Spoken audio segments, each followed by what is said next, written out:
Hello, I'm Jacob Hornberger, president of the Future of Freedom Foundation.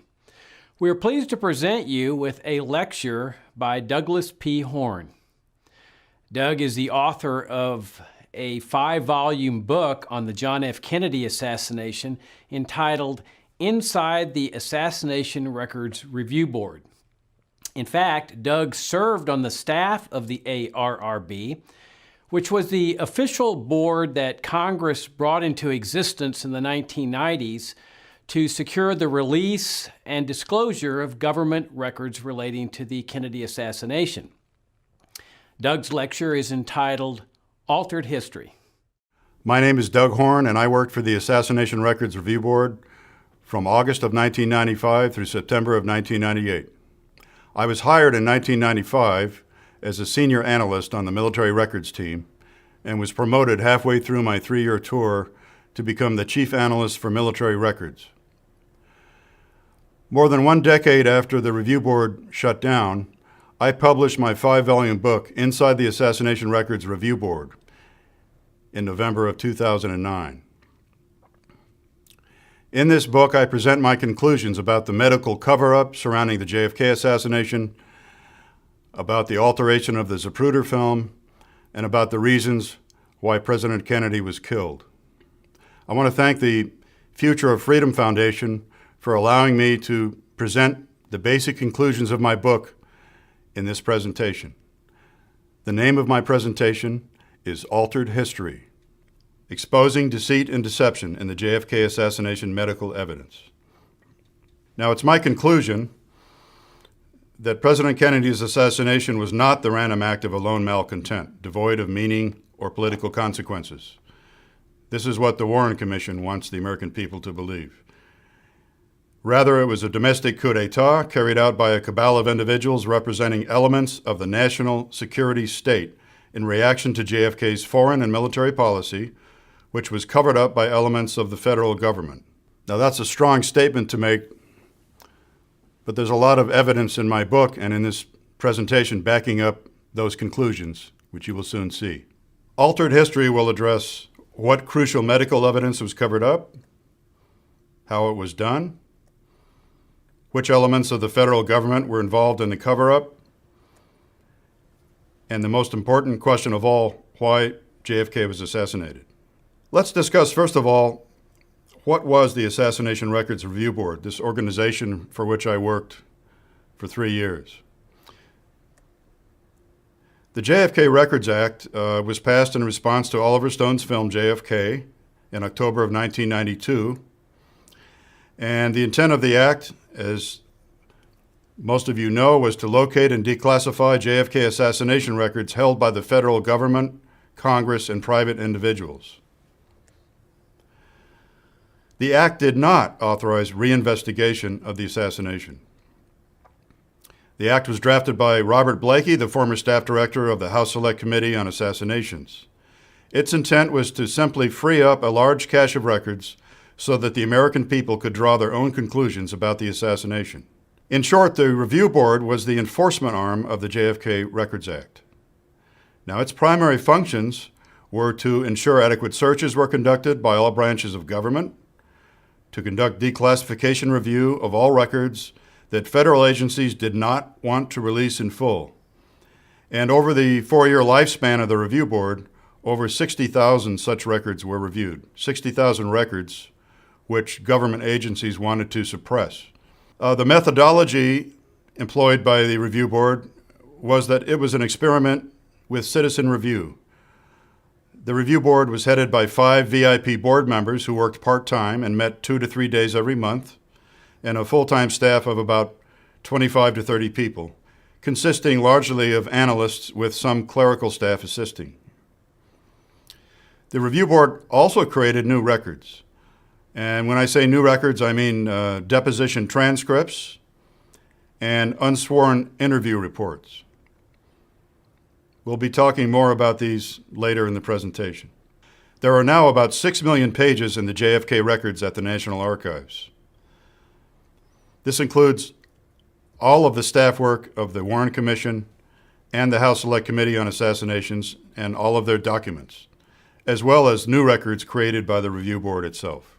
The records released or created by the Review Board have revealed more of the untold history of the United States in several key areas.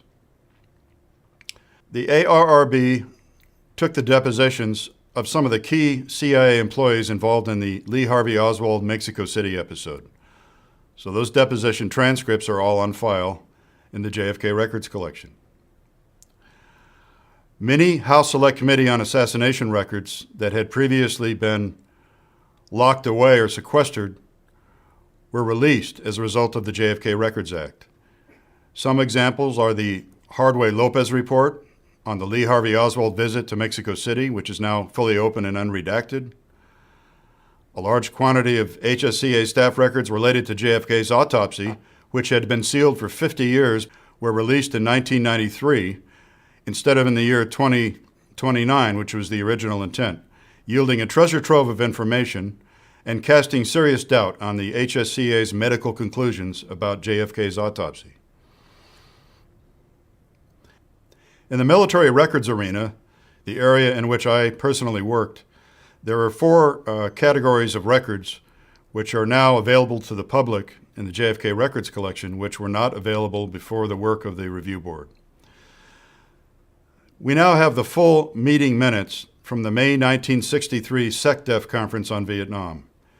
This is Secretary of Defense Robert S. McNamara chairing one of his periodic conferences on the Vietnam War in Honolulu, Hawaii, with all the key players from the national security establishment present.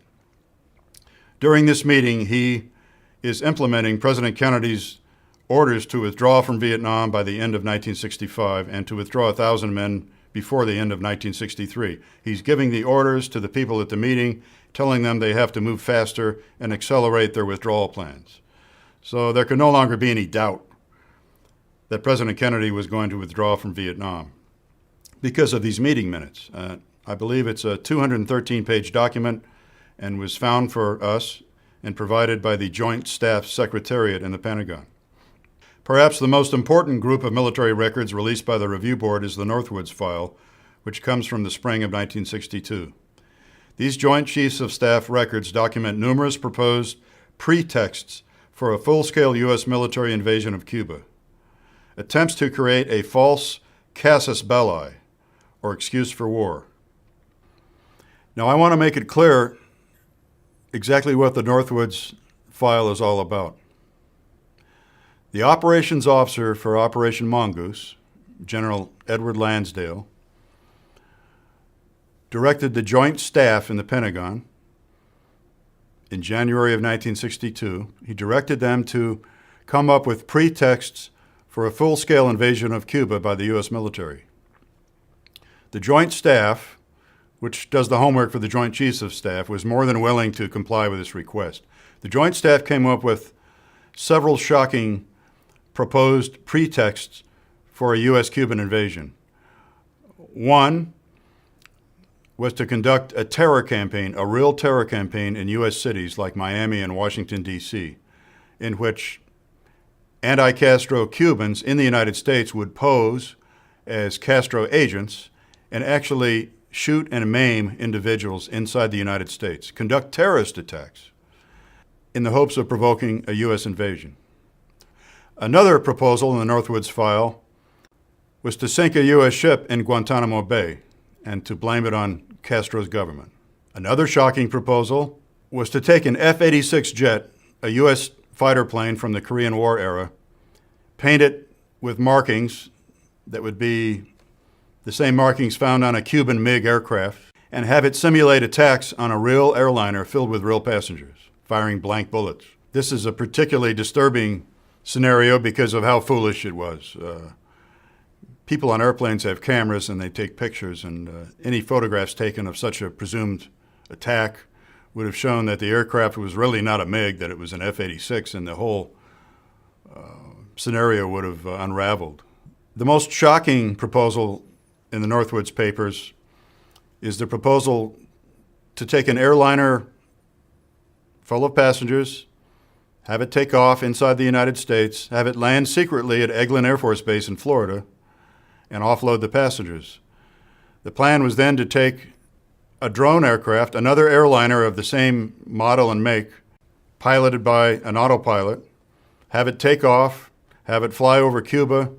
The airplane would play a recording indicating it was being attacked by Cuban aircraft, and the controllers of the airplane were then to blow up the airplane over Cuba and claim that the Cuban Air Force had shot it down. All of these outrageous ideas were proposed by the Joint Staff inside the Pentagon. The Joint Chiefs of Staff heartily endorsed all of these recommendations and forwarded them to Secretary of Defense Robert McNamara. They were later rejected by President Kennedy. If it wasn't for the JFK Records Act, we wouldn't know anything about the Northwoods File. The Northwoods File is a very important window back into the Cold War and what our government was really doing behind the scenes at the time, which at the time none of our citizens knew. The Califano Papers are also an important group of papers. Following the Cuban Missile Crisis, which was resolved in October and November of 1962, following the crisis, the U.S. government spent almost an entire year trying to reformulate its Cuba policy. And Joseph Califano, who was acting as the executive agent for the Secretary of the Army, attended all of these meetings, was a careful note-taker, and appears to have kept all the important memos that came across his desk during that 1 year of planning sessions. So this group of papers, the Califano Papers, is a very important historical record which discusses the attempts to reformulate a U.S. policy toward Cuba after the Cuban Missile Crisis. And the important things revealed by the Califano Papers is that there was a serious schism between the State Department and the Pentagon. The Pentagon still wanted to invade Cuba very much. The Pentagon was still in favor of using pretexts for invasion, even though President Kennedy had already rejected that concept. The State Department was not in favor of a full-scale invasion. The State Department wanted to see regime change, and they were willing to help foment a coup, but they were not really in favor of an invasion. So this is the importance of the Califano Papers. They reveal the making of the sausage, as it were, behind the closed doors of government. A final group of records that's important to understand is the Pentagon's 1963 contingency plans for invading Cuba the following year in 1964. These were plans developed by the chairman of the Joint Chiefs of Staff, General Maxwell Taylor, which supported not only an invasion of Cuba by the U.S. military the following year, but envisaged doing so under the old concepts in the Northwoods File. General Taylor was openly advocating using more false pretexts for invasion of Cuba. Now, this was contrary to President Kennedy's rejection of the Northwoods concepts in the spring of 1962. So we have evidence here of the chairman of the Joint Chiefs of Staff, supposedly Kennedy's favorite general, engaged in activities which were contrary to the president's expressed wishes. These contingency plans reveal the following things, all of which are shocking to me as an historian. They included a surprise air attack on the Cuban Independence Day in July of 1964, a surprise attack similar to the Japanese attack on Pearl Harbor. They included developing pretexts for invasion, false excuses for invasion, before the surprise attack, which would supposedly convince the world that the U.S. was justified in its airstrike and invasion. These contingency plans also included wrapping up the invasion and concluding it before the November 1964 presidential election. Presumably, the people drafting these plans in the Pentagon thought that this would make it more palatable to President Kennedy. We don't know today who was privy to this contingency planning above the level of the chairman, General Maxwell Taylor. We don't know if Secretary of Defense Robert McNamara found out about this contingency planning, and we don't know whether President Kennedy found out about this planning. What we do know is that on October 31st, 1963, all of these contingency plans to invade Cuba in 1964 were withdrawn from consideration, formally withdrawn from consideration. There were at least 4 smoking gun documents about the JFK assassination released by the Review Board. Many mainstream historians have falsely claimed that there were no smoking gun documents released by the ARRB. This is not true. Let me show you 4 examples. The first example is an FBI report dated December 1st, 1966, about the Soviet Union's reaction to JFK's assassination. J. Edgar Hoover's FBI had successfully planted bugs inside the KGB residency in New York City. So they had a Russian language, true-life version of the Soviet reaction to the assassination, which went from November of 1963 through September of 1965.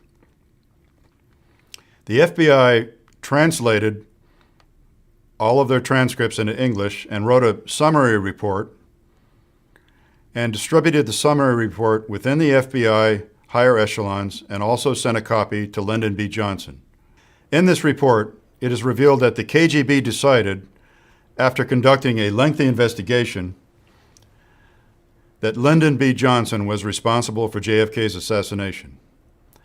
And they secretly informed the staff of the KGB residency in New York City of this finding. Let me expand on this a little bit.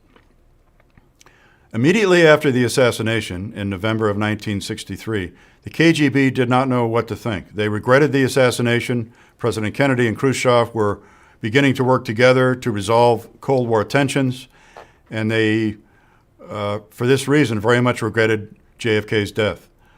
Initially, they did not suspect Lyndon Johnson of any involvement. They informed their staff that they needed to conduct the best possible investigation and determine the true facts of the matter in November of '63. In September of 1965, an official traveled from Moscow to New York City and informed the staff of the KGB residency in New York City of the conclusions of this long investigation. So you'll note that this investigation lasted almost 2 full years. And in September of 1965, the KGB colonel informed the staff of the KGB residency that LBJ was responsible for the assassination.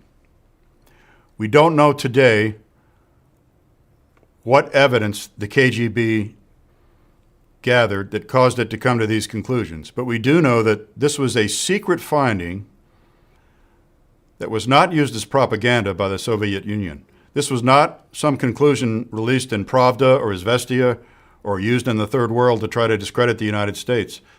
This was a secret finding relayed by the KGB to its staff in New York City.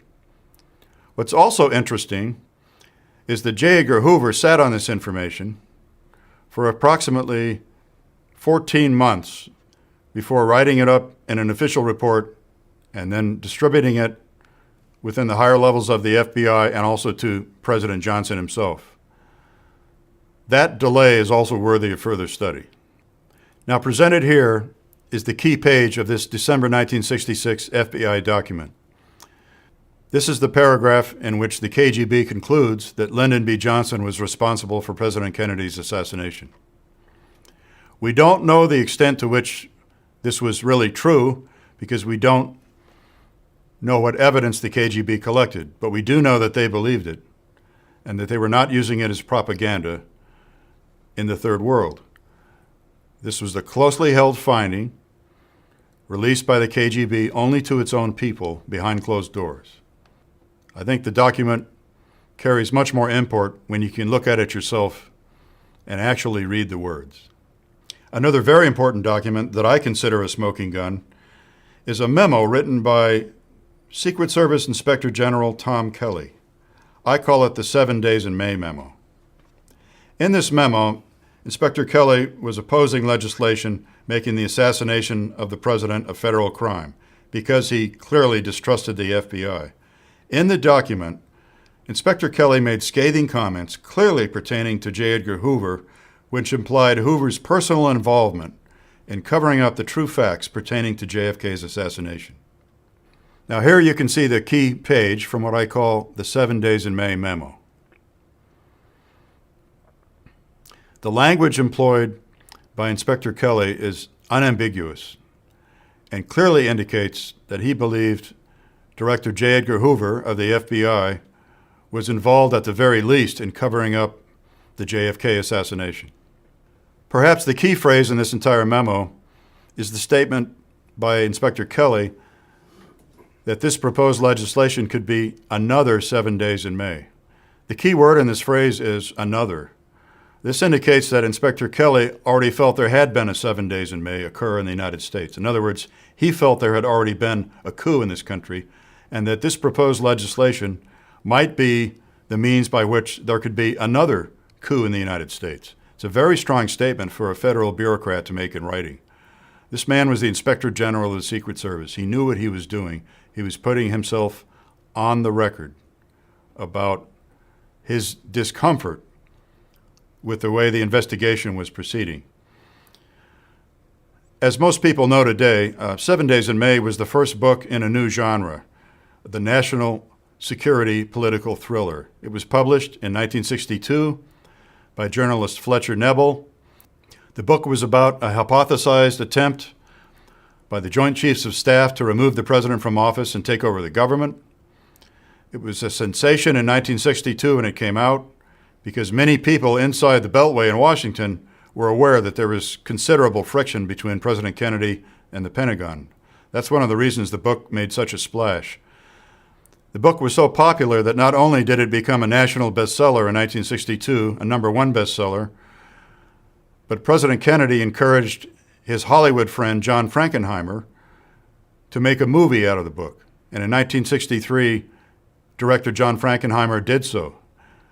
7 Days in May, the film, was due to be released the week after President Kennedy's assassination. The release was postponed because of the traumatic state the country's emotions were in. The movie was released early in 1964. And perhaps because of the disturbing subject matter, following so close on the Kennedy assassination, it was not a great commercial success at the time. So at the time, Inspector Kelly wrote this memo and alluded to the possibility of another 7 Days in May. He was clearly very familiar with the novel and with the film, which had just come out. And he was forcefully trying to make a point in this memo that he knew everyone would understood, providing he used that metaphor. A third smoking gun document is the 1968 Army Intelligence Report about a Haitian named Clamart Joseph Charles. Now, Clamart Joseph Charles was a Haitian who was interested in overthrowing the dictator Papa Doc. He was arrested and thrown in jail, and in 1968, the U.S. intelligence community was attempting to determine whether they should help get him out of jail. So this report, written by Army Intelligence, was a background briefing on everything that the U.S. government knew about Clamart Joseph Charles. In the report, the author states that Vice President Johnson was a close associate of George de Mohrenschildt in 1963. This is a significant statement. George de Mohrenschildt was a member of the U.S. intelligence community. He had been a spy for Vichy France, spying on the United States for the Axis during World War II. He had been closely monitored by the FBI during World War II. Later, he seems to have become a CIA asset.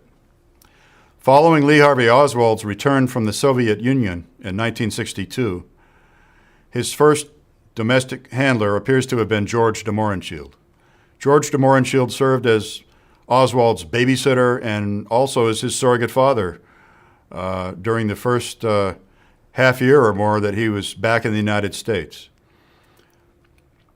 So when this document states that George de Mohrenschildt, who was associated with Clamart Joseph Charles, was meeting with Vice President Johnson in 1963 and was a close associate of Vice President Johnson, this is a significant statement. George de Mohrenschildt was found dead in the mid-1970s on the day when he was due to be interviewed by the House Select Committee on Assassinations. He had been killed by a shotgun blast to the mouth. the coroner decided that he had committed suicide. Other people are not so sure. George de Mohrenschildt, before his death, had written a manuscript of a book in which he expressed personal remorse for the way Lee Harvey Oswald was treated by the American media and by the Warren Commission. George de Mohrenschildt wrote 8 letters to President Johnson after President Kennedy's assassination. We don't know if any of the letters were answered, but I suspect they were a serious annoyance to the new president. The fact that George de Mohrenschildt, Oswald's handler, babysitter, and surrogate father in 1962 and early 1963 is identified as a close associate of Lyndon Johnson in 1963 by this Army intelligence document is a significant fact with serious historical implications.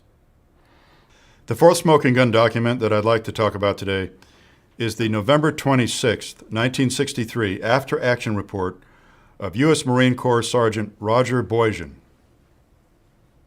Now, Roger Boyajian, on the night of President Kennedy's autopsy, was the non-commissioned officer in charge of physical security at the Bethesda morgue, where the autopsy was conducted.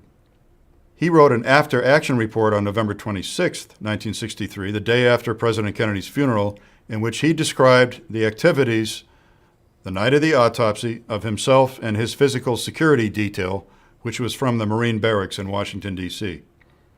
In his after-action report, Sergeant Boyajian documents the early arrival of JFK's body at Bethesda Naval Hospital 20 minutes prior to the motorcade from Andrews Air Force Base, which was carrying the Dallas casket.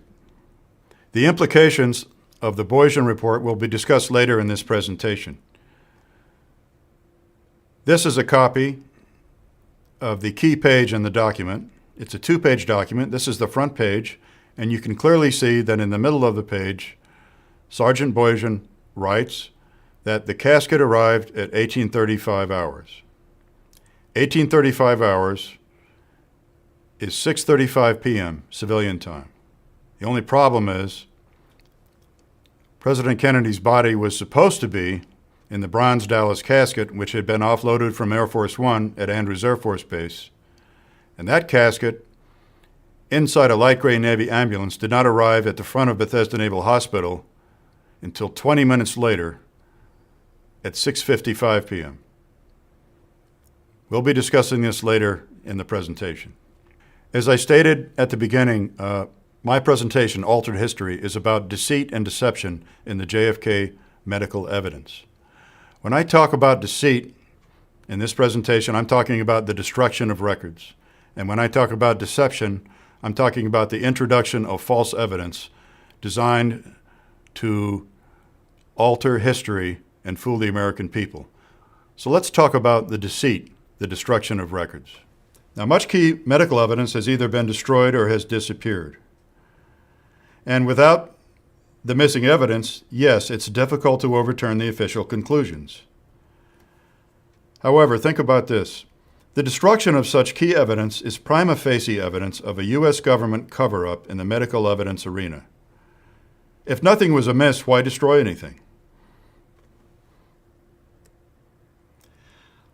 Let's take a look at some key examples of missing or destroyed evidence. There are as many as 18 different views taken of the president's body at his autopsy that are missing from the official record. While I was researching my book, I conducted a study of all testimony on the record of which photographs were taken at President Kennedy's autopsy. This included Warren Commission testimony of their witnesses. This included the testimony of House Select Committee on Assassination witnesses. This also included the 10 depositions the review board took of autopsy participants and the unsworn interviews conducted by the review board staff of other medical witnesses. A careful review of all these records revealed that there were at least 18 views taken at the autopsy that are missing from the official collection today. Let me explain what I mean when I say one autopsy view. One view taken at the autopsy usually consisted of at least 2 black and white negatives and at least 2 color positive transparencies. This was large format film, 4 by 5 inches in size. So one view would consist of at least 4 photographic images. Some views in the collection today consist of, for example, 2 black and white negatives and as many as 7 or 8 color transparencies. So 18 missing views is equivalent to many, many, many missing photographs. Some of the missing views include a photograph of the president's body taken from above with a photographer standing on a ladder looking down at his nude body on the examining table. A wide shot, if you will. Other missing views include the president propped up in a sitting position, propped up by the hands of the pathologist, showing a gaping wound in the back of his head. There are no such photographs in the collection today. Other missing views include extreme close-ups of a small entry wound in the back of his head with the scalp reflected, and of that same entry wound from the inside of his cranium after the removal of the brain. Both views are missing from the collection. The external view of the entry wound from behind and the internal view of the entry wound from behind. They're both missing. Other views that are missing are pictures of probes in the body, metal probes, which would have revealed bullet trajectories in the body, points of entrance, points of exit. Those photographs were developed by a Navy chief, Chief Robert Knudsen, a very reliable witness for the HSCA. Those photographs are not in the collection today. Another important view that's missing from the official autopsy collection is a photograph of the interior of President Kennedy's chest after the removal of the right lung. This photograph was taken to record the position and the appearance of a large bruise on top of the pleural dome, which would have been located above the tip of the right lung. The pathologist and the photographer at the autopsy went to great pains to properly illuminate the interior of the chest cavity in order to take these photographs. They are not in the official collection today. Other missing evidence includes at least 2 skull x-rays. The radiologist at JFK's autopsy was Dr. Ebersol. The Navy x-ray technician who actually took the x-rays was Gerald Custer. Dr. Ebersol has stated in a researcher interview that there were 6 skull x-rays taken that night.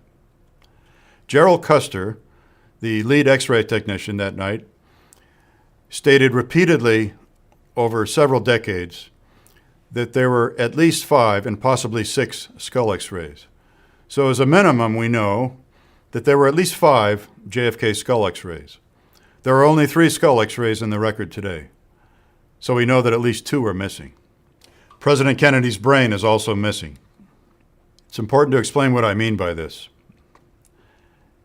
In 1965, in April of 1965, the president's brother, Senator Robert F. Kennedy of New York, wrote a memo to the president's physician, Vice Admiral George Berkeley. Now, George Berkeley, as a rear admiral, had been the military physician to President Kennedy. He was retained by President Johnson and promoted to vice admiral. So in 1965, when RFK wrote the memo, it was to Vice Admiral Berkeley. He requested that all of the autopsy materials be transferred to him and the Kennedy family. Specifically, that they be given to Mrs. Lincoln in the National Archives. Mrs. Lincoln, Evelyn Lincoln, had been JFK's personal secretary for 12 years. She had a courtesy office in the National Archives in which she was allowed to conduct Kennedy family business. So Robert F. Kennedy was asking Berkeley to transfer all the autopsy photographs, the autopsy x-rays, and other materials, which included what was left of the brain and various tissue slides and other documents, to transfer these materials to Evelyn Lincoln, to the Kennedy family custody. Admiral Berkeley did so. And in doing so, he created an inventory of what he was taking away from the Secret Service, where these items had been stored in the Executive Office Building in Washington. Paragraph 9 of the inventory included memos about autopsy photography. It included an original autopsy report, and it also included a metal container containing gross material, 6 by 8 inches in dimensions. In future years, Admiral Berkeley clarified to the HSCA that that container did contain what was left of President Kennedy's brain. He should know he's the person who had these materials under lock and key in the Executive Office Building.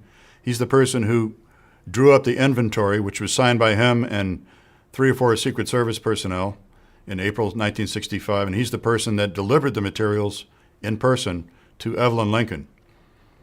So the Kennedy family had these materials, all of these autopsy materials, for about a year and a half. But the Kennedy family was forced to return the materials to the federal government in 1966. Congress had passed a law saying all autopsy-related evidence must be kept by the National Archives. This included the autopsy materials, so the Justice Department conducted negotiations with the Kennedy family for the return of these materials. The Kennedy family did return most of the materials to the U.S. government on October 31st, 1966. The Kennedy family prepared its own inventory of what was returned to the government in 1966. The original inventory prepared by Dr. Berkeley in 1965 was 9 paragraphs long. The Kennedy family inventory of what was being given back to the government was only 7 paragraphs long. One of the missing paragraphs was paragraph 9. Paragraph 9 in the original inventory included the brain. Now, the archives officials were immediately aware of this discrepancy. They compared the deed of gift inventory with 7 paragraphs to the original inventory made by Dr. Berkeley with 9 paragraphs. They knew that all the paragraph 9 items were missing. They knew this on October 31st, 1966. The government decided not to tell the American people about this for several years. Noted forensic pathologist Dr. Cyril Wecht of Pennsylvania was one of the very first private citizens to examine the autopsy materials. He did so in 1971, I believe, and immediately reported the fact that the brain was missing to the New York Times, and the American people became aware of that. The absence of the brain is a serious problem for anyone who would wish to question the Warren Commission's findings or who would wish to re-examine all the medical evidence himself and try to figure out what happened to JFK and Dealey Plaza. So Cyril Wecht made us aware of this problem. It's the Kennedy family that did not return the brain and other paragraph 9 materials to the U.S. government. Burke Marshall, the Kennedy family attorney, told the HSCA in the late 1970s that Robert F. Kennedy had disposed of the paragraph 9 materials so that they would no longer be accessible to anyone. He claimed to have no personal knowledge of exactly what happened to them, but he did claim to know with certainty that RFK had made them inaccessible forever. Skull fragments and bullet fragments are missing today from the official collection of autopsy evidence. 3 skull fragments that were seen at the autopsy on President Kennedy are missing today. These are fragments of cranial bone brought into the Bethesda morgue late during JFK's autopsy by the Secret Service. One of the 3 pathologists that night, Army forensic pathologist Pierre Fink, was having great difficulty establishing points of entry and exit in the skull for the assassin's bullet. After a considerable period of confusion and complaining, the Secret Service responded to Dr. Fink's queries by bringing in these 3 pieces of skull bone into the morgue. Fortunately, the 3 pieces of cranial bone were x-rayed, and the x-ray has survived, and we have the x-ray today. It would be very useful today if investigators could hold the cranial bone fragments in their hands and examine the beveling. The largest bone fragment contained evidence of beveling or cratering which would have indicated probably a point of exit on the skull, and an examination of the fragment would indicate whether the point of exit was on the outside or the inside of the skull, for example. Another one of the fragments, the smallest of the three, completed the circumference of a wound of entry in the skull, according to Dr. Boswell, one of the Navy pathologists. It would be very useful to examine that fragment today and determine whether the exterior surface of the skull showed an entry and whether the interior surface of the skull on the fragment showed beveling. However, we can't examine any of the fragments because they're missing today. We know they were not interred with the body. They're simply missing. The bullet fragments that are missing fall into two categories. One witness, mortician Tom Robinson, observed a vial or test tube full of approximately 10 small dust-sized metal fragments at the autopsy, removed from President Kennedy's cranium. That vial of 10 fragments is not in the official collection today. It's missing. Another witness from the night of the autopsy, Navy Petty Officer Dennis David, prepared a receipt for 4 large bullet fragments and actually was allowed to handle the fragments after he typed the receipt. A federal agent had him type a receipt. He was allowed to handle the 4 fragments. His estimate was that the 4 fragments were more than the mass of 1 bullet and less than the mass of 2 complete bullets. So these were much larger fragments than Tom Robinson saw in the test tube vial. These fragments, handled by Dennis David, were significant enough and large enough that he was asked to prepare a receipt for the federal agent. That receipt is missing today, as are the 4 fragments. The draft autopsy report was burned and a signed copy is now missing. I cannot overemphasize the importance of this problem. We know that the first draft of the autopsy report and most of the handwritten notes made the night of the autopsy are missing with certainty because the chief pathologist, Dr. James J. Humes, admitted under oath to the review board in 1996 that he destroyed in his fireplace on November 24, 1963, both the first draft of the autopsy report and the handwritten notes made at the autopsy. One of the paragraph 9 materials that the Kennedy family never returned to the federal government was a signed, smooth copy of the autopsy report signed by Dr. Humes. That is also missing today because none of the paragraph 9 materials were turned over by the Kennedy family to the National Archives. So you see, we know that the first draft is missing, and we know that the first signed version is missing. This has serious implications. If there was a trial today, the autopsy report of record, Commission Exhibit 387, in the National Archives, which at best can only be the third written version of the autopsy report, would not be admitted into evidence. No judge in his right mind would admit the existing autopsy report into evidence at a trial when he knows that the first draft was burned and the first signed version is missing. Equally disturbing, if not more so, is that the Secret Service has recently destroyed protective survey reports dating from September through November of 1963. Let me explain what this means.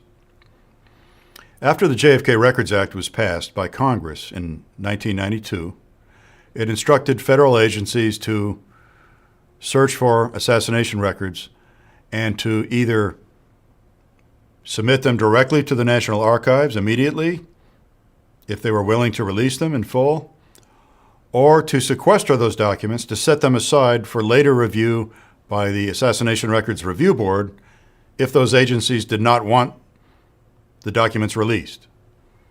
So agencies had to search for records. They had to set them aside. If they didn't want them released, they had to give them to the archives if they were willing to release them in full.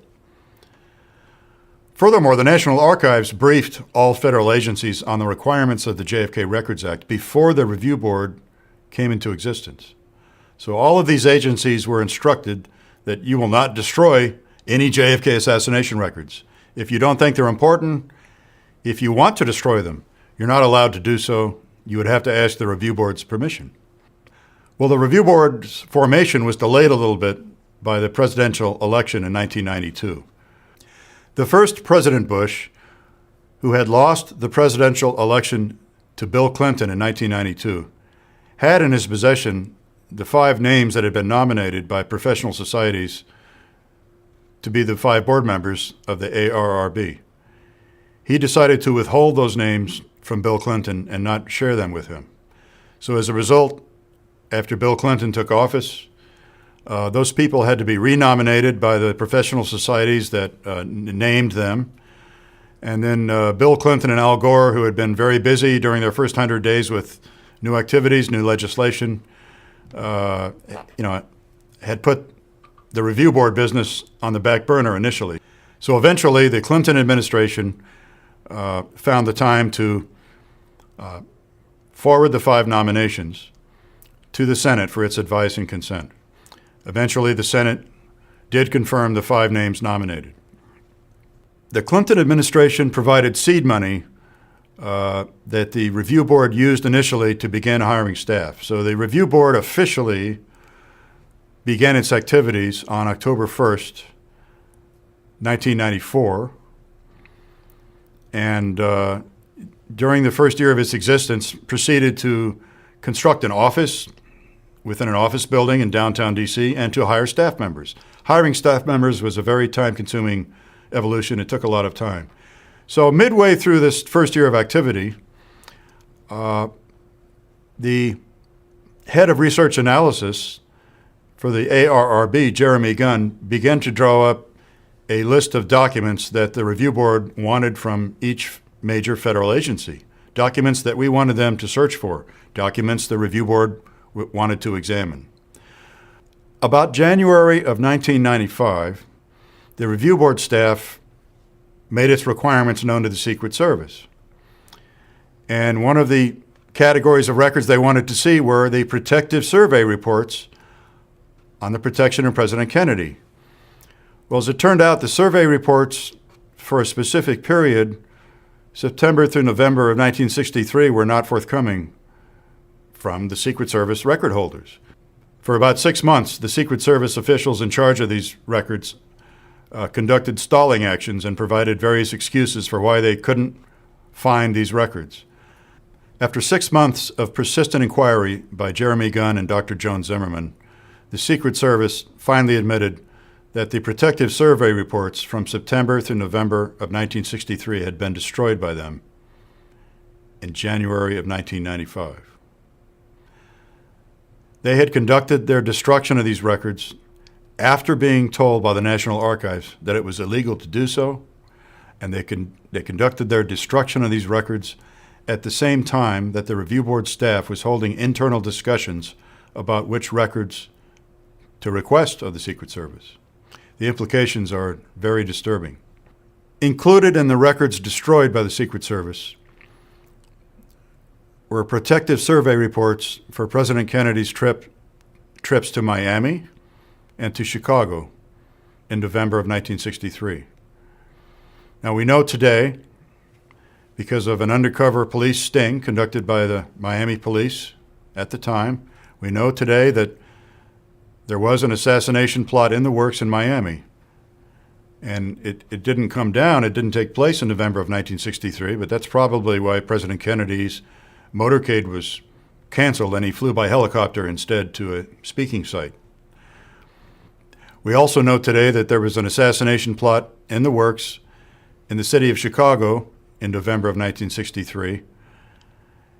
And probably the only reason that that plot was not executed is because President Kennedy's trip was canceled literally at the last minute. It was canceled that morning. The reasons for the cancellation are unclear. It might have been related to the plot. It might have been related to the crisis in Vietnam caused by the coup in Vietnam overthrowing President Diem. But at any rate, those protective survey reports for that time period could have provided valuable information to the review board and to the American people about the Miami and Chicago assassination plots. I'd like to talk now about the deception in the medical evidence, the substitution of false evidence into the official record. Many of the items destroyed or missing appear to have been replaced by highly suspect items of evidence. For example, the existing autopsy report is the third written version of that document. As I mentioned earlier, the first draft was burned, and the first signed version is missing, whereabouts unknown. The 3 extant skull x-rays are all altered copy films. They're composites or forgeries. We'll discuss this in detail later in the presentation. The autopsy photos of the back of JFK's head have been disowned, impugned, by the sworn testimony of both FBI agents at JFK's autopsy and by many other witnesses. Now, this controversial autopsy image, seemingly showing the rear of JFK's head to be intact and suggesting a small entrance wound high in the scalp near the corner of the ruler, is at odds with overwhelmingly consistent eyewitness testimony from both Parkland Hospital in Dallas and Bethesda Naval Hospital in Maryland. The vast majority of these witnesses have recalled an avulsed exit wound the size of a baseball in the rear of President Kennedy's head and no entry wound near the cowlick. Now, the witnesses who insist they saw a large avulsed wound in the rear of JFK's head, consistent with a wound of exit and devoid of both scalp and bone, include the Parkland Hospital emergency treatment physicians. Now, there were many more physicians than this in Trauma Room 1 at Parkland Hospital in Dallas. These are the names of the most critical witnesses who were the closest to President Kennedy during treatment. These are the people who were standing around the gurney while an attempt was made to save President Kennedy's life, so they had the best view of his wounds. Other people who insist they saw a large blowout in the back of the head were the Parkland Hospital nurses. These are the names of some of the key nurses. Secret Service agent Clint Hill, who rode to Parkland Hospital atop the limousine and observed the president's head wound close up for about 7 minutes, described the wound that he saw eloquently in both a written report and in his sworn testimony before the Warren Commission. Secret Service agent Clint Hill, who rode to Parkland Hospital atop the limousine and observed the president's head wound close up for about 7 minutes, observed the same wound seen by the emergency treatment staff at Parkland Hospital. In a written report dated November 30th, 1963, Clint Hill stated that the right rear of President Kennedy's head was missing and lying in the back seat, and that his brain was exposed. He repeated this description in his sworn testimony before Arlen Specter and the Warren Commission in the spring of 1964. Clint Hill had plenty of time to observe the head wound, and at no time did he describe any damage to the top of President Kennedy's head or to the right side. The only damage Clint Hill described, and the only damage described the day of the assassination by the Parkland Hospital treatment staff, was to the right rear of President Kennedy's head. Both FBI agents present at JFK's autopsy at Bethesda Naval Hospital recall seeing a large wound in the right rear of the head. And additional witnesses who have disagreed with the back of the head photos include the following people.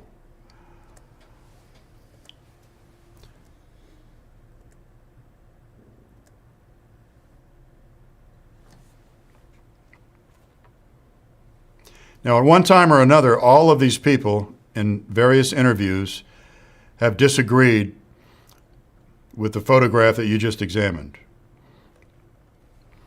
The 3 autopsy pathologists, Navy doctors James J. Humes and J. Thornton Boswell, and Army Dr. Pierre A. Fink, have generally supported the intact appearance of the head in the photo, but they have all vehemently disagreed with the location of the apparent entrance wound in the photo. None of these 3 men, when they testified to the review board, agreed that the red spot in the cowlick near the ruler was the entrance wound in the back of the head.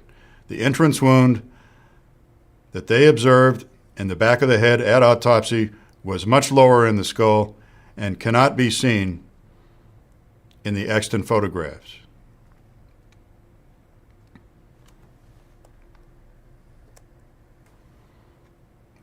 Now, the two FBI agents at JFK's autopsy have impugned the accuracy of this autopsy photograph under oath. I cannot overemphasize the importance of this fact. The FBI agents Seibert and O'Neill, were trained observers. Their word and their veracity was routinely relied upon in courts of law and in official reports. This is what they both said to the review board staff under oath in 1997. Agent Seibert looked at the photograph you have just examined and said, quote, "I don't recall anything like this at all during the autopsy. It looks like it could have been reconstructed or something," end quote. And Frank O'Neill said, quote, "This looks like it's been doctored in some way, like the stuff has been pushed back in, and it looks like more toward the end than at the beginning. I thought there was a larger opening in the back of the head," end quote. It's also important to understand that both of these men, when we deposed them in 1997, were still J. Edgar Hoover loyalists. They still wanted to believe that Lee Harvey Oswald had killed the president. They were still loyal to the deceased director of the FBI. So these men had no motive to spin a tale or to endorse conspiracy theories, and yet they both gave us this vital testimony that impugns the accuracy of these key autopsy photographs. In 1997, under oath before the ARRB, former agent James Seibert made this wound diagram of the damage he observed to the back of JFK's head at the autopsy. These two FBI agents had both made hand-drawn sketches of the wounds they recalled for the HSCA in the 1970s. Frank O'Neill remembered making the drawing that was in the HSCA records and verified to us that it was still an accurate representation of what he remembered. Agent Seibert did not remember making the drawing that he made for the HSCA, so we asked Agent Seibert to execute this new drawing for us. We used an anatomical template from an anatomy atlas to ensure accuracy, so that on this occasion, Seibert wasn't making a freehand sketch. He was using a clear image of the back of the skull. The first defect that Agent Seibert drew with dotted line was his first recollection of the size of the wound. He then reconsidered this later during his deposition and went back and drew a larger circle around the original dotted line. The larger version is his final opinion on the size of the wound that he recalls seeing in President Kennedy's head at the autopsy at Bethesda.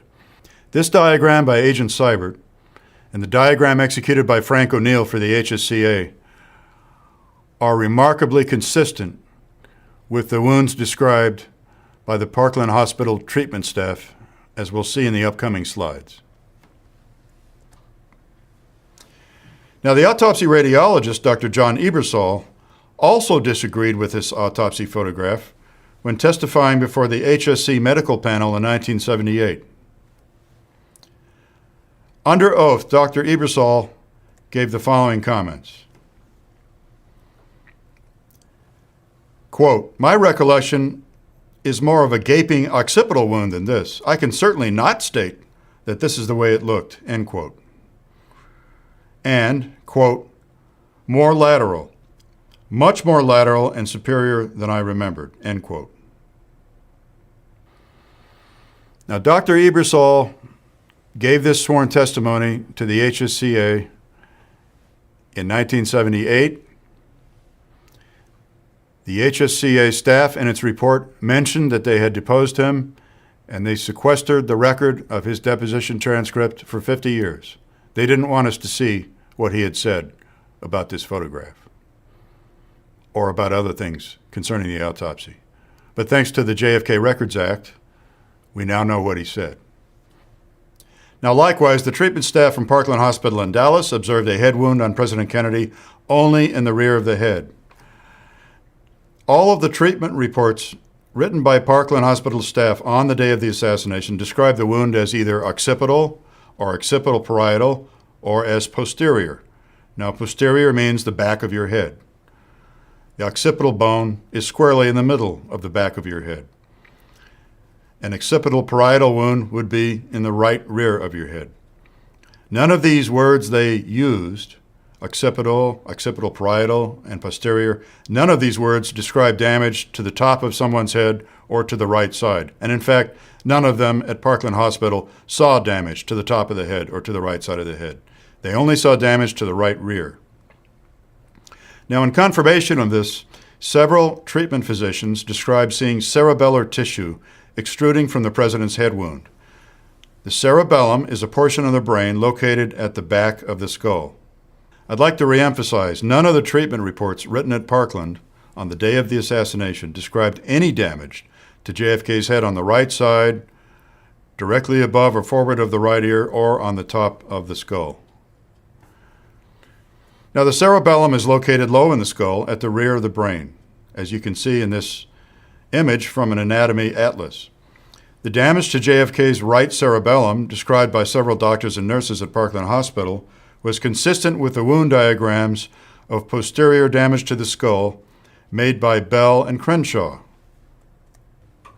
This set of models is a good way to visualize where the cerebellum is and where the occipital bone is in the skull. The model shown at the left clearly depicts the low posterior location of the cerebellum. In the model on the left, the cerebellum is painted red. So you can see that it's not only at the back of your skull, it's low in the back of your skull. And above it is the cerebral cortex. 4 treatment physicians at Parkland noted severe damage to President Kennedy's right cerebellum, indicating that the wound they observed truly was in the right rear quadrant of the skull. Now, in the center of the frame below, the occipital bone is painted red. Most descriptions of President Kennedy's head wound at Parkland were either occipital or occipital parietal, thus confirming that he had a large wound in the right rear of his skull.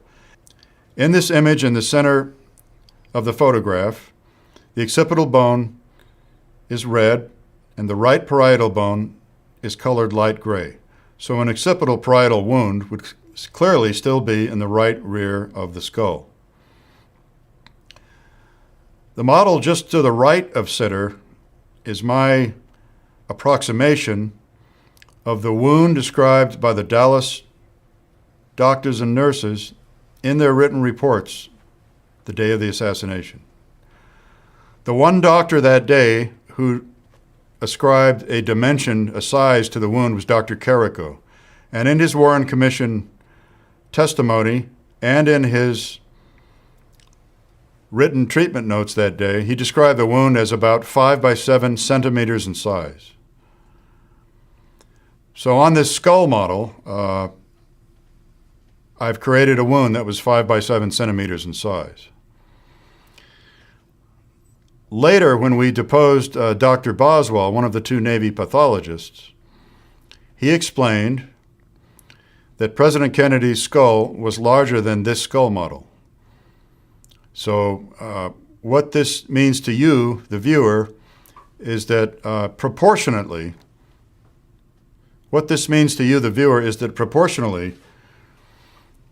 on President Kennedy's skull, the wound would have appeared a little smaller than the one on this model. This is the exact size described by Dr. Carrico, 5 by 7 centimeters, but President Kennedy's skull was larger than this. But this gives you a very accurate idea of the approximate location of the wound seen at Parkland Hospital. In 1997, my boss, Jeremy Gunn, and I made a short trip to Texas to interview 3 medical witnesses that had been missed by the Warren Commission. Jeremy Gunn was the general counsel on the review board staff, and he was also the chief analyst. All of the analysts worked for Jeremy. Jeremy Gunn was an experienced deposition attorney, knew how to interview people. I learned a lot from him. While in Texas, we interviewed on successive days, separately, of course. We interviewed Nurse Audrey Bell, Dr. Charles Crenshaw, and Dr. Robert Grossman. These three witnesses had been missed by the Warren Commission. Now, this diagram here shows the wound on President Kennedy's head recalled by Nurse Bell. You'll note that it's in the right rear of the skull. Both Nurse Bell and Dr. Crenshaw described a wound in the right rear of the skull that was devoid of scalp and skull. There was no scalp in this area. There was no skull bone in this area. They could see brain through the wound. And in fact, they both recalled brain extruding from the wound. In 1997, third-year Parkland resident Dr. Charles Crenshaw drew this JFK wound diagram for the review board staff. You'll notice that Dr. Crenshaw's head wound is also a wound in the right rear of the skull. It's a little bit higher than Audrey Bell's, but it's in the same quadrant of the skull, the right rear of the skull. Neither one of these two witnesses described any damage to the top of the skull or to the right side. It's important to remember that. In 1996, the review board staff located and interviewed Tom Robinson, one of the morticians from Gawler's Funeral Home in Washington, D.C. He had arrived with the president's body at 6:35 p.m. and witnessed all of the procedures performed inside Bethesda Naval Hospital that night. We asked him to draw his recollection of President Kennedy's head wound as he first saw it on an anatomical template from an anatomy atlas. This is the diagram Tom Robinson executed for us. You'll note that just like Nurse Bell and just like Dr. Crenshaw, Tom Robinson drew a large wound in the rear of President Kennedy's skull.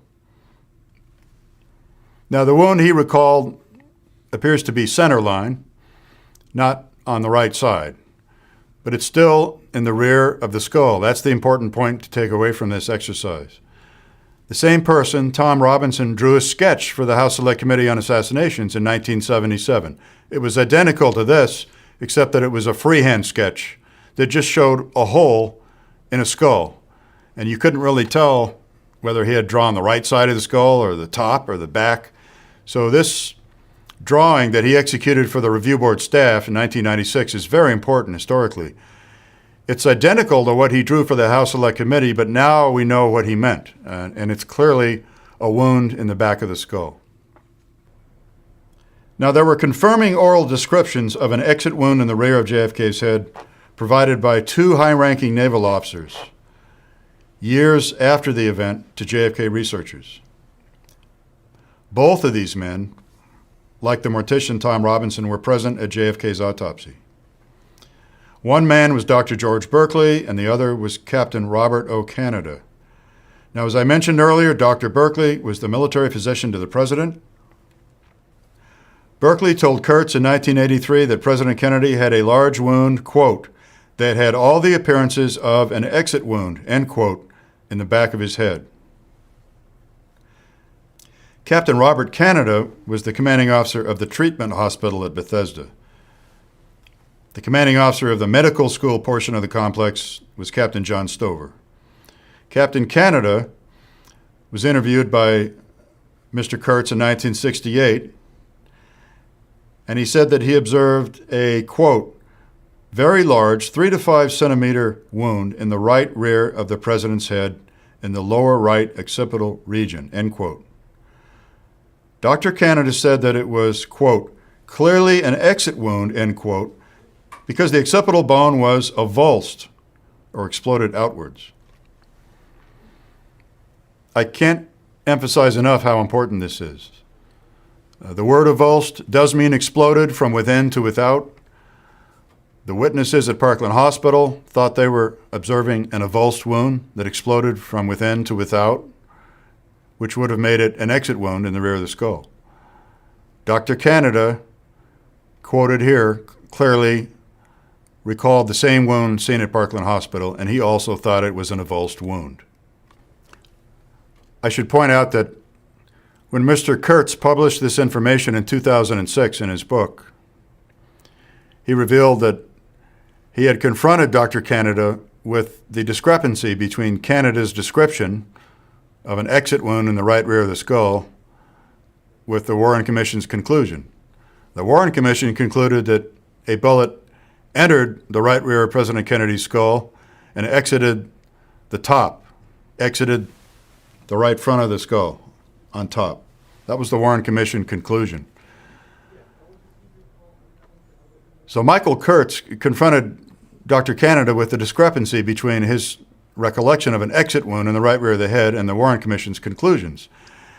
And in his book, Mr. Kurtz writes that Dr. Canada immediately told him, well, that was part of the cover-up.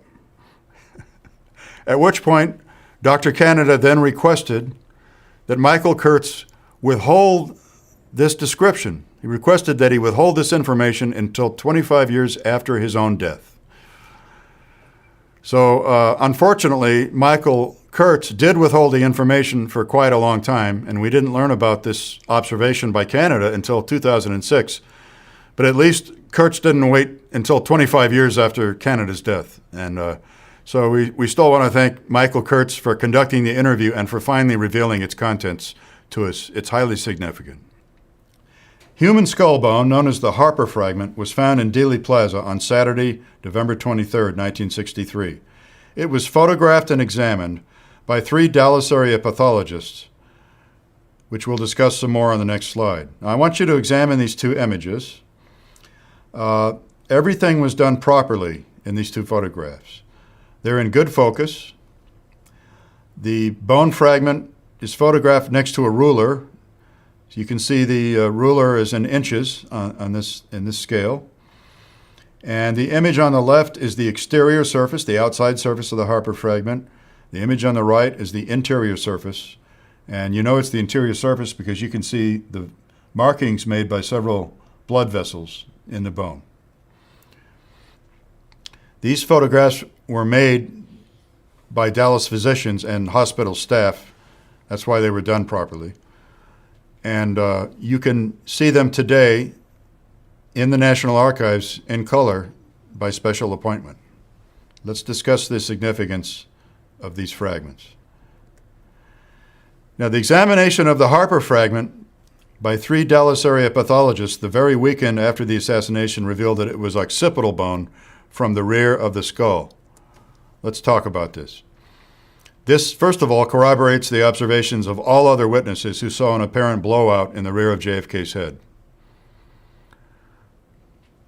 This fragment was delivered to Rear Admiral Berkeley, JFK's military physician, by the FBI.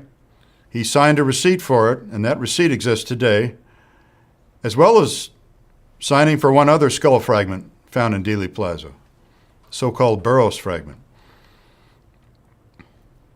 Both of those fragments are missing today. The last person to sign for them was Rear Admiral Berkeley.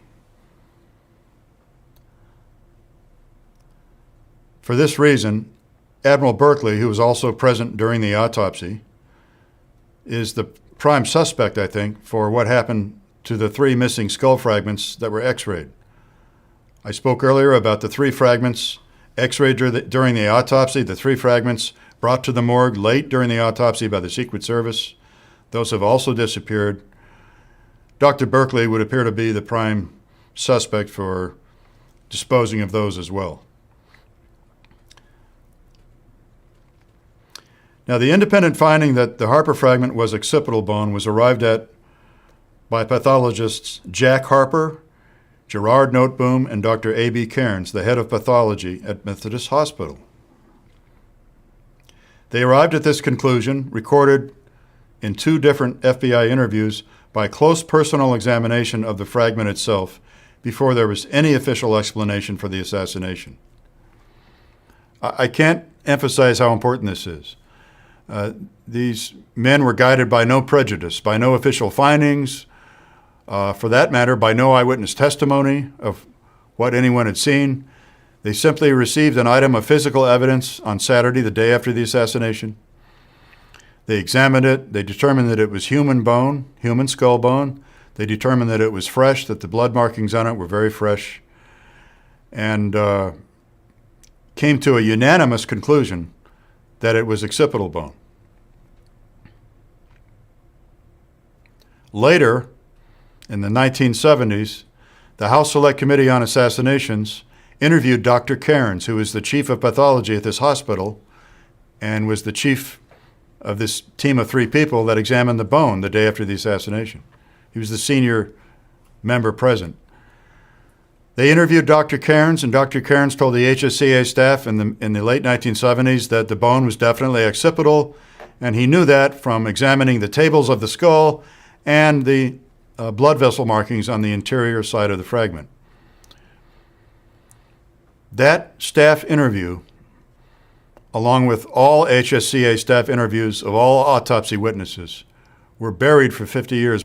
And only because of the JFK Records Act do we have those reports to read today. This report is one of them, with Dr. Cairns. So thanks to Oliver Stone's movie, JFK, we have the JFK Records Act, and thanks to the JFK Records Act, we now have the House Select Committee on Assassinations staff interview reports of multiple medical witnesses who all describe things very much at variance with the autopsy report, as we'll see. Now, this finding by those 3 pathologists on November 23, 1963, that the Harper fragment was definitely occipital bone is extremely important.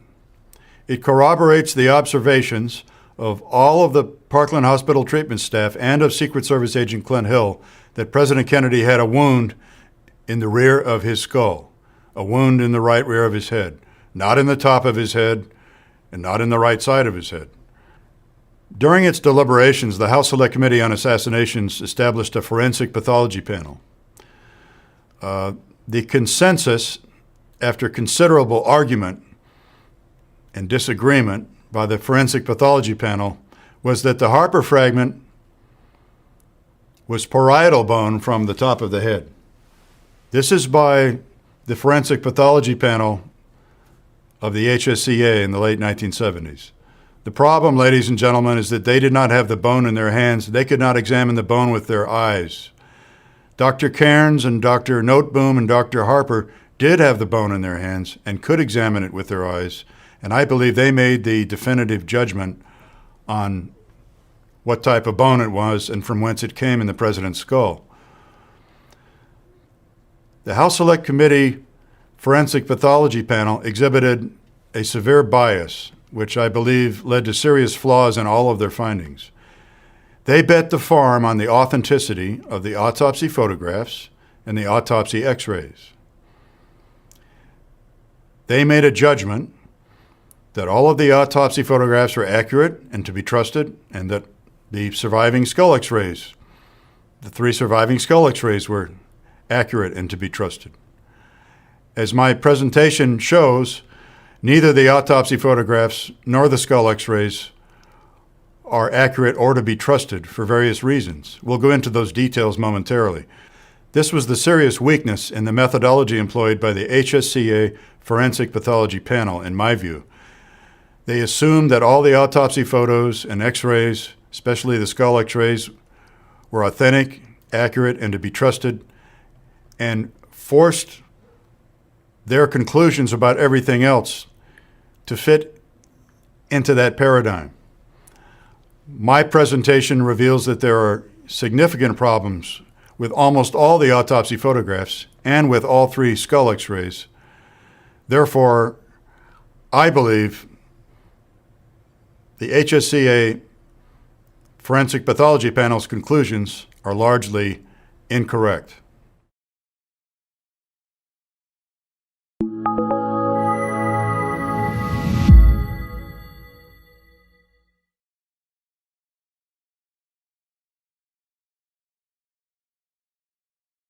I'm going to return here to the subject of deception, false evidence placed on the record, by providing you with my 2 basic conclusions about the JFK medical evidence. I'm going to start with my basic conclusions and then lead you through the reasoning that led me to those conclusions. Other autopsy photographs, other than the back of the head photos, appear to depict the results of clandestine post-mortem surgery conducted prior to the autopsy, and were used by the 2 Navy pathologists to intentionally misrepresent the results of this illicit surgery as damage caused by the assassin's bullet. As we proceed, you'll see what I mean by this. We're going to be examining several disturbing images, autopsy photographs from President Kennedy's autopsy.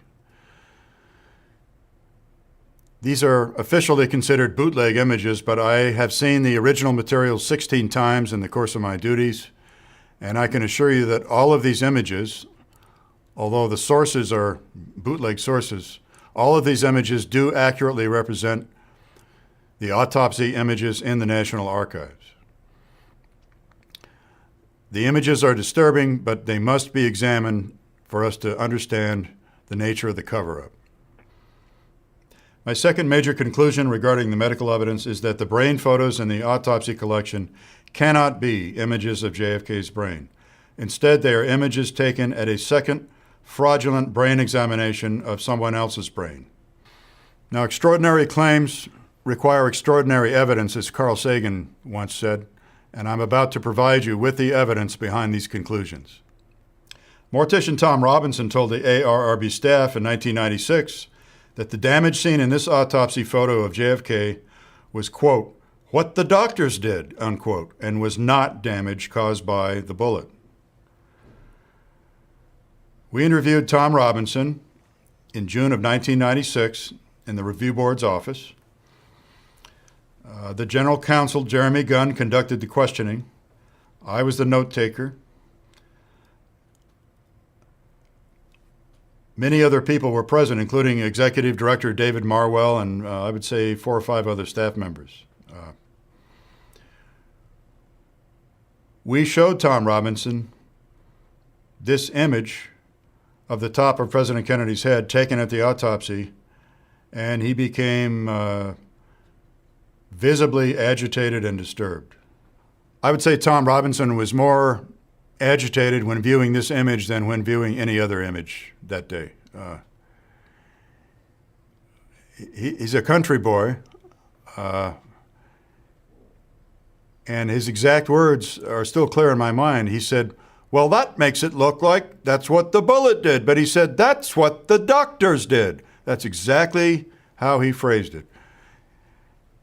At that moment, Jeremy Gunn and I looked at each other, and I can only say it was an epiphany.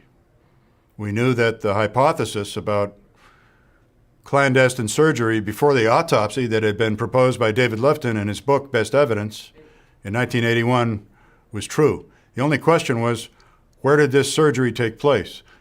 Tom Robinson vividly recalled the doctors doing this damage. He didn't recall the president arriving looking like this. You'll recall that we just looked at the diagram Tom Robinson made for the review board staff. He recalled a circular hole the size of a small orange in the back of President Kennedy's head. That's the wound he saw when the body arrived. This large wound in this photograph is damage Tom Robinson saw performed by the doctors at Bethesda Naval Hospital. Now, in the way of explanation, Robinson told the ARRB staff that the dotted lines in his wound diagram represented the saw cuts the pathologist made to remove the brain. Let me explain what I mean here. At a normal autopsy, if the person was killed by a gunshot wound to the brain or physical trauma to the brain by a blow to the head, the scalp would first be reflected back. The top of the skull cap, would be sawn off, removed by sawing, literally lifted off the person's head. The pathologist would then have access to the person's brain and could slowly but carefully remove the brain in order to examine it later after it was preserved in formaldehyde. Dr. Humes, the chief pathologist, Dr. James J. Humes, always claimed, especially under oath to the Warren Commission, that he never had to perform a craniotomy. His baseline position from the time he testified before our inspector until the time he testified before the review board was that the head wound was so large that he never had to perform a craniotomy. All he had to do is snip some scalp away here and there, and he could reach in and remove the brain. Well, that sounded ludicrous at best to everyone who ever read those comments. But Tom Robinson, by drawing his recollection of the wound as he originally saw it that night, a wound very consistent with the Dallas observations, and by then telling us that all the damage to the top of the head was caused by the autopsy doctors, Tom Robinson has put the lie to Dr. Hume's claim that he never had to perform a craniotomy. So what Dr. Hume's, I've concluded, really did was perform a modified craniotomy before the autopsy began. There's a lot of evidence for this. We'll be going through it. But the skull was opened up so that evidence could be removed from the body. All evidence of frontal shots, I'm convinced, was removed from the body before the autopsy began. I'm talking about entrance wounds in the front of the skull. I'm talking about bullet tracks in the brain that would have been consistent with a frontal shot, and I'm talking about bullet fragments removed from the brain. This was the purpose for the surgery that Dr. Humes performed before the autopsy began, and this is what Tom Robinson was witnessing, although I'm sure he didn't understand it at the time, the significance of it. He was witnessing a modified craniotomy, and he has told us, he and one other key witness, where this surgery took place. It didn't take place before the body arrived at Bethesda. It took place after the body arrived at Bethesda. Dr. Humes, assisted by Dr. Boswell, performed this illicit clandestine cranial surgery. Now, there's a second witness to this surgery being performed at Bethesda Naval Hospital, and that witness is X-ray technician Ed Reed. There were two Navy X-ray technicians. One was Gerald Custer, he was the petty officer in charge, and his colleague was Ed Reed. Ed Reed told the review board staff under oath in 1997 that he saw Dr. Humes perform both an incision of the scalp and saw cuts to the frontal bone, consistent with the damage directly above JFK's forehead in this autopsy photograph. So let me repeat what I mean here. Just behind JFK's hairline at the top of his forehead, Ed Reed witnessed Dr. Humes make a long sideways incision with a scalpel, follow up with a circular bone saw, and begin to cut open the bone beneath that scalp. These are the motions that Ed Reed demonstrated under oath during his review board deposition. He said Dr. Humes made a scalpel cut like this on President Kennedy's skull, and then pulled out a circular bone saw and began cutting the bone directly underneath the incision. At that point, Ed Reed said he and his supervisor, Gerald Custer, were summarily dismissed from the morgue. Get out of here. Go upstairs to the X-ray department. We'll call you when we need you. According to Ed Reed, they were recalled about 15 minutes later. About 15 minutes later, they went back downstairs, and as Gerald Custer, his colleague, has stated under oath, all of the X-rays of the skull were taken in one session at one time. They were all taken one after the other, and then taken back upstairs, and it took about 30 minutes to develop all of those X-rays, and then they were brought back to the morgue where they were read by Dr. Ebersol. Now, to reiterate, Dr. Humes always insisted that he had never had to perform a craniotomy, a skull cap removal, to remove the president's brain. He maintained this lie under oath for 33 years before the Warren Commission, the HSCA, and the Review Board. Significantly, Humes also informed Army pathologist Pierre Fink, who arrived late at Bethesda to assist with the autopsy, that, quote, no sawing of the skull was necessary, end quote, in order to remove President Kennedy's brain. Now, Dr. Fink was a meticulous note-taker and kept diaries. He took the notes that he made at the time and created an official report for his commanding officer in 1965. His commanding officer was General Bloomberg at the Armed Forces Institute of Pathology in Washington, D.C. His report of activities that he witnessed at the autopsy and activities he participated in was typewritten, double-spaced, submitted to General Bloomberg in 1965. And this is how we have this statement recorded. The that no sawing of the skull was necessary to remove the brain. Well, that's ludicrous on the surface of it, number one. No one at Dallas saw a wound large enough to remove a brain through, and no one at Dallas saw a large wound at the right side of the head or in the top of the head. So when Dr. Fink recorded in the Bloomberg report that Humes told him that no sawing of the skull was necessary, it indicates that Dr. Fink was also a victim of deception. Because what happened was that when the skull x-rays were developed and examined, all six, let's assume there were 6 skull x-rays. That's what Dr. Ebersol recalls, is 6 skull x-rays. When the 6 x-rays were developed and examined in the morgue, examined by Dr. Humes, Dr. Boswell, and Dr. Ebersol, the radiologist, Dr. Humes then called Dr. Fink on the phone at 8:00 p.m. that night. And Dr. Humes said, "I've got a complete set of skull films. Please come on in and help us with the rest of the autopsy." So when Dr. Humes called Dr. Fink, he already had a completed set of films, which means that this surgery had already been completed. The x-rays had been taken. And this is why Dr. Fink did not arrive until 8:30 p.m. He arrived at 8:30. When Dr. Fink arrived, the brain had already been removed from the body. The lungs had been removed, and also the heart. Now, this is the condition that Fink found when he arrived. That's when Dr. Humes lied to Dr. Fink and said no sawing of the skull was necessary to remove the brain. We know that's not true because of the recollections of Tom Robinson before the review board and because of the sworn testimony of Ed Reed. Now, during the autopsy, Dr. Boswell, one of the 2 Navy pathologists, Dr. Boswell was assisting Dr. Humes. Dr. Boswell executed a freehand sketch on the back of the body chart. The body chart was called the autopsy descriptive sheet. This is an image of the freehand sketch Dr. Boswell made on the back of the body chart. You can see it at the National Archives today by special appointment if you want to. This is a diagram that Dr. Boswell made of the top of President Kennedy's skull. The top, not the side and not the rear. This is the top of the skull.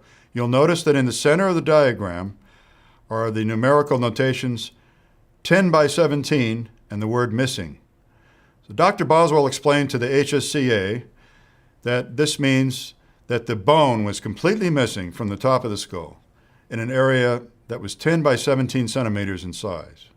Let's discuss what this means for a minute. This is extremely important. This diagram made by Dr. Boswell showing the entire top of the skull missing is completely at variance with all of the observations of the Parkland Hospital treatment staff. It's at variance with the observations of Secret Service agent Clint Hill. It's at variance with the observations, the recollections of mortician Tom Robinson, who drew a localized wound in the back of the head only. And it's at variance with the recollections, you'll recall, of Dr. Berkeley and Dr. Canada, who both also told JFK researchers, specifically Mr. Kurtz, that they observed an exit wound in the rear of the head. So, neither Dr. Canada nor Dr. Berkeley described a massive head wound that blew the top of the head off. Nor did Tom Robinson, nor did the Dallas treatment staff, nor did Clint Hill. My conclusion, 50 years after the assassination, is that this diagram is a con job. It was executed knowingly and willfully by Dr. Boswell after the postmortem surgery in order to fool history. And he got away with it for about 33 years. But as the review board took its 10 depositions of autopsy witnesses and participants, and as we continued to interview other medical witnesses, it became clear to me, and I think to Jeremy Gunn as well, that this diagram is an intentional fraud. You'll notice that this diagram has on it the bloodstains purportedly from President Kennedy. President Kennedy's bloodstains are on this piece of paper. And yet, Dr. Humes told the House Select Committee that the reason he burned all of the original autopsy notes was because they had blood on them, and he didn't want the president's blood to become an object of sordid fascination by collectors. So we have a Dr. Humes who told the Warren Commission under oath that he burned the first draft of the autopsy report. We have a Dr. Humes who then changed his story and told the House Select Committee that he burned the original notes written at the autopsy and that he burned the notes because they had blood on them. And yet, we have this crucial piece of paper here, which has a body chart on one side containing various organ weights, and on the other side it has this freehand sketch. It has blood all over it, and Dr. Humes didn't destroy this. Jeremy Gunn asked Dr. Humes under oath why he didn't destroy this set of notes, since he was so concerned about President Kennedy's blood not becoming an item for collectors to obsess over. Dr. Humes could provide no explanation. In fact, he gave a flippant response. So this supports my conclusion today that Dr. Boswell made this sketch intentionally to deceive history, representing the results of postmortem surgery as damage done by the assassin's bullet, when of course it's not.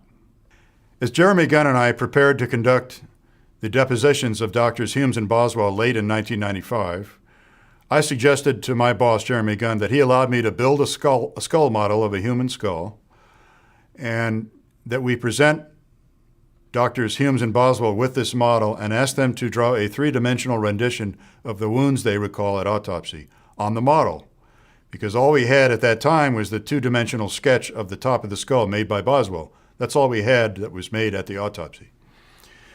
Jeremy agreed. Dr. Humes, during his deposition, adamantly refused to make any markings on the skull model. However, we were able to talk Dr. Boswell into it. He reluctantly, but eventually, did make a diagram on the skull model of the full extent of the missing bone. That's what we wanted him to draw. What is the extent of the missing bone, which you depicted in your two-dimensional sketch, where you only show the top of the head? We wanted to know what the back of the head would look like. Dr. Boswell made his markings on the skull model, which you can see today in the National Archives by appointment if you wish. It's a deposition exhibit. You can see this exhibit if you request permission to see it. And I reduced his three-dimensional markings to 4 drawings. So what I did is I reproduced on 4 pieces of paper, to the best of my ability, what he drew on the skull model, for those of you who cannot travel to College Park, Maryland and see the actual skull yourselves. So in this first diagram that I made of Boswell's markings on the skull model, you'll see the massive amounts of bone completely missing from the cranium, according to Boswell, in the back of the skull. It wasn't just the top of the skull, it's also the back of the skull. Boswell, you'll note, drew a very small entry wound in the right rear of the skull, consistent with what they wrote in the autopsy report. The autopsy report states that there was a small wound of entrance about 2.5 centimeters to the right and slightly above the EOP. The EOP is the bump on the back of your head. And so in this sketch of what Boswell drew in the skull model, you can see that, yes, indeed, this small entry wound is drawn about 2.5 centimeters to the right of the external occipital protuberance, the bump on the back of the head. But directly above that, according to Boswell, was this enormous defect, which we now know was not only the top of the skull, it included the entire right rear of the skull. Let's look at the next view. This is the right lateral view of Boswell's skull model, drawn by me. This is the right-hand view, representing what he was attempting to convey in his freehand sketch of the top of the skull. This is the frontal view. It shows considerable frontal bone missing. Now, the frontal bone includes not only your forehead, but part of the top of your head back to the coronal suture. The coronal suture joins a point just forward of your 2 ears. So the frontal bone includes your forehead and part of the dome on top of your head. So there is considerable frontal bone missing in this diagram. And then here is the top view of the skull that's in the archives. And you'll note the great similarity between this sketch that Boswell made on the skull model and his autopsy sketch that he made on the back of the body chart. 10 by 17 missing. So now you have a good concept of what the skull model in the archives depicts. Dr. Boswell essentially took his 2-dimensional freehand sketch made at the autopsy and turned it into a 3-dimensional rendition on a skull model. So these are my major conclusions about the medical cover-up. Dr. Hume surgically expanded the original exit wound in JFK's head to about 5 times its original size to gain access to the brain and remove forensic evidence of a frontal shot or shots before the autopsy officially began. This postmortem surgery allowed those controlling the cover-up to falsely claim that the massive damage to the top and right side of the skull, seen in the autopsy photos and x-rays, was caused by a shot from behind, consistent with the Texas School Book Depository. Remember, the Warren Commission's conclusion was that a lone assassin killed President Kennedy firing from above and behind. Their conclusion was that Lee Harvey Oswald, a lone malcontent, killed President Kennedy with a bolt-action rifle by firing 3 shots from above and behind, and that 1 shot had missed and that 2 shots had hit the president. The results of this illicit, clandestine surgery were sketched by Dr. Boswell, were x-rayed and photographed, and were intentionally misrepresented by both of the Navy pathologists to the official morgue audience and to numerous government bodies as, quote, damage caused by the assassin's bullet, unquote. Here is some supporting evidence for the postmortem surgery hypothesis. The bright red V-shaped trauma above the right eye is evidence of the surgical removal of an entry wound caused by a shot fired from the front. This is my conclusion. The reason for this is we have 2 witnesses who recall seeing photographs of an entrance wound high above the right eye, high in the forehead, in exactly this location. They saw these photographs the week after the assassination. Those photographs never made it into the official record. However, the location of this clear incision is exactly where they saw an entrance wound in postmortem photographs. Now, multiple lines of evidence indicate that this damage above JFK's right eye was the result of surgical tampering prior to the autopsy. In 1988, Dr. Paul Peters of Parkland Hospital described this damage in a documentary televised by PBS as, quote, an incision, unquote, thereby confirming that it was not present when JFK was treated at Parkland Hospital. There was no surgery whatsoever on JFK's cranium at Parkland Hospital. The only surgery performed on the president at Parkland was the tracheotomy in the throat to assist with breathing. There was no surgery on his skull, and so when Dr. Peters made the comment that this is an incision in a 1988 documentary, he's confirming not only that this is a man-made lesion, it's a man-made wound, but that he didn't see it in Dallas. Now, the 2 witnesses who saw photographs the week after the autopsy of an entrance wound in this exact location were Joe O'Donnell and Dennis David. Now, the 2 witnesses who saw photographs in the week following President Kennedy's autopsy of an entrance wound high in the forehead in exactly this same location were Joe O'Donnell and Dennis David. Joe O'Donnell was a USIA, U.S. Information Agency photographer detailed to the White House during the Kennedy years. Dennis David was a first-class corpsman in the Navy, an HM-1, an E-6. One of his close associates and friends was the person who ran the audiovisual lab at Bethesda Naval Hospital, Lieutenant Commander Pitzer. Within the week following the autopsy, Lieutenant Commander Pitzer showed Dennis David in Pitzer's office images of JFK which showed a small entrance wound high in the forehead, well above the right eye, in exactly this location. Joe O'Donnell was shown photographs of that same wound by Chief Robert Knudsen. Robert Knudsen was a Navy chief, a photographer's mate who worked at the White House. He showed Joe O'Donnell, his White House colleague, photographs of the same small entrance wound within a week of the president's death. Those photographs are not in the record today. They never made it into the official record for obvious reasons. But these witnesses are highly credible people. Tom Robinson first described seeing a small hole in JFK's cranium at this approximate site to the HSCA staff in 1977. And in fact, there's a transcript of this interview. Robinson decided to tape the interview, and because he audiotaped, the HSCA audiotaped, Because the HSCA audio taped, they made a transcript of the interview. When all of the House Committee medical records, when the staff records were released in 1993 because of the JFK Records Act, the HSCA transcript of the Robinson interview was released. And in that transcript, it is revealed that his questioner, Andrew Purdy, at one point asked Mr. Robinson to verify, so this wound is way above the right eye, correct? And Robinson said yes. So it's from that transcript of the HSCA interview of Robinson that we know that he saw the same wound.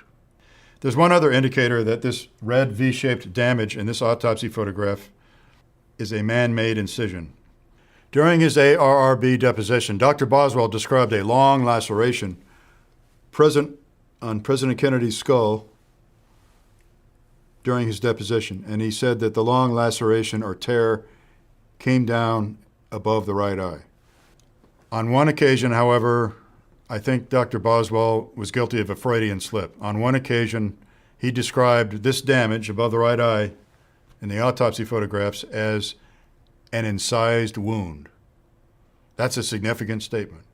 An incised wound is a man-made wound, an incision made by a human being. So Dr. Boswell's laceration, what he would have had us believe was a laceration, was even revealed by him on one occasion when he slipped up as an incision. And that's in the deposition transcript. It's in the JFK Records collection, and you can read it yourself. There's additional corroborating evidence of an entrance wound high above the right eye, and that's provided by a new evidence who has come forward since my book was published. I was contacted in the year 2010 by a person named Quentin Schwinn. He's a contractor with a high-level security clearance who works at one of the 8 NASA centers. He was once a student of photography at the Rochester Institute of Technology. He has a vivid recollection of being approached during what was clearly a job interview in late 1982 or early 1983, while he was a student at RIT. He was approached by one of his professors, a Professor David Hazy, and by an unknown stranger from out of town. The stranger had a briefcase. The stranger pulled out 2 photographs. One was a satellite image of airplanes parked on a runway, obviously taken from a great distance. And they asked Mr. Schwinn all kinds of photogrammetric questions about how would you determine the size of this airplane, the length of the wings, the length of these shadows. And apparently he satisfied them with his answers. He indicated to them that he had a good knowledge of photogrammetry and of photography and photographic analysis. They then showed him one color positive transparency, a postmortem image of JFK after death. And I spent 3 years off and on interviewing Mr. Schwinn on the phone, assessing his credibility. I even had him contact RIT, and I had them send me a sealed transcript of his matriculation there. I received the sealed transcript. I verified that he was in school there when he said he was. He did receive the 2 degrees in photography that he said he did. And my considered judgment after interviewing him for 3 years is that Quentin Schwinn is a reliable witness, and that he was shown a postmortem image of President Kennedy, which is not in the official collection today, by 2 individuals as part of a recruitment pitch. By the way, he was subsequently offered 2 federal jobs in photography and declined both of them. But this event happened. And so this is what I encouraged him to do. This image is the result of Quentin Schwinn going to a qualified medical illustrator, describing for him what he recalls seeing in the image, and getting the medical illustrator to draw a picture. And I believe this is the 3rd or 4th attempt of the effort. I mean, Quentin Schwinn is a perfectionist, and he had, in fact, more than one artist work on the project, and he finally settled on the best artist. And then I think this is the 3rd attempt made by the 2nd artist. This is important for 2 reasons. One is the entrance wound, apparent entrance wound above the right eye, and the other reason is the condition of the throat wound, which we'll talk about later in this presentation. So this is the wound that apparently Dennis David and Joe O'Donnell recall seeing in photographs the week after the autopsy. I forwarded this image to Dennis David with a minimum of description and asked him if it was similar in any way to the photographs he was shown by Lieutenant Commander Pitzer. And he said the entrance wound above the right eye is exactly what he recalls. The condition of the throat wound is different, which we'll talk about later in this presentation, which is significant. But he said that the small entrance wound above the right eye is 100% consistent with the photographs shown to him by Lieutenant Commander Pitzer a week after JFK's death. Joe O'Donnell is now deceased, so I could not contact him. But this, I think, gives the viewer a good impression of an entry wound from a shot from the front, which was later removed from President Kennedy's skull by illicit, clandestine, post-mortem surgery before the autopsy began. My considered conclusion after many years of thought is that that bullet, which entered well above the right eye, that shot from the front, is not the cause of the blowout in the right rear of the head seen at Parkland Hospital. I believe this bullet, which entered in this location, exited high in the left rear of the skull, and it did not make a particularly large exit wound. I believe it made the exit wound seen in this image. This image was described as the posterior skull by the autopsy pathologist. In 1966, when the Kennedy family returned the autopsy photographs to the government, when they gave the photographs to the National Archives, the doctors were called in the next day. Dr. Humes, Dr. Boswell, and Dr. Ebersol, the radiologist, and Mr. Stringer, the photographer. They were told to make a catalog and just describe by title what is being seen in each image. The title they gave this photograph was The Posterior Skull, the Back of the Head. Dr. Mantic, an associate of mine, has been to the archives 9 times. He's viewed the archives' autopsy materials 9 times, both the photographs and the x-rays, with the permission of the Kennedy family. He has examined this image stereoscopically with a stereoscopic viewer that he made himself. He put 2 transparencies in there that were almost identical and was able to see a 3D view of this image. This image is cropped somewhat at the top. The actual transparency in the archive shows more in its field of view than this image does. Dr. Mantic was able to observe that this has to be the rear of the head because at the top of the image he could see President Kennedy's chest. The president's lying on his back on the examining table. This is the top and right side and rear of the head gone in this image. And he could see the nipples on President Kennedy's chest in the 3D stereoscopic viewer and the abdominal fat pads which had been folded back. So through his personal viewing of the photographs, Dr. Mantic has confirmed that this is indeed the rear of the head and that the large cavity in the cranium is in the top and right rear of the head. Now, examining the image again, you'll notice that in the center of the image, there's a semicircular notch. It's a little bit out of focus, but there's a semicircular notch in the bone and the scalp has been reflected back. The House Select Committee on Assassination's Forensic Pathology Panel identified that notch as forensic evidence of a bullet's exit. Forensic evidence of exit. In other words, it's cratering, and the cratering, the larger part of the hole, is on the outside of the skull. I conclude that this semicircular beveled notch is the exit wound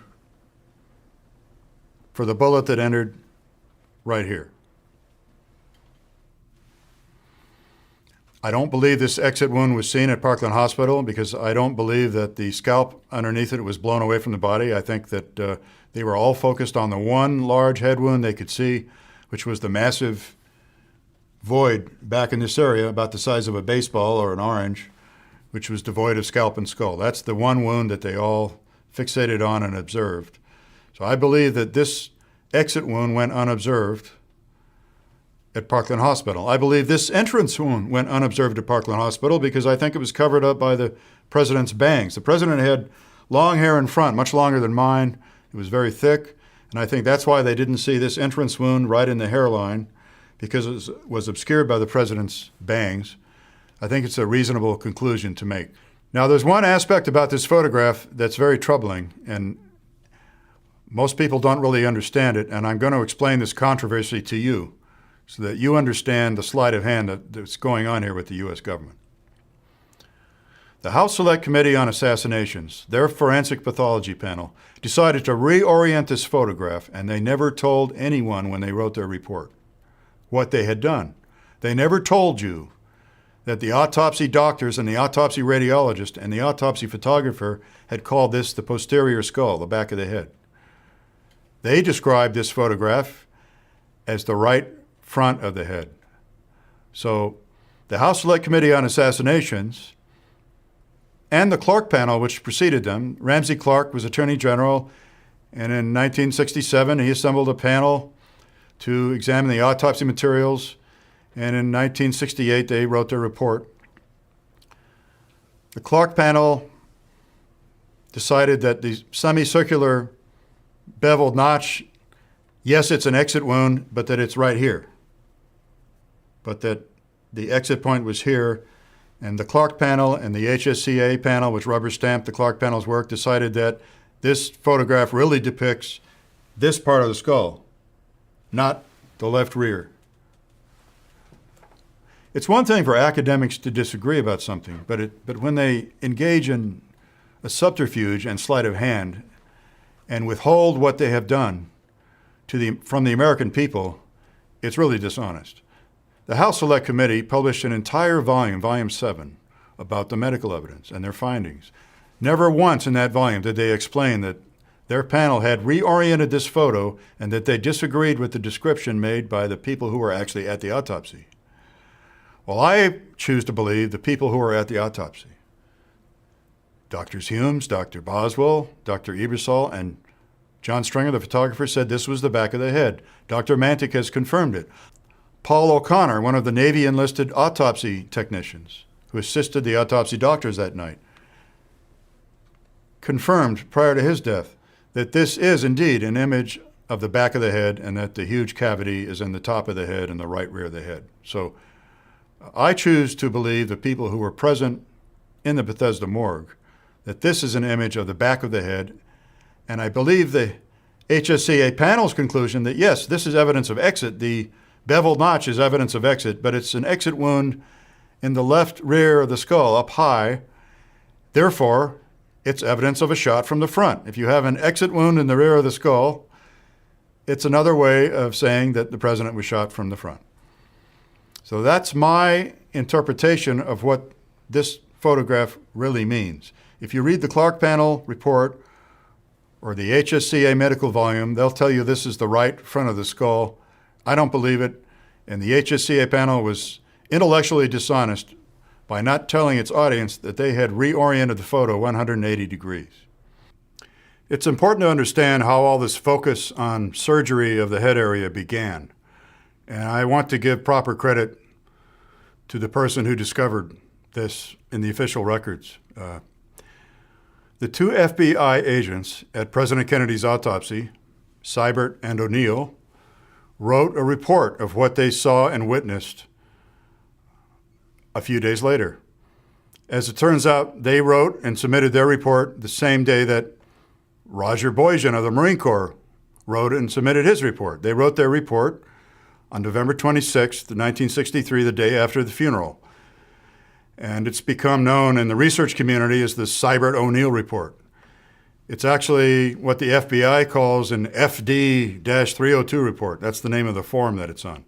The Seibert-O'Neill report contains verbatim quotes of various things they heard the chief pathologist, Dr. Hume, say during the autopsy. And perhaps the most important quote in the report is where they're quoting Dr. Hume saying the following. Now, they didn't use quote marks in their report. I'm going to use quote marks in this recapitulation for the sake of clarity. They report Dr. Humes saying, quote, "There has been surgery of the head area, namely in the top of the skull," unquote. I want to repeat that. There's been surgery of the head area, namely in the top of the skull. That's what they heard Dr. Humes say. That's what they wrote down in their notes. That's what they put in their report. The problem with this is that there was no surgery of the cranium in Dallas whatsoever. So Dr. Humes was reporting a major finding to anybody interested in forensics. And how did this president get killed? Surgery of the head area. Researcher David Lifton discovered this in 1966, I believe, when that Sybert O'Neill report was finally released by the National Archives. That report of what the agents witnessed at the autopsy was buried by the Warren Commission. Arlen Specter made sure it did not get published in the 26 volumes. He sent it straight to the archives. It was released by the archives about 1966. Edward J. Epstein published it in his book, and then Josiah Thompson later published it in his book a year later. So David Lifton became aware in 1966 of this statement, and to him it was an alarming statement because it indicated possible tampering with the president's wounds. David Lifton published a major forensic thriller, a major book on the assassination in 1981 called Best Evidence. Many of you will be familiar with that. He focused on the surgery statement in the Sybert O'Neill report and the importance of it. It was his conclusion that the surgery to the president's wounds that altered the appearance of the wounds and allowed people to remove evidence, it was his conclusion that this surgery took place before the body arrived at Bethesda Naval Hospital. It's my conclusion, after the 10 sworn depositions we took of autopsy witnesses and of our numerous unsworn interviews that we conducted, that this surgery took place at Bethesda Naval Hospital after the body arrived. As I've already stated, we know that the president's body arrived at 6:35 p.m. per Sergeant Boyjan of the Marine Corps, per his report. We know that the official autopsy didn't start until 8 o'clock. So the real question is, what happened to the president's body during that 85 minutes, almost an hour and a half, between 6:35 p.m. and 8 o'clock p.m. when the autopsy started? What happened during that hour and a half? That's the story of this medical cover-up. I'm convinced that that's when this surgery took place, before a minimal audience, very small in size. After 8 o'clock, many witnesses were allowed into the morgue and observed the official autopsy. They saw an enormous head wound, beyond their belief, really, it was so large. They never saw Dr. Humes perform a craniotomy or any surgery. They did see him easily remove the brain. And it's clear to me that it's after 8 o'clock that the FBI agents heard Dr. Humes make this comment. So when David Lifton wrote his book, it was his conclusion that Dr. Humes had made an excited oral utterance revealing the fact that he had discovered tampering done by someone else on the body of the president. There's been surgery of the head area. But this can't be true. It cannot be true. The FBI agents were not admitted into the morgue until 8 o'clock, along with the rest of the morgue audience who witnessed the autopsy from 8 to 11 p.m. Dr. Humes made this statement in front of his large morgue audience and in front of the FBI agents. There's been surgery of the head area, namely in the top of the skull. I believe that this was a panic reaction by Dr. Humes to the disbelief expressed by his audience. After all, his audience was composed of his peers, his medical colleagues from the hospital. These people did not want to believe that this enormous wound in the president's head, where all the bone was missing here and the bone is flapped out on the right side and missing in the rear, they didn't want to believe that was done by one bullet. They found it hard to believe. The enlisted men who were present at the autopsy have stated that there were gasps and exclamations of disbelief. The enlisted men working at the autopsy have told researchers since then that the audience was in a disbelieving frame of mind, was shocked, horrified, and were very skeptical that all this damage could have been caused by one bullet. I think Dr. Humes was reacting to this pressure from his audience. And in stating, oh, there's been surgery of the head area in the top of the skull, I think it was a way for him to distance himself from what he had performed 1 hour earlier. Okay? I think Dr. Humes performed the surgery. Ed Reed saw him doing it. Tom Robinson saw him doing it. He knew that what he had done was obstruction of justice. He was probably extremely nervous about it. So when his audience expressed shock and disbelief, I believe Dr. Humes engaged in what a psychologist calls dissociation. I have a psychologist friend in Pennsylvania, Stephen Kosser. He has told me this is classic dissociation. I see a problem here, Dr. Humes says, but I didn't do it. I'm reporting it to you, so I couldn't have done it. So I think that's what's going on with the surgery statement. And here is the document. Here before you is the key page from the Sybert O'Neill report, which shows the exact language reported by the two FBI agents in their report. Surgery of the head area, namely in the top of the skull. Now, there are 3 additional proofs of illicit clandestine surgery at Bethesda, and I'd like to show you what they are. First, Alan Belmont was the number 3 man in the FBI. Alan Belmont worked directly under Clyde Tolson, and Clyde Tolson worked directly under H. Edgar Hoover. Alan Belmont was later placed in charge of the assassination investigation for the FBI. There's a memo dated the night of the autopsy, 11/22/63, with some marginalia on it, which indicates that it may have been written shortly after 9 o'clock, between 9 and 9:30. This memo mentions a bullet found on a stretcher in Dallas, and it also mentions a bullet, quote, lodged behind the ear, end quote, and the FBI's plans to obtain that bullet lodged behind the ear. The important thing here is that no such bullet was mentioned in either the FBI agent's report from November 26th or in the autopsy report written by the Navy.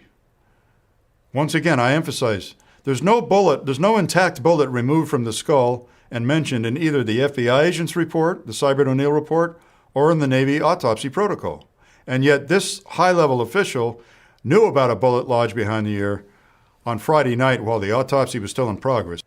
So it's my conclusion that this high-level official, Alan Belmont, was in telephonic contact that night during the autopsy with someone on the scene who knew what was going on and was reporting it to him by telephone.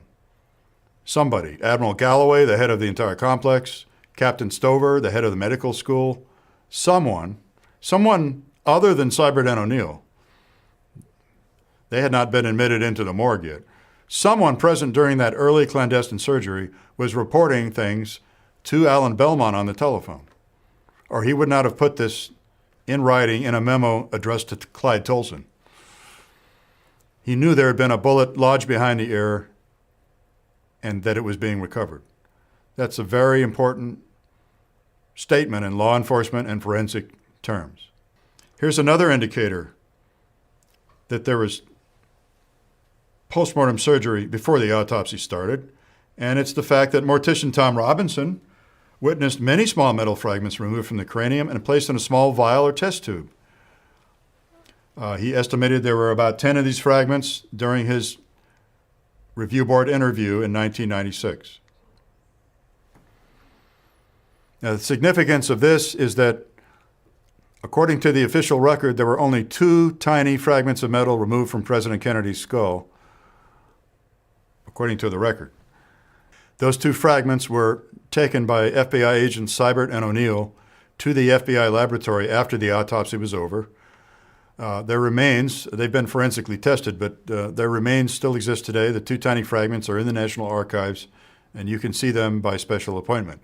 But those are the only two fragments recorded as removed from his body in the autopsy report written by the Navy. And those are the only two fragments that physically exist today, removed from his body. And yet we know from Tom Robinson here that there was a whole vial or test tube full of 10 or more small fragments. There's a third indicator of postmortem surgery before the autopsy started, and this is the recollections of HM1 Dennis David, who typed a receipt for 4 large bullet fragments and examined them closely himself. Now, Dennis David is an HM1, a first-class corpsman, an E6. He was filling the role that day of chief of the day at Bethesda.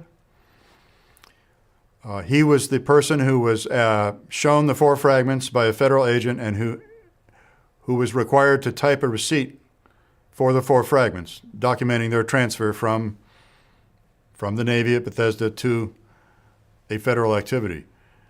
He remembers typing the receipt. He remembers the agent taking the receipt with him and the typewriter ribbon from the typewriter.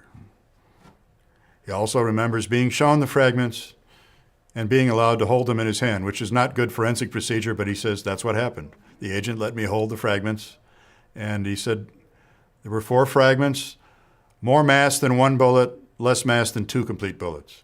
So those items of evidence, those 4 fragments and that receipt, are not in the evidence trail today.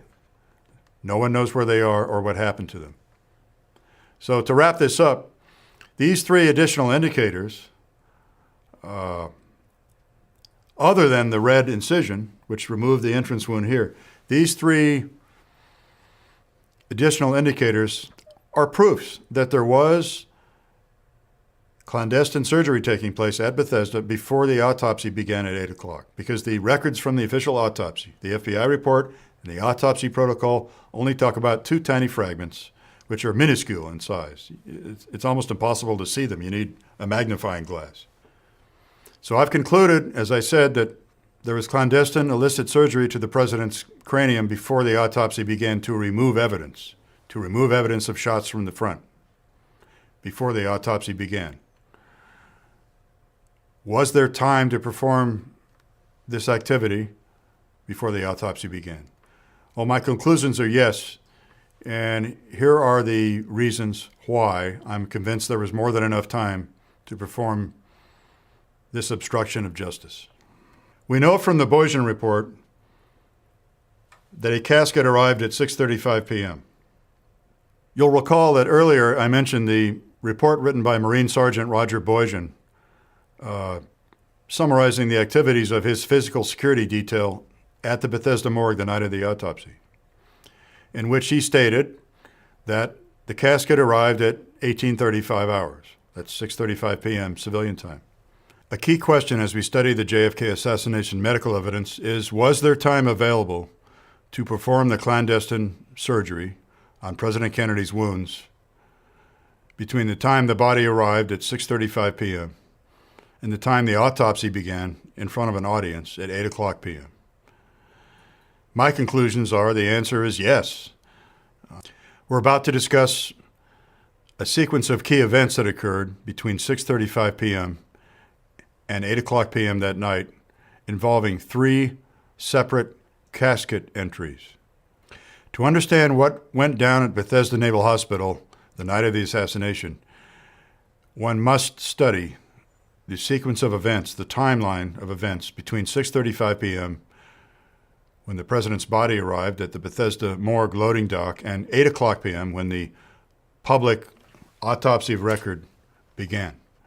What happened during those 85 minutes is the key to understanding how the cover-up was implemented, how brazen it was, and how much it was a cover-up on the fly, really an act of desperation by people who had lost control of events. The first event in the timeline of events is the arrival of the cheap shipping casket at the morgue loading dock in a black hearse at 6:35 p.m. This was offloaded by Navy sailors by a working party headed by Petty Officer Dennis David. Marine Corps Sergeant Boyjan recorded the exact time in his report. Now, I'd like to say a few words about Dennis David and explain what he brings to this story. Dennis David was a Navy corpsman, an HM1 or an E6. He was filling the role that day of Chief of the Day at the Bethesda Naval Hospital. Even though he wasn't a chief, he was an E6. And he had a lot of responsibility. He was called by the Secret Service early that evening and said, "Get a working party together. Your visitor is about to arrive." And he understood what that meant because the Secret Service had taken over the hospital with about 40 agents, and he knew what was coming. President Kennedy's body was coming. So he gathered up all the sailors he could, some from the medical school, some from the dental school, and assembled a working party on the morgue loading dock. He and his working party observed a black hearse drive up in the darkness. A hearse is a black Cadillac specifically designed by the funeral trade to carry caskets. And behind the hearse was a follow-up car. Men in suits with short haircuts got out of the follow-up car and out of the hearse. The two people in front of the hearse were wearing white operating room smocks, which is significant. I believe it means they were employees of the Gawler Funeral Home, and I believe the hearse belonged to the Gawlers Funeral Home. That's the mortuary activity that embalmed the president's remains. Dennis David and his working party moved the shipping casket to the morgue anteroom. That's the chill box room, waiting area outside the morgue proper. And they set down the shipping casket, and then they were told to leave. Dennis David then walked forward to the front of the hospital and sat in an office on the second floor, which was near the rotunda. At the front of Bethesda, there's a rotunda near the main entrance and a tower above the rotunda. About 20 minutes after he offloaded the shipping casket at the morgue loading dock, he observed the motorcade arrive from Andrews Air Force Base. This is a motorcade of many vehicles with police escort, police motorcycle escort, which arrived out in front of the hospital. There was a large crowd waiting, interested citizens and bystanders grieving for the fallen president, just wanting to observe what was going to happen. He observed Jackie Kennedy and Robert F. Kennedy get out of the light gray Navy ambulance. He observed a Secret Service agent get out of the ambulance and another man in a suit who happened to be Admiral Berkeley in civilian clothes. Robert S. McNamara, the Secretary of Defense, and others got out of other vehicles. Jackie Kennedy, Robert McNamara, Robert Kennedy, and the Kennedy entourage immediately entered the building, came into the rotunda, and went up the elevators to the VIP suite. Now, the time of arrival of this light gray Navy ambulance was 6:55 p.m. It was recorded by the newspaper people and by the Secret Service agents who wrote reports. This just happens to be 20 minutes after the time of arrival of the casket recorded by Sergeant Boyjan in his Marine Corps after-action report. He recorded a casket arriving. The casket arrived at 18:35. That's 6:35 p.m. The arrival of this motorcade at 6:55 p.m. is 20 minutes later. Both of those times are confidently documented by contemporaneous documents. The 20-minute lag between the arrival of the president's body and the motorcade is exactly what Dennis David recalled for years to any and everyone who interviewed him, is about 20 minutes between the time he moved the shipping casket to the morgue anteroom to the time the motorcade arrived. So this corroborates and verifies Dennis David's story and verifies him as a reliable witness because he was spot on in his recollection of the time lag. He first began telling his story about his involvement in events in 1975 to a newspaper man. Researcher David Lifton interviewed him extensively in 1979 and 1980, including on film. And the story remained consistent. Dennis David has been interviewed many times since 1975, including by me during the time of the review board. And his story has remained very, very consistent, without embellishment, without changes. And in my view, he's an extremely reliable witness. This is important because Dennis David told me when I interviewed him in 1997, I believe it was, that after the autopsy was over, he asked Dr. Boswell, one of the two Navy pathologists, was that President Kennedy's body in the shipping casket that I offloaded from the Black Hearse? And Dr. Boswell affirmed that and said, yes, you ought to know, you carried it into the morgue yourself. So Dennis David received confirmation from one of the two Navy autopsy pathologists, Dr. Boswell, that that was President Kennedy's body that arrived in the shipping casket. And we know the time of the shipping casket's arrival from the Boysen report, 6:35 p.m. As I've said, the light gray Navy ambulance arrived at 6:55 p.m. Let me explain what I mean when I talk about the Dallas casket. Air Force One flew from Love Field in Texas to Andrews Air Force Base in Maryland with the Kennedy entourage on board and with a large ornamental bronze ceremonial viewing coffin. President Kennedy's body had been placed into this viewing casket at Parkland Hospital. Ambulance driver Aubrey Reich, who worked for the O'Neill Funeral Home, had witnessed the body placed in the casket. In fact, he assisted with placing President Kennedy's body, which was wrapped in sheets. The body was wrapped in a sheet, and another sheet was wrapped around the head. He assisted in moving the body at Parkland into the bronze ceremonial coffin. He then witnessed his boss, Mr. O'Neill, close the lid, and because Aubrey Reich was the ambulance driver for the funeral home, for O'Neill Funeral Home, he drove the coffin personally to Love Field and witnessed it taken on board Air Force One. So there was no interruption of that chain of custody at that time. He saw the body placed in the bronze casket. He was with the casket. No one opened it at any time, and he saw it taken on board Air Force One. At 6 o'clock p.m., Air Force One landed at Andrews Air Force Base, and shortly thereafter, the public all over America viewed on their television screens the lowering of this bronze casket in a mechanized forklift, the lowering of the casket to the ground level where it was placed on board a light gray Navy ambulance by many people. Some of the people were members of the Honor Guard, the Joint Service casket team. Some of the people were Kennedy aides assisting with moving the casket into the light gray ambulance. That light gray ambulance did not stop en route to Bethesda Naval Hospital. We know that from our depositions of the two FBI agents who were in that motorcade. It did not stop for any reason. It took about 45 minutes to get there. It arrived at 6:55. But we know from the events with the shipping casket at 6:35 p.m. that bronze Dallas casket could not have contained President Kennedy's body, by definition. So the American people witnessed a charade on television shortly after 6 p.m. on November 22nd.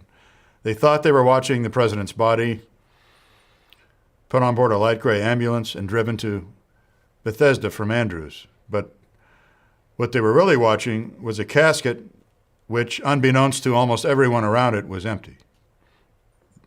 The bronze Dallas casket arrived in the light gray Navy ambulance at 6:55 p.m.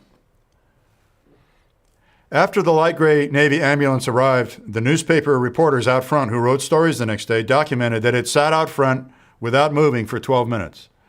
The Kennedy entourage and others went inside the hospital immediately. The driver of the light gray Navy ambulance, William Greer, who had driven the limousine in Dealey Plaza, Secret Service agent Greer just sat there with the car, not moving for 12 minutes. At that point, the two FBI agents who had been in the motorcade and whose job was to attend the autopsy, retrieve bullets from the body and take them to the FBI lab. That was their job. They walked up to Greer and said, "Why are you sitting here?" I mean, they knew the Dallas casket was in the light gray ambulance. And he says, "I don't know where the morgue is." And they said, "Okay, we're going to get in our car. You follow us. We get our physicals here every year. You follow us. We'll take you back to the morgue." So William Greer in the light gray ambulance with the Dallas casket inside and no one else in the car followed the FBI agents around to the back of the Bethesda Naval Hospital, arrived at the morgue. At about 7:17, we know this from another document, at about 7:17, 4 federal agents, and only 4 federal agents, removed this Dallas casket, which had to be empty by definition, removed it from the Lycra ambulance and took it to the morgue anteroom. They were not allowed to take it into the morgue. They took it into the anteroom outside the morgue. The 4 agents who moved the casket at about 7:17 p.m. were FBI agents Seibert and O'Neill and Secret Service agents Kellerman and Greer. We know this because the 2 FBI agents were interviewed by the House Committee. The HSCA interviewed them in 1977 and 78. They told about this event in great detail, the casket entry that they personally were involved in. As far as they knew, it was the only casket entry from their viewpoint. And it was only the 4 federal agents moving this casket. And it was so heavy, they had to use a wheeled conveyance, similar to a dolly, to move it. I'm sure what they had was a church truck. In the funeral trade, a gurney with wheels, where the gurney can be raised and lowered, is called a church truck. I'm sure that's what was used to move this heavy casket from the Lycra ambulance to the morgue anteroom.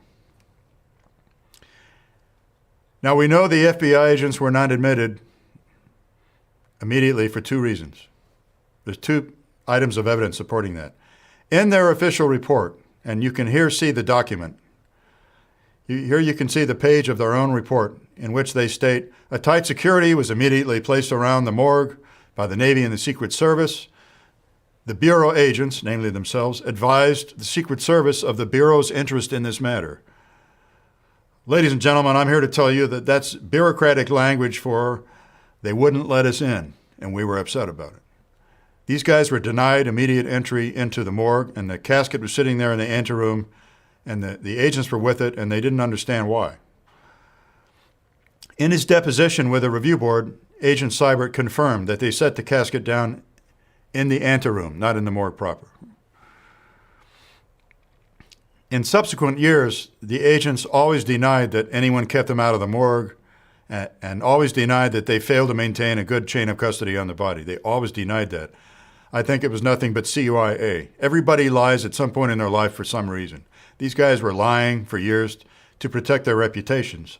They weren't about to admit that they lost the chain of custody on the body and that they'd been hoodwinked and that they were kept out of the morgue. So they never admitted to this. But Dr. Humes, the chief pathologist, in a conversation with one of his neighbors who worked for CBS network, television network, told his neighbor that the FBI agents were never in the morgue and that they were kept in an anteroom during the autopsy. So that's the other lie that was told. Both lies were half true, okay? It's true that the 2 FBI agents took the bronze casket from Dallas to the vicinity of the morgue themselves with the assistance of 2 Secret Service agents. That part is true. But they really set it down in the anteroom. It's not true that they were kept out of the morgue during the entire autopsy. But Dr. Humes said they were, and here's the document that shows that. This is the crucial page from the CBS memo written recounting the conversation that Humes had with his neighbor, in which he says the FBI agents were lied. They were never in the morgue during the autopsy. They were kept in an anteroom. So that's the other half of the story. The part of that story that's true is that, yes, they were kept in the anteroom for a while. We know they were admitted later because they took notes and they wrote a report of everything they witnessed and everything they heard. So to summarize here, the second casket entry that night was the empty Dallas casket taken to the morgue anteroom by 4 federal agents at 7:17 p.m. and then set on the floor. There's another casket entry that night, and this is the second entry for the Dallas casket. And it's at 8 o'clock p.m., and it's undeniable that this entry took place because it was the Ceremonial Honor Guard, the Joint Service Casket Team, men from the different armed services in their dress uniforms wearing white gloves, that took the casket into the morgue proper, the bronze Dallas casket, with President Kennedy's body now inside, took it inside at 8 o'clock p.m., set it down. The casket was open in front of witnesses, and everyone saw that it was President Kennedy inside, wrapped in sheets, as he had been when he left Dallas. The two FBI agents witnessed the opening of the Dallas casket. They witnessed President Kennedy's body inside, removed, placed on the examining table, wrapped in sheets, and they recognized that it was him. It's clear to me that they were taken to another room and sequestered, told to stand by and wait while the preparations for the autopsy were being made. They told one of their internal officials in an interview in 1964 that the time of preparations for the autopsy was 7:17 p.m. I know what that means. That's the time that they and the two Secret Service agents offloaded the empty Dallas casket. They didn't know it was empty, but it was. Set it down in the anteroom, and that's the time the FBI agents were refused admittance into the morgue. And that's why they placed enough importance on this event to give a time to it, to give a time to Mr. Rosen of the FBI when they said the time of preparation was 7:17 p.m. I'm convinced that the time they were allowed to finally enter the morgue was right at 8 o'clock, right after the Joint Service Casket Team, the Honor Guard, had taken the Dallas casket into the morgue with President Kennedy's body reintroduced into it. Now, what does this mean? This means that a cursory examination was performed of President Kennedy's true wounds right after he arrived at 6:35.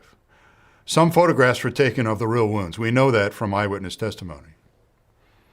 They never made it into the official record. Clandestine illicit surgery was then performed to radically expand the cranial wound and remove evidence of shots from the front. Surgery was performed on the throat wound to expand the throat wound and remove evidence of a shot from the front and the throat. The two X-ray technicians were then recalled to the morgue. Remember, they had been summarily dismissed when the surgery began. They were recalled to the morgue after being upstairs about 15 minutes. They took the skull X-rays. After that, a quick series of autopsy photographs was taken. Most of the autopsy photographs, as you'll notice in this presentation, show President Kennedy lying supine with his head in a metal head brace or a stirrup. I'm convinced that that entire series of photographs was taken immediately after the skull X-rays and before the autopsy started. Because no one at the autopsy proper, no one at the official autopsy from 8 to 11 p.m. recalls any metal head brace being used. It was normally not used at Bethesda. It was not used that night between 8 and 11. No one in the large audience saw it being used. And yet, 2/3 of the autopsy photographs show President Kennedy's head in this head brace. So I'm convinced that this initial series of shots was taken right after the surgery, right after the X-rays. And the people that did this were very psychologically astute. They even put a fresh towel underneath President Kennedy's head. So you can see in these photographs there's a fresh towel with a blue-green stripe on it and the medical caduceus symbol identifying the location as Bethesda. And this is to give the viewer the impression that the body just arrived because there's a fresh towel laying under his head, underneath the head brace. And of course, no one's made any incisions on the body or the towel wouldn't be fresh, would it? This was a very clever psychological trick. Once this quick series of photographs was taken, all showing the back of the head obscured, totally obscured by the head brace. The body laying flat on the table, the back of the head can't be seen, it's in the head brace. All you can see is massive amounts of damage to the top of the head and the right side. Once those photos are taken, it's at that time that President Kennedy's body had to have been reintroduced into the empty Dallas casket, reunited with the light gray ambulance, and allowed to be found by the Joint Service Casket Team. Now, this is actually what happened that night. If you buy David Lifton's book, Best Evidence, he explains in better detail than anyone else ever has the shell game that was going on with the casket that night. The Joint Service Casket Team flew to Bethesda from Andrews Air Force Base in an Army helicopter. Their job is to stay with the body and provide due ceremony during the autopsy, a ceremonial guard. They lost the custody of the casket. At some point, At some point that night, a decoy ambulance was driven away into the darkness at high speed. The casket team got into a pickup truck, a dirty pickup truck, in their dress uniforms. You can just imagine what that was like, and chased after this thing in the darkness. And reportedly, the ambulance even turned off its lights. They were chasing an ambulance in the darkness and lost the ambulance. And so for 30 minutes or more, the Joint Service Casket Team had lost track of the Commander-in-Chief's casket, couldn't find it, couldn't take it into the morgue. They went back to the front of the hospital, more than a little bit chagrined and worried about the way they were going to get chewed out. At some point, they became aware that there was a bronze casket sitting in a light green Navy ambulance out in front of the hospital shortly before 8 o'clock. And they followed it around. It was driven around. They followed it around to the back. And that's when the 8 o'clock casket entry took place. The Joint Service Casket Team had to be allowed to take the president's casket, the one he was placed in Dallas, into the morgue. There had to be a public record of that. So there was. But there was also a record of one person who found all this very disturbing. Mortician Tom Robinson, when he was interviewed by the HSCA in 1977, if you'll check the transcript of his interview, there's one point at which he says, "The body was taken, and then the body never came." And that statement of his is filled with ellipses, which indicates that part of his statement has been removed.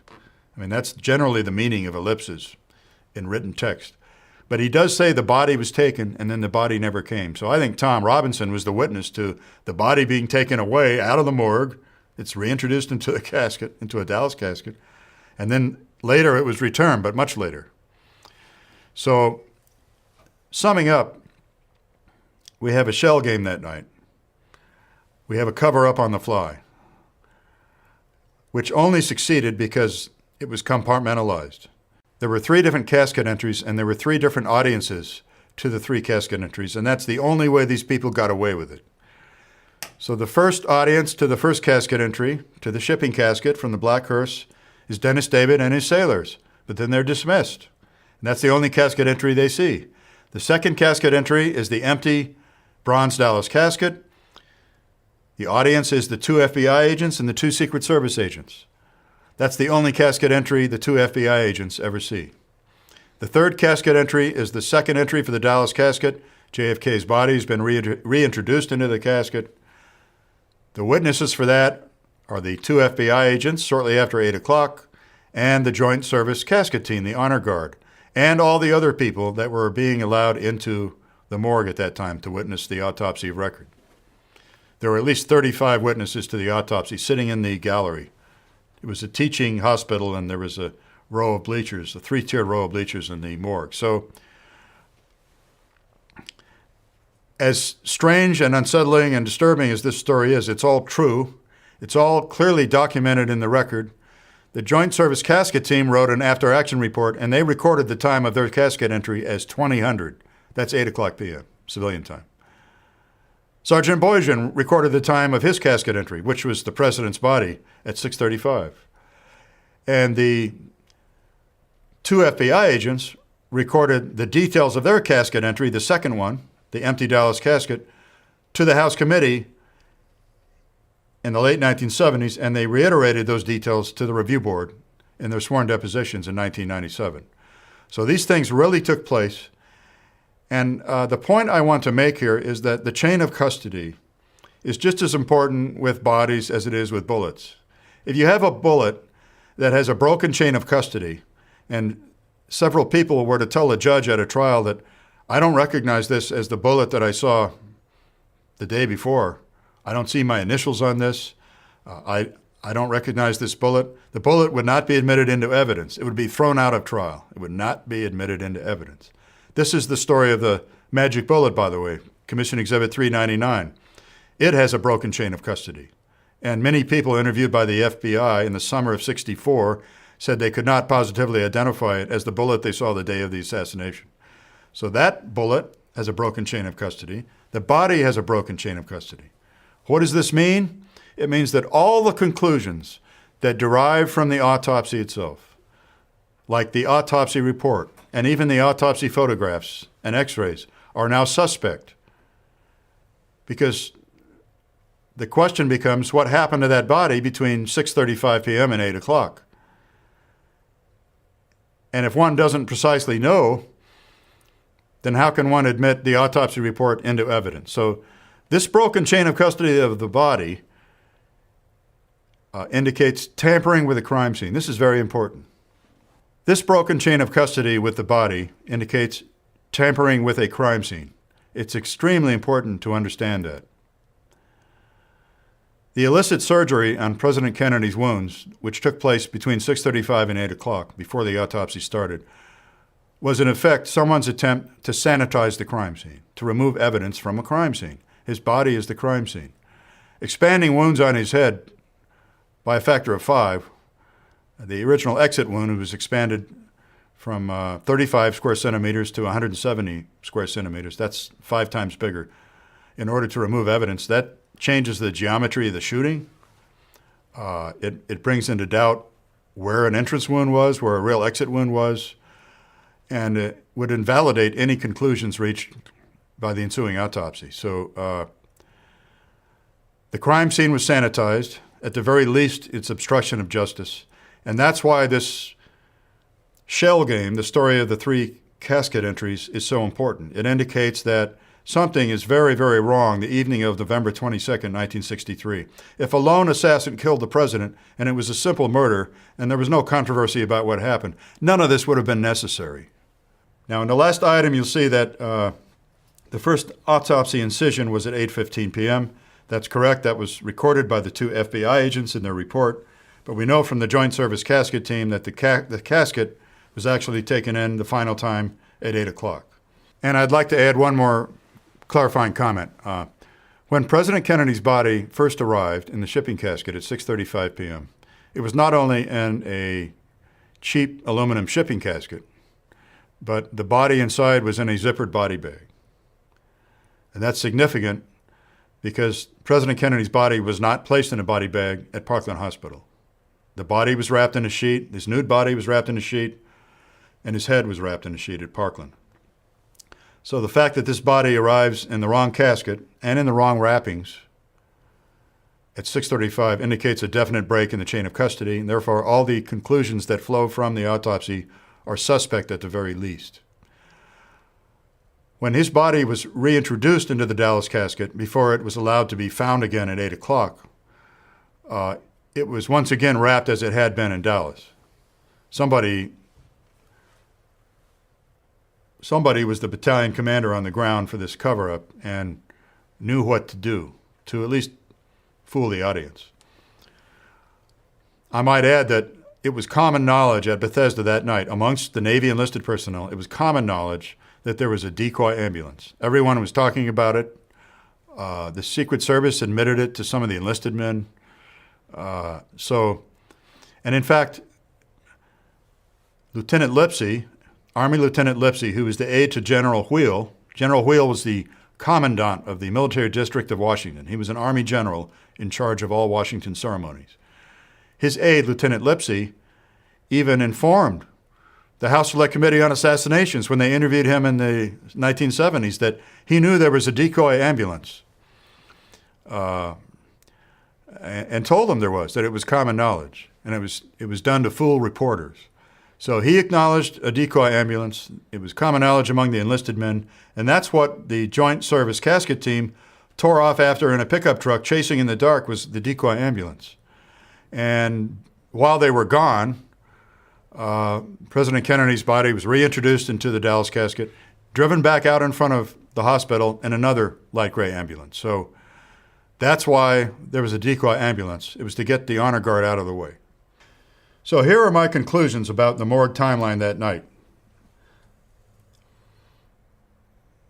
I conclude that the illicit surgery was performed on President Kennedy's body between approximately 6:45 p.m. and probably about 7:05 p.m., removing all forensic evidence of frontal shots.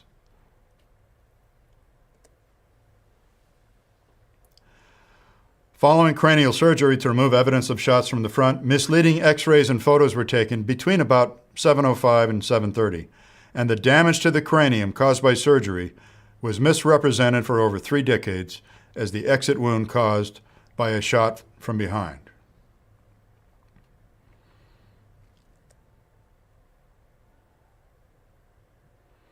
The large exit wound seen in Dallas in the right rear of the head was carefully obscured by a metal head brace during this initial photo session.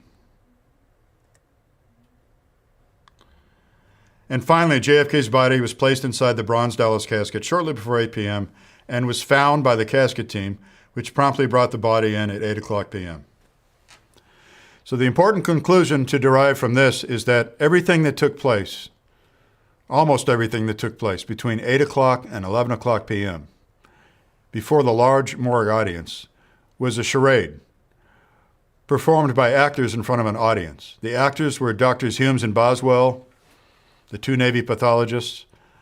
The audience included all of the people sitting in the gallery and even poor Dr. Fink, who arrived at 8:30 and clearly was not privy to what had gone on before 8 o'clock. Now here's an image of the metal head brace I've discussed, used in the photo setup immediately after the clandestine postmortem surgery. This is the simple device that was used to obscure the condition of the rear of the head. You can't see the condition of the rear of the head. How convenient. And this is true in many, many autopsy views. You can see in this image the medical caduceus, the medical symbol that was on all the Bethesda Naval Hospital towels. You can see that in the image. You can see the fresh towel placed under the head brace to give the impression to the viewer that this body's just arrived, when in fact that wasn't the case. The question now becomes, if JFK's body was not in the Dallas casket when it was offloaded from the airplane in front of the television cameras after 6 o'clock p.m.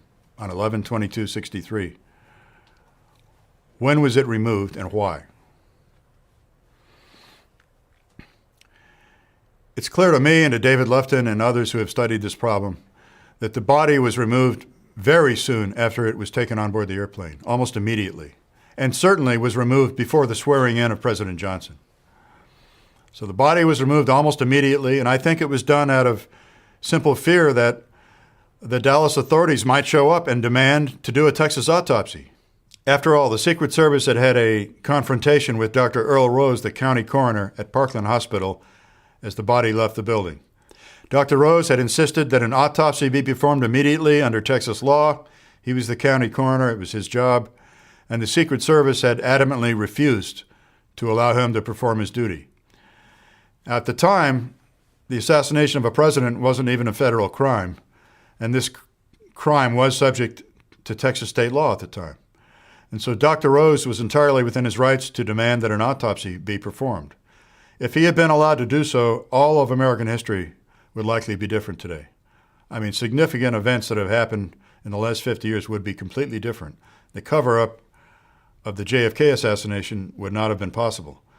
But the Secret Service denied Dr. Rose the permission to do an autopsy. Profanity was exchanged. They pushed him out of the way. He insisted, and they told him, if you don't get out of the way, we're going to run you over with the casket. That's the recollection of Dr. Paul Peters, who was interviewed in 1988 for a documentary. So after showing their weapons, they were allowed to leave the hospital. But I'm sure the overriding fear in the minds of the Secret Service was that the Texas authorities might show up before the airplane could take off and take the body from them and perform an honest autopsy. And I'm sure that these people were under strict instructions not to allow a Texas autopsy. There's no doubt in my mind. So I think that's why the body was immediately removed from the casket right after the casket was taken on board the airplane, certainly before the swearing in, because we know that after the swearing in, the Kennedy entourage gathered around the casket and conducted an Irish wake. As the plane flew back to Washington, they all sat around and drank alcohol and told stories about the dead president to each other and stayed by the casket. So this had to happen right away. So this removal of the body from the casket had to have happened immediately, right after it was loaded onto the airplane.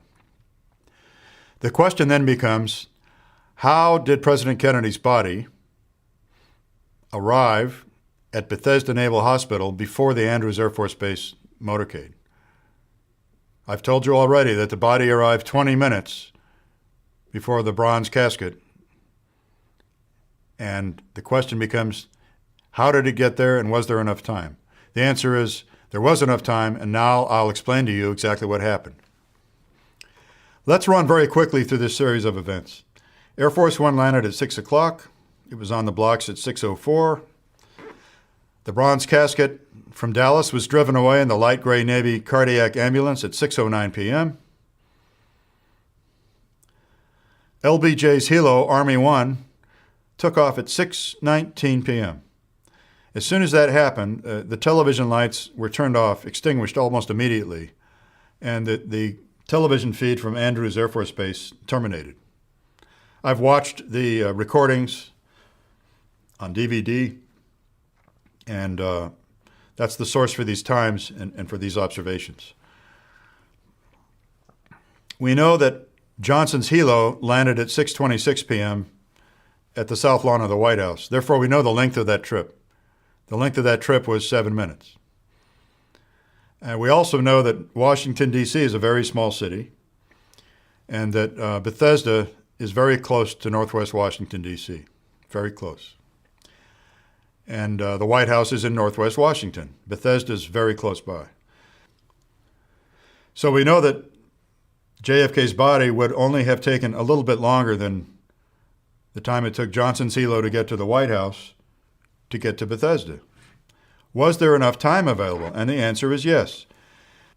The lights went out at Andrews at 6:19 p.m. If JFK's body, wrapped in sheets now and not in a casket, if JFK's body had taken off in a helicopter for Bethesda sometime between 6:20 and 6:22, it would have had an 8 to 10 minute time period to arrive at Bethesda.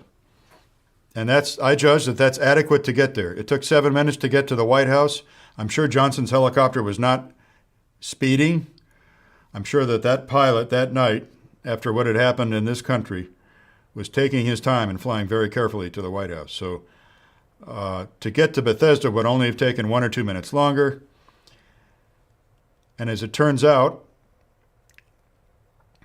if that trip took 8 to 10 minutes, then the body could have arrived at the Bethesda Oak Club parking lot by 6:30, and which would have given the shipping casket and the hearse plenty of time to arrive at the morgue loading dock by 6:35.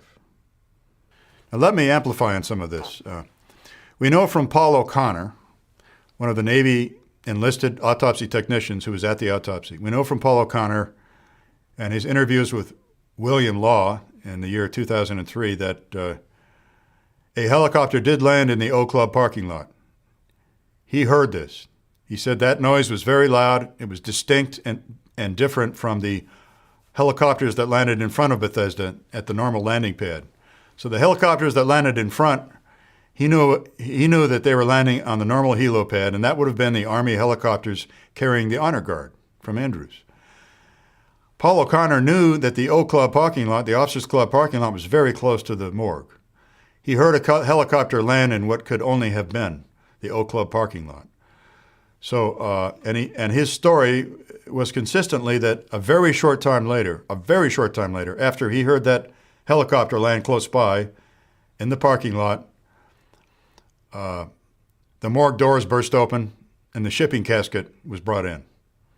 So, Paul O'Connor is not only a witness to a helicopter landing at the Officers Club parking lot, but he's the witness to the arrival of a shipping casket and of the fact that the body was inside a zippered body bag. He's a very important witness.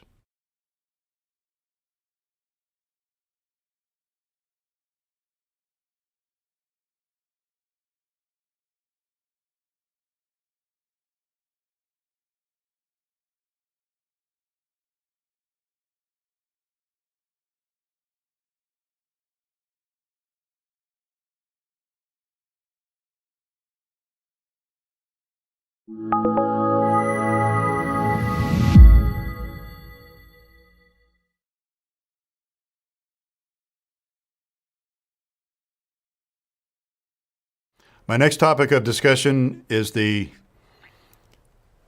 cranial x-rays of President Kennedy that exist today. There are only 3 extant skull x-rays. We know that 5 or 6 were taken. There are only 3 that exist today. And I mentioned earlier that all 3 of those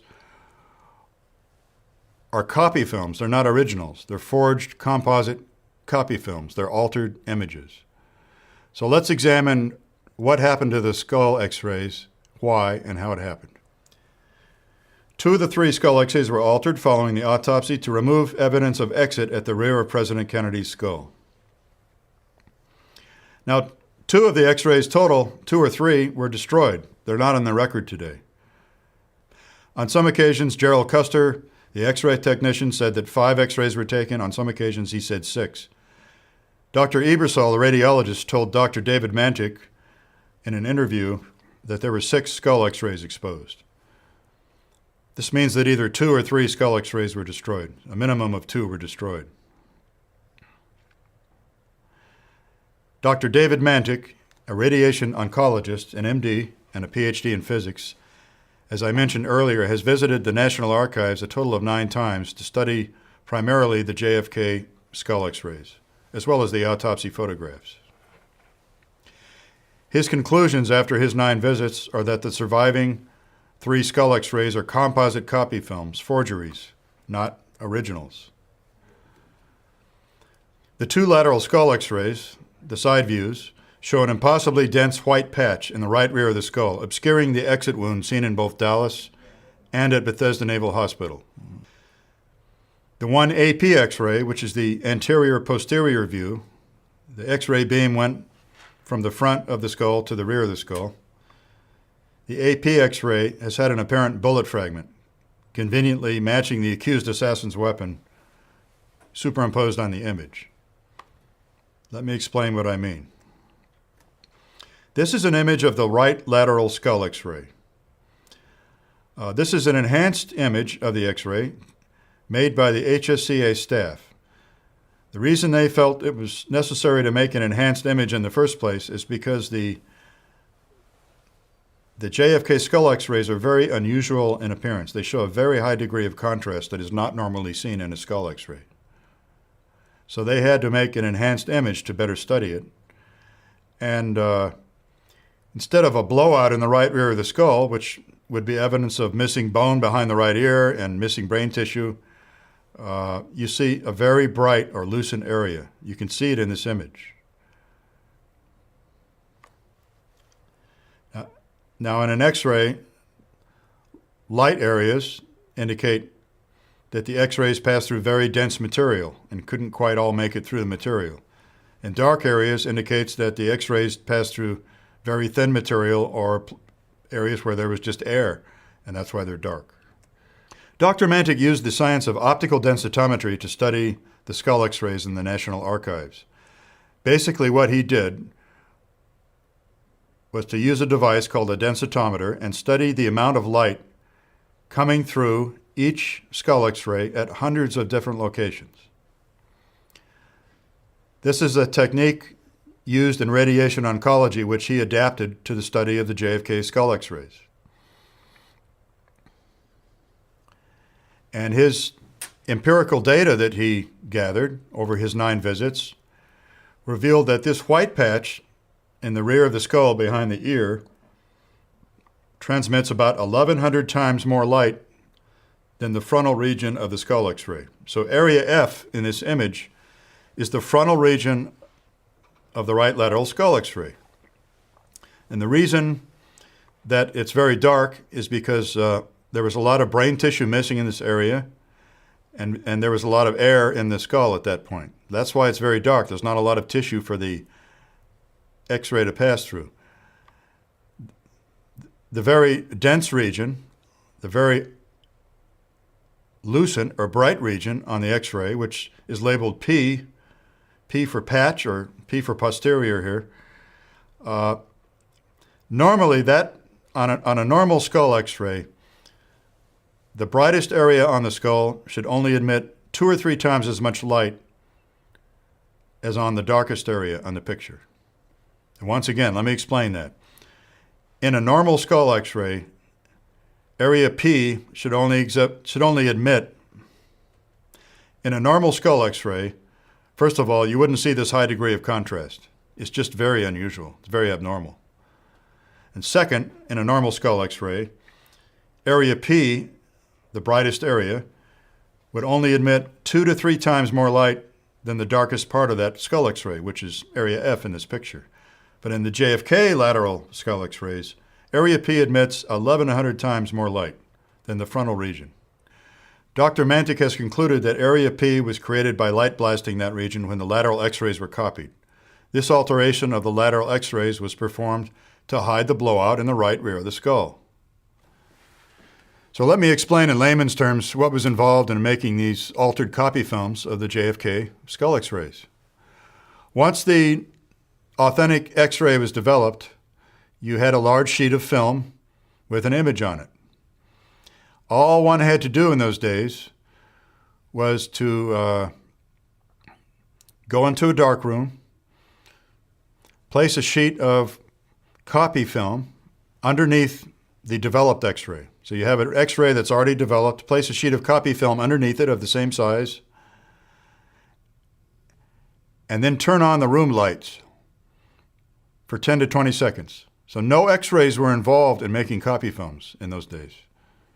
You just turned on the ambient lights in the room. Then you turned the light off again, and you would put a mask or a template on top of the developed x-ray, leaving a hole for the area that you wanted to light blast. In this case, the area to be light blasted was the right rear of the skull, where there was a large hole seen in Dallas. So a template was placed over the top of the authentic x-ray, and then that area was light blasted. And then the copy x-ray was developed, and the original x-ray was either destroyed or suppressed. So Dr. Mantic, in a series of control experiments, has replicated this technique. He's done it himself, and this was relatively easy to do. The third skull x-ray is the AP, and you'll see that in what appears to be to the viewer, it appears to be in the orbit of the right eye, you see a large, bright object, okay? Now this is an AP x-ray. The x-ray beam went from the front of the head toward the back, and that bright object is supposed to be a bullet fragment that was shaved off and remained on the back of the head, okay? So one can see this bullet fragment on the lateral x-rays from the side, but it's very, very small and very, very thin, very minuscule. On this AP x-ray, the object is very, very bright and very, very dense. In fact, it's denser than all of President Kennedy's fillings combined. You can't see the president's dental work in these x-rays. They've been removed by the House committee. But Dr. Mantic studied the optical density of the dental amalgams, the fillings. And this bright object is more dense than all of the fillings combined when they're seen end to end in this x-ray. That's a physical impossibility, since this same object, when seen on the lateral x-rays, is trivial and insignificant in size. So Dr. Mantic's conclusion is that this object is also the product of light blasting, of alteration. This is also a copy film. It's not an authentic x-ray. And this is done to incriminate the accused assassin. The width of this fragment is 6.5 millimeters, which just happens to be the caliber of the ammunition reportedly used by the accused assassin. The important thing to remember about this is that Jeremy Gunn and I were so impressed by Dr. Mantic's research that we decided to ask the autopsy pathologists questions about this fragment at their depositions. All three autopsy pathologists, Dr. Humes, Dr. Boswell, and Dr. Fink, stated under oath to the review board that they do not recall seeing this bright fragment on the skull x-rays the night of the autopsy. Nor did they remove any fragment this size from the body of the president. And after all, what was the purpose of taking x-rays at the president's autopsy? The sole purpose was to find metal in the body, bullet fragments, and to allow the doctors to locate them and remove them for submission to the FBI lab for analysis. So none of the three pathologists saw this fragment when they viewed this X-ray the night of the autopsy. These statements were made under oath in 1996. And they all admitted that no fragment of this size was removed from the body. So Dr. Mantik's conclusion that this is an altered X-ray, that this is a forgery, and that this bullet fragment is the subject of light blasting has been confirmed by sworn testimony.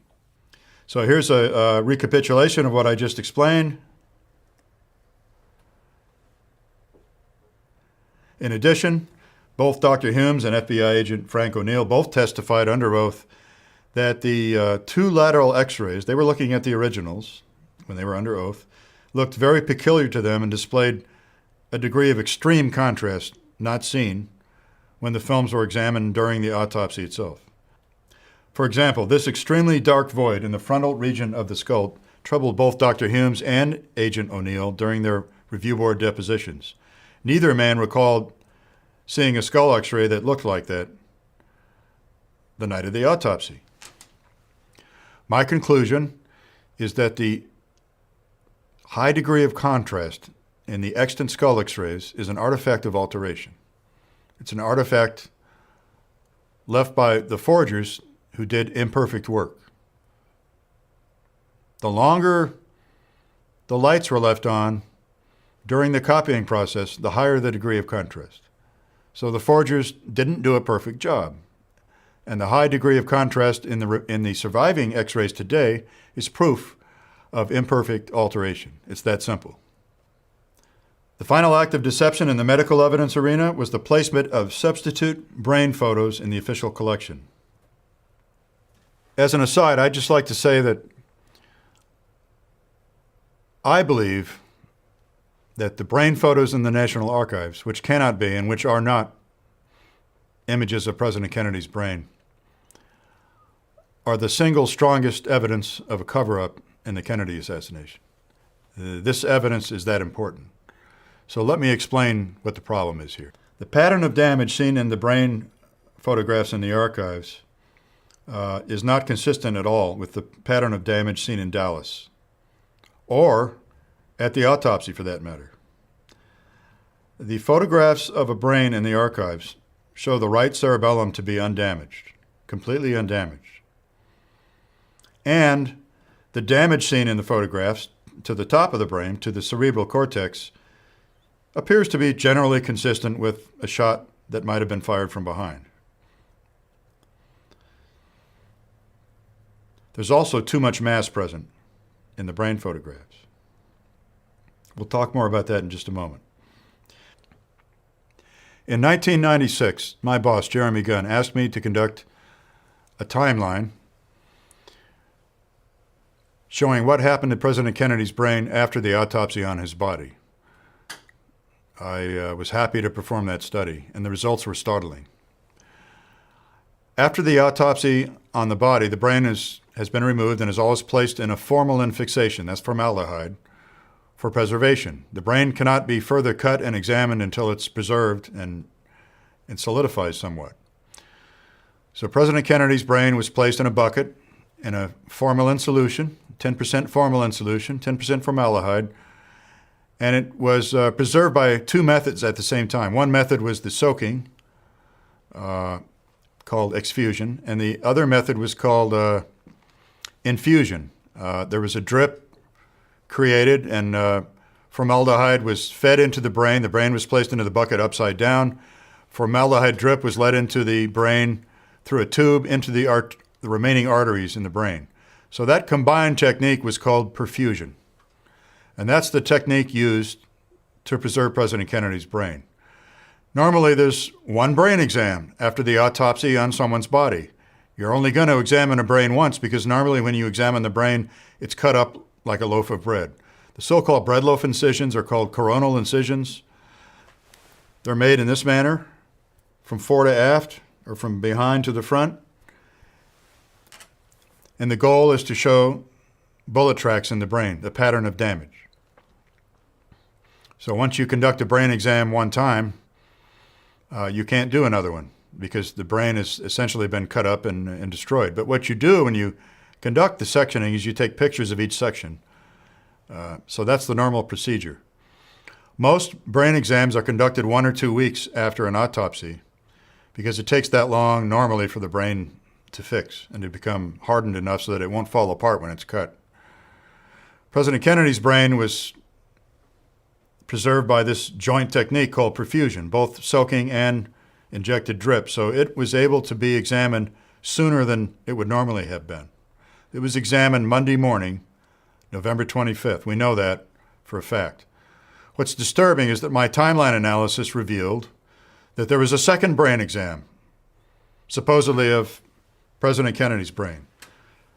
We know the authentic brain exam was on Monday, November 25th, the day of the funeral. It was conducted in the morning.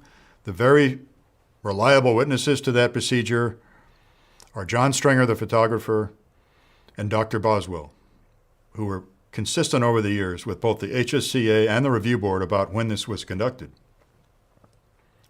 Dr. Humes was all over the place and kept changing his mind on when it was conducted, for obvious reasons.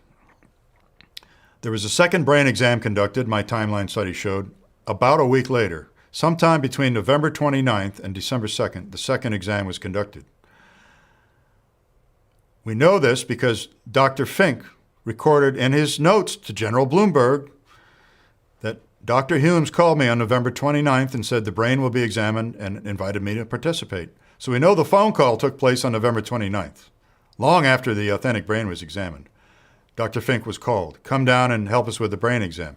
We know that brain tissue was examined on December 2nd because of the recollections of Navy Chief Chester Boyers to the House Committee on Assassinations.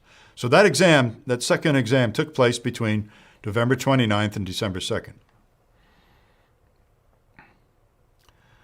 There's something wrong with this. You can only examine somebody's brain once, especially if you conduct the coronal serial sectioning at the first exam. Dr. Fink was not at the first brain exam. Dr. Fink was at the second brain exam. The official photographer at the autopsy on the body, John Stringer, was present at the first brain exam. He took those pictures, including the brain sections, after each section was made. John Stringer did not attend a second brain exam, so an unknown Navy photographer took the pictures at the second exam. So here's a summary of the timeline. As I've said, the first exam was on November 25th. Second exam was conducted between the 29th and the 2nd of December. Now, I'd like to amplify this with a few comments. John Stringer recalled vividly taking each brain section after it had been cut, positioning it on a light box so that the brain section was illuminated from below and from above, photographing each section one at a time. So he took many photographs of brain sections. Before the brain was cut, John Stringer took images of the intact brain, but he only took images of the top surface, the superior aspect of the brain, the top of the brain. He did not take basilar views of the underside. The photographs in the archives today show no sections, no brain sections whatsoever.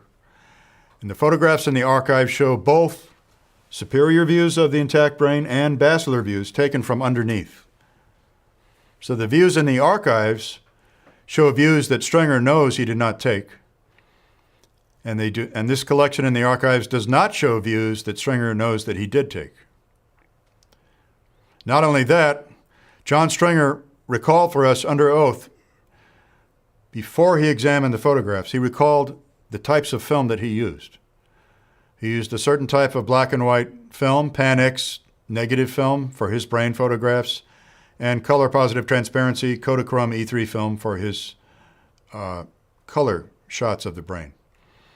The brain photographs in the archives today are on the wrong kind of film. The brain photographs in the archives are taken on, the black and white film is Ansco, it's not Kodak. John Stringer used Kodak film for his black and white negatives. The black and white negatives in the archives are Ansco film, it's a different brand. Not only that, the black and white negatives in the archives are numbered, 1, 2, 3, 4, 5, 6, 7, etc. John Stringer said that he used duplex holders. Duplex film and duplex holders is not numbered at the factory. It's not numbered.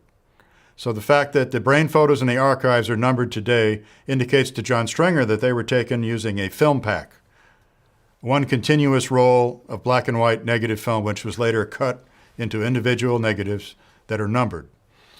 Furthermore, the color positive transparencies in the archives today of the brain are not on Kodak film, as John Stringer recalled using. They're on an unknown type of color film. The brand name is not on the edge print, and the film notches on each transparency are not the same as you would find on Ektachrome film. So John Stringer used Ektachrome film, which he knew had certain types of film notches in the corner that the photographer could feel in the darkroom, in the dark. And the notches in the film in the archive today are not the same notches you find in Ektachrome film. And it's not Kodak film like Ektachrome was. So this is courtroom evidence that would have the brain photos thrown out of evidence at any trial. They would not be admitted. Now this slide shows an artist's conception of what one of the brain photographs looks like. An illustrator named Ida Docks was hired by the House Select Committee on Assassinations. She made precise illustrator copies of this brain photograph and of the back of the head photograph for use in public hearings in 1978.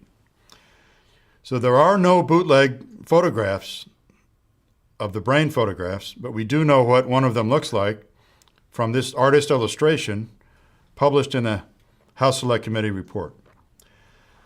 This is a superior view of a brain. And you'll note that the right side of this cerebral cortex, the right top of the brain, is severely disrupted and looks like most of the mass is present, but it's been disrupted and it's outfolded off to the right. Significantly, you'll notice that the cerebellum is completely intact. Now, we reviewed earlier in this presentation the location of the cerebellum, low in the rear of your head. It was the red object in the skull model. You'll notice the cerebellum in this image is completely intact. In reality, it wasn't. 4 different Parkland physicians wrote in their treatment notes the day of the assassination that the cerebellum was severely damaged, macerated, torn, and that part of it was missing. Not only that, Dr. McClelland vividly recalls, even to this day, 50 years later, that as he stood at the head of the gurney while President Kennedy's treatment was ongoing, part of the right cerebellum fell out of the skull and landed on the gurney, onto the cart. That's a graphic recollection, but it's the kind of thing that none of us would ever forget. Dr. McClelland also testified to the Warren Commission in 1964 that he looked inside the wound after the president was declared dead, and in his estimation, at least 1/3 of the brain was missing. I repeat, at least 1/3 of the brain was missing. That was his estimate at Parkland Hospital. FBI agent Frank O'Neill told the review board under oath in 1997 that, in his estimation, when he saw the brain removed during the autopsy on the body, over 1/2 of the brain's mass was missing. Over 1/2 was missing. And after all, he saw more of it than Dr. McClelland did. Dr. McClelland was looking into an open wound and making an estimate. Agent O'Neill saw the brain as it was being removed and after removal at Bethesda Naval Hospital, and he said over 1/2 was missing. Frank O'Neill, during his deposition, said, and most of the mass was missing right here. He said, that's where it blew. Those were his words. That's the area of the right cerebellum and the cerebral cortex right above it, the occipital lobe of the cerebral cortex. Tom Robinson, the undertaker, told the review board during his interview in 1996 that a lot of brain mass was missing in this area, and he placed his hand on the back of his head. So these descriptions of brain damage by Frank O'Neill and Tom Robinson are entirely consistent with the Dallas wound descriptions from Parkland Hospital and they're consistent with the observations of Clint Hill in the limousine. Dr. David Mantik, MD, and I both agree that President Kennedy was shot in the head 3 times, once from behind and twice from the right front. The shot from behind entered low in his skull. It was traveling at almost horizontally, so it probably came from the Daltex building. One of the 2 shots from the right front entered high above the right eye at the hairline, and it's my conclusion that it probably exited the upper left rear of the skull per the autopsy photograph. Dr. Mantik and I are confident that the second shot from the right front entered President Kennedy's skull just forward of and just above the right ear, right about here, and caused the large blowout seen at the rear of his head. I want to repeat that. The second shot from the right front entered right about here and blew out this area here. So it was almost a tangential wound. Dr. Kemp Clark, at the press conference following the president's death at Parkland Hospital, Dr. Clark, who was the head of neurosurgery, expressed the opinion that the head wound he saw may have been a tangential wound. In other words, it may have entered and exited at the same place. So if not a true tangential wound, it was almost the same, almost a tangential wound. This shot here that exited here probably came from near the corner of the stockade fence on the grassy knoll, either from the acoustic location noted by the House Committee, 14 feet from the corner of the fence, or possibly from the badge man location seen in the Mormon photograph. Somewhere near the corner of that fence, someone stood and fired the shot that struck President Kennedy here and caused this avulsed exit wound seen by everyone at Parkland Hospital. I believe that someone much farther down the fence line, from the area where the fence line meets the overpass, fired this shot, which entered here and exited here.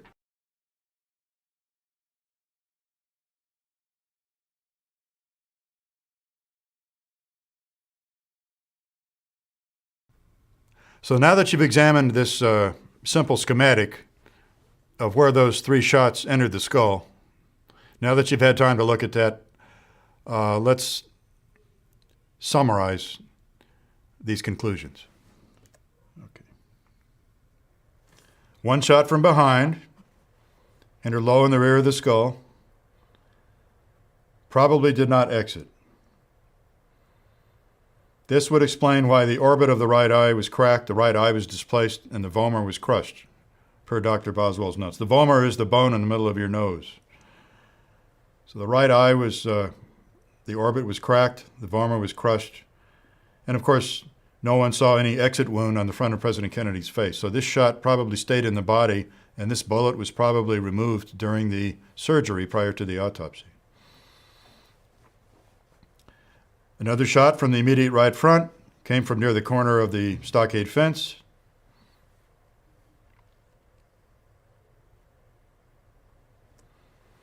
And as I just mentioned, the second shot from the right front came from much farther down the fence line and entered high above the right eye. And it was this entrance wound that had to be excised during the postmortem surgery. That's why you have a large red incision, a large red V in the president's forehead right above his eye, which no one saw at Parkland Hospital. Let me emphasize the importance of that point. No one at Parkland Hospital saw a bright red triangle of bloody damage above the president's right eye. Nobody described anything like that. And in fact, the president's own wife, Jackie Kennedy, told the Warren Commission when she testified in 1964, "From the front, there was nothing." Quote, "From the front, there was nothing," unquote. And that she was holding his head down in the car after the shooting, trying to keep his head on. So surely if there had been such a wound on his face, or for that matter, if the top of his head had been removed, or if the right side of his head had been removed, as we see in the Zapruder film and as we see in the autopsy photos, if the right side of his head had been blown out, she would have seen those things and she would not have made the statement she made. But Jackie Kennedy said, quote, "From the front, there was nothing," unquote. And no one at Parkland Hospital saw this bright red triangle. So my conclusion is that this bright red triangle we see in the autopsy photographs is an incision made to remove this third entrance wound discussed here, this entrance wound that was about the size of a dime right here in the hairline. That's my conclusion, that President Kennedy was shot twice in the body. I think this is something that most JFK researchers will agree with. We all know that President Kennedy was shot in the upper right thorax, in the back of his body, somewhere in the upper portion of his back. The Warren Commission decided to redescribe it as his lower neck, but that verbal plastic surgery was performed by Gerald Ford, but it was really in the upper right thorax, as described in the autopsy report. And that bullet was fired from somewhere behind him. No one at Parkland Hospital saw the entrance wound in President Kennedy's upper back. That's because they were hurriedly trying to save his life. They were dealing with the two major wounds that they were aware of, that they had seen, which was a gaping exit wound in the right rear of his skull and a small entrance wound in his neck just above the collar, just to the right of the midline, a small entrance wound right about here. So at Parkland, what happened was this. The president was laid on his back. The examining doctor, Dr. Carrico, did a quick physical examination for large cavities with his hands. He didn't feel any large cavities on the president's back. The clothes were cut and removed from his body with scissors and scalpels. They were quickly removed. The president remained on his back, and his back was not examined during the attempts to keep him alive. So the people at Parkland were not aware of the wound in the upper back. People at Parkland were aware of an entrance wound here, which had every characteristic of an entrance wound and no characteristics whatsoever of a wound of exit. This entrance wound in the neck is the second wound on the body that we know of. And this is the location where Dr. Perry, the emergency room surgeon, made an emergency tracheotomy incision right through the wound, a horizontal incision, very short, 2.5 to 3 centimeters, just below the Adam's apple, and just exactly where the wound was, right about here, so that a breathing tube could be inserted into the president's windpipe, and he could then be put on a breathing machine, because there was a blockage in the president's throat, blood and other debris, and he needed assistance in breathing. So the two wounds on the body are the back wound revealed during the autopsy and the entrance wound in the throat revealed at Parkland Hospital. Now, it's important to understand here that regardless of what Dr. Hume said about this later, that this truly was an entrance wound in the throat, another shot from the front. We know this because a press conference was held following President Kennedy's death at Parkland Hospital. The two doctors who answered the questions of reporters at the press conference were Doctors Kemp Clark and Malcolm Perry. Kemp Clark was the head of neurosurgery. Malcolm Perry was the emergency room surgeon who performed the tracheotomy. Malcolm Perry answered the question 3 times. 3 times during that press conference, he said, "This is an entry wound, a bullet coming from the front." He didn't know what the official story was going to be later. He described what he saw when he treated the president. And fortunately, there's a transcript that exists, a verbatim transcript of this press conference. The Secret Service denied that it existed when the Warren Commission asked for a transcript, but it exists. And in fact, the copy I have has a Secret Service time and date stamp on it. So the Secret Service later had to cough this thing up, and the archives ended up releasing it.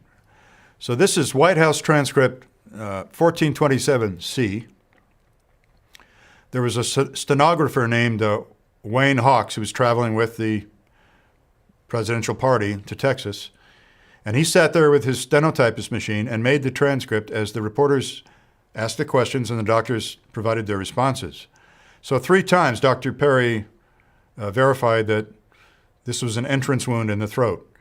And then various doctors verified this, various Parkland physicians verified this in their treatment reports that they wrote that day. By the time they were interviewed under oath by our inspector in the spring of 1964, Dr. Humes and the Navy had decided that they wanted this to be an exit wound, and our inspector did all he could to get several Dallas doctors to say that this might have been an exit wound. To a man, these people either said it could have been either, they copped out, in other words, under pressure, or they very reluctantly agreed to his many stipulations and his loaded leading questions. But what matters the most are the statements made the day of the assassination by Dr. Perry and the treatment notes, the treatment reports written the day of the assassination by the treating physicians. And all of those written statements say this was an entrance wound, a third shot from the front. So let's summarize. The shot from behind has an uncertain origin. All that we really know about the shot from behind is that the wound, when examined at the autopsy, was very shallow and, in fact, did not even penetrate the lung cavity. So the pleura, the membrane that surrounds your lung cavity, was not punctured at all by this very shallow wound. At the same time, the autopsy pathologist expressed great puzzlement and frustration that they could not find any bullet in the body inside this wound. They had a very short bullet track, which Dr. Humes could feel with the end of his small finger, and which was probed by Dr. Fink. And the probe, both probes, the finger and the metal probe, did not reveal an exit wound anywhere else in the body. And in fact, as I said, the pleura was not violated. So the absence of a bullet in this shallow wound was a real mystery at the time of the autopsy, or so Dr. Humes professed it to be. There are reasons to doubt Dr. Humes' apparent puzzlement as to where's this bullet, and there are 2 reasons. Paul O'Connor was dismissed from the morgue during the autopsy proceeding at one point. He was uncertain of when, but he was dismissed. He was under guard, placed under guard by a Marine in the hallway. He wasn't allowed to go anywhere. About 40 minutes later, when he returned to the morgue, one of his colleagues who had stayed in the morgue told him that he had missed some procedures, and that one of the procedures that he missed was that the doctors removed a large fragment of a bullet from the intercostal area. Well, the intercostal area is the muscles between your ribs. And so think about what this means. One of the men in the morgue witnessed one of the autopsy pathologists remove a large fragment of metal from between the ribs and said there was a lot of bleeding in the intercostal area. And yet at the public autopsy performed by Dr. Humes between 8 and 11 p.m. later that night, he professed great puzzlement and frustration that he could find no bullet in the body.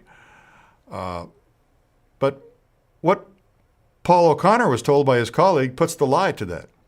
And in fact, another enlisted man, Gerald Custer, one of the X-ray technicians, said in numerous interviews, as well as under oath, that as he was positioning one of his X-ray cassettes underneath the body of the president to take one of the chest X-rays, that a piece of metal fell from the president's thorax onto the table, onto the examining table. And that one of the doctors present reached forward with a set of forceps and picked it up. So we have 2 enlisted witnesses, 2 enlisted men,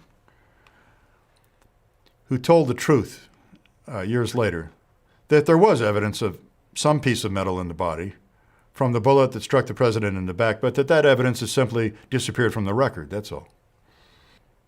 I'd like to talk a bit about the entrance wound in the throat, item number 2 on this slide. Many assassination researchers today believe that shot was fired from the south grassy knoll. In other words, the grassy knoll opposite the one where the headshots came from. The faraway grassy knoll, way off to the left of the limousine. That's the south grassy knoll. Many researchers believe that shot came from the south knoll and that it penetrated the windshield, that it's the bullet that created the hole in the windshield, that that's the bullet that entered the president's neck and did not exit his body.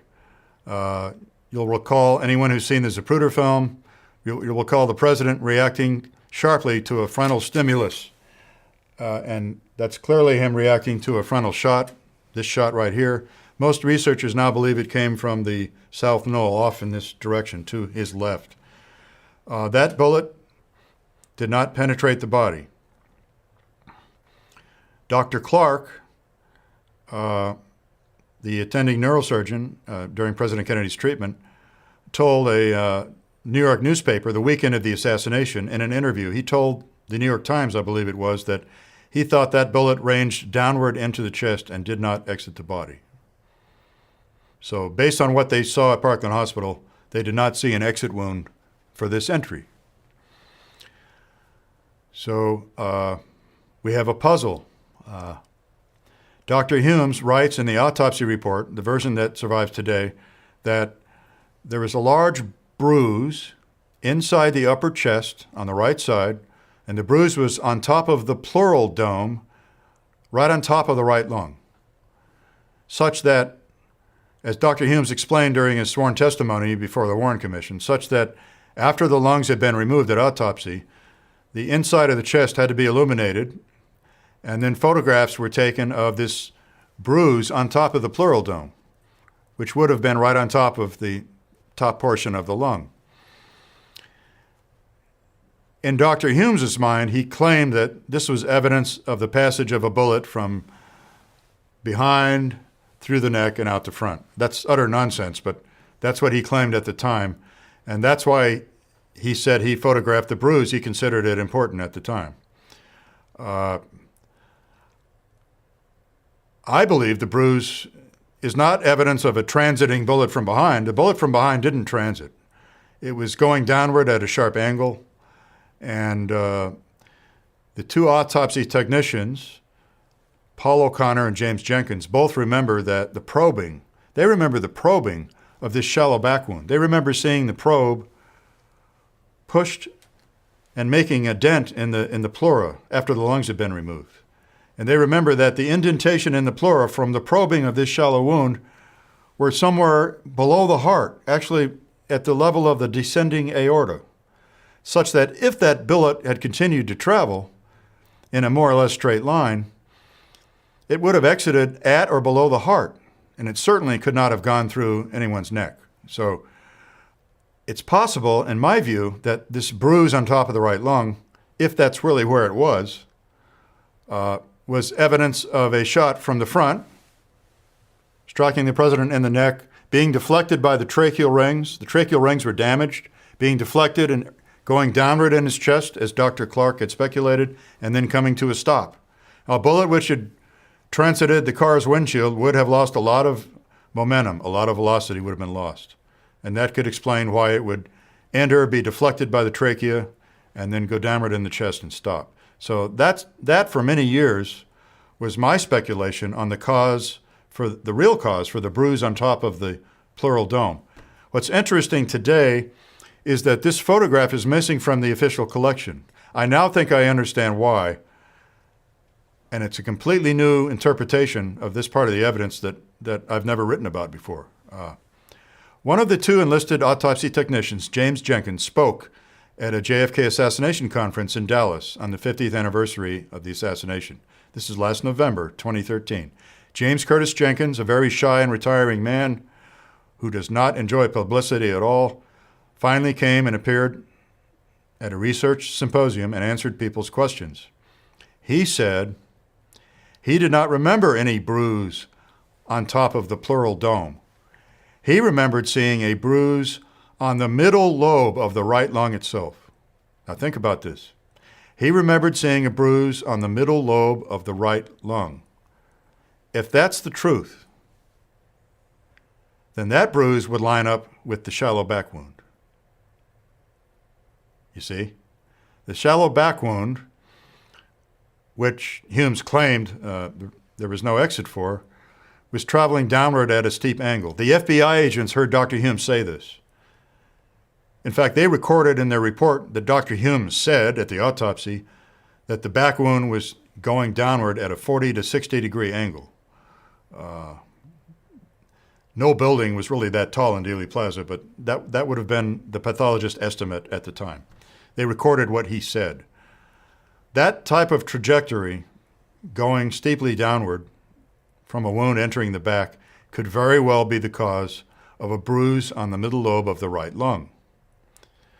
I tend to believe James Curtis Jenkins on this score, and I tend to not believe Dr. Hume's. I think what was really photographed at the autopsy was a bruise on the middle lobe of the right lung, and I believe the reason the photograph is not in the collection is because Dr. Hume's later lied about the bruise.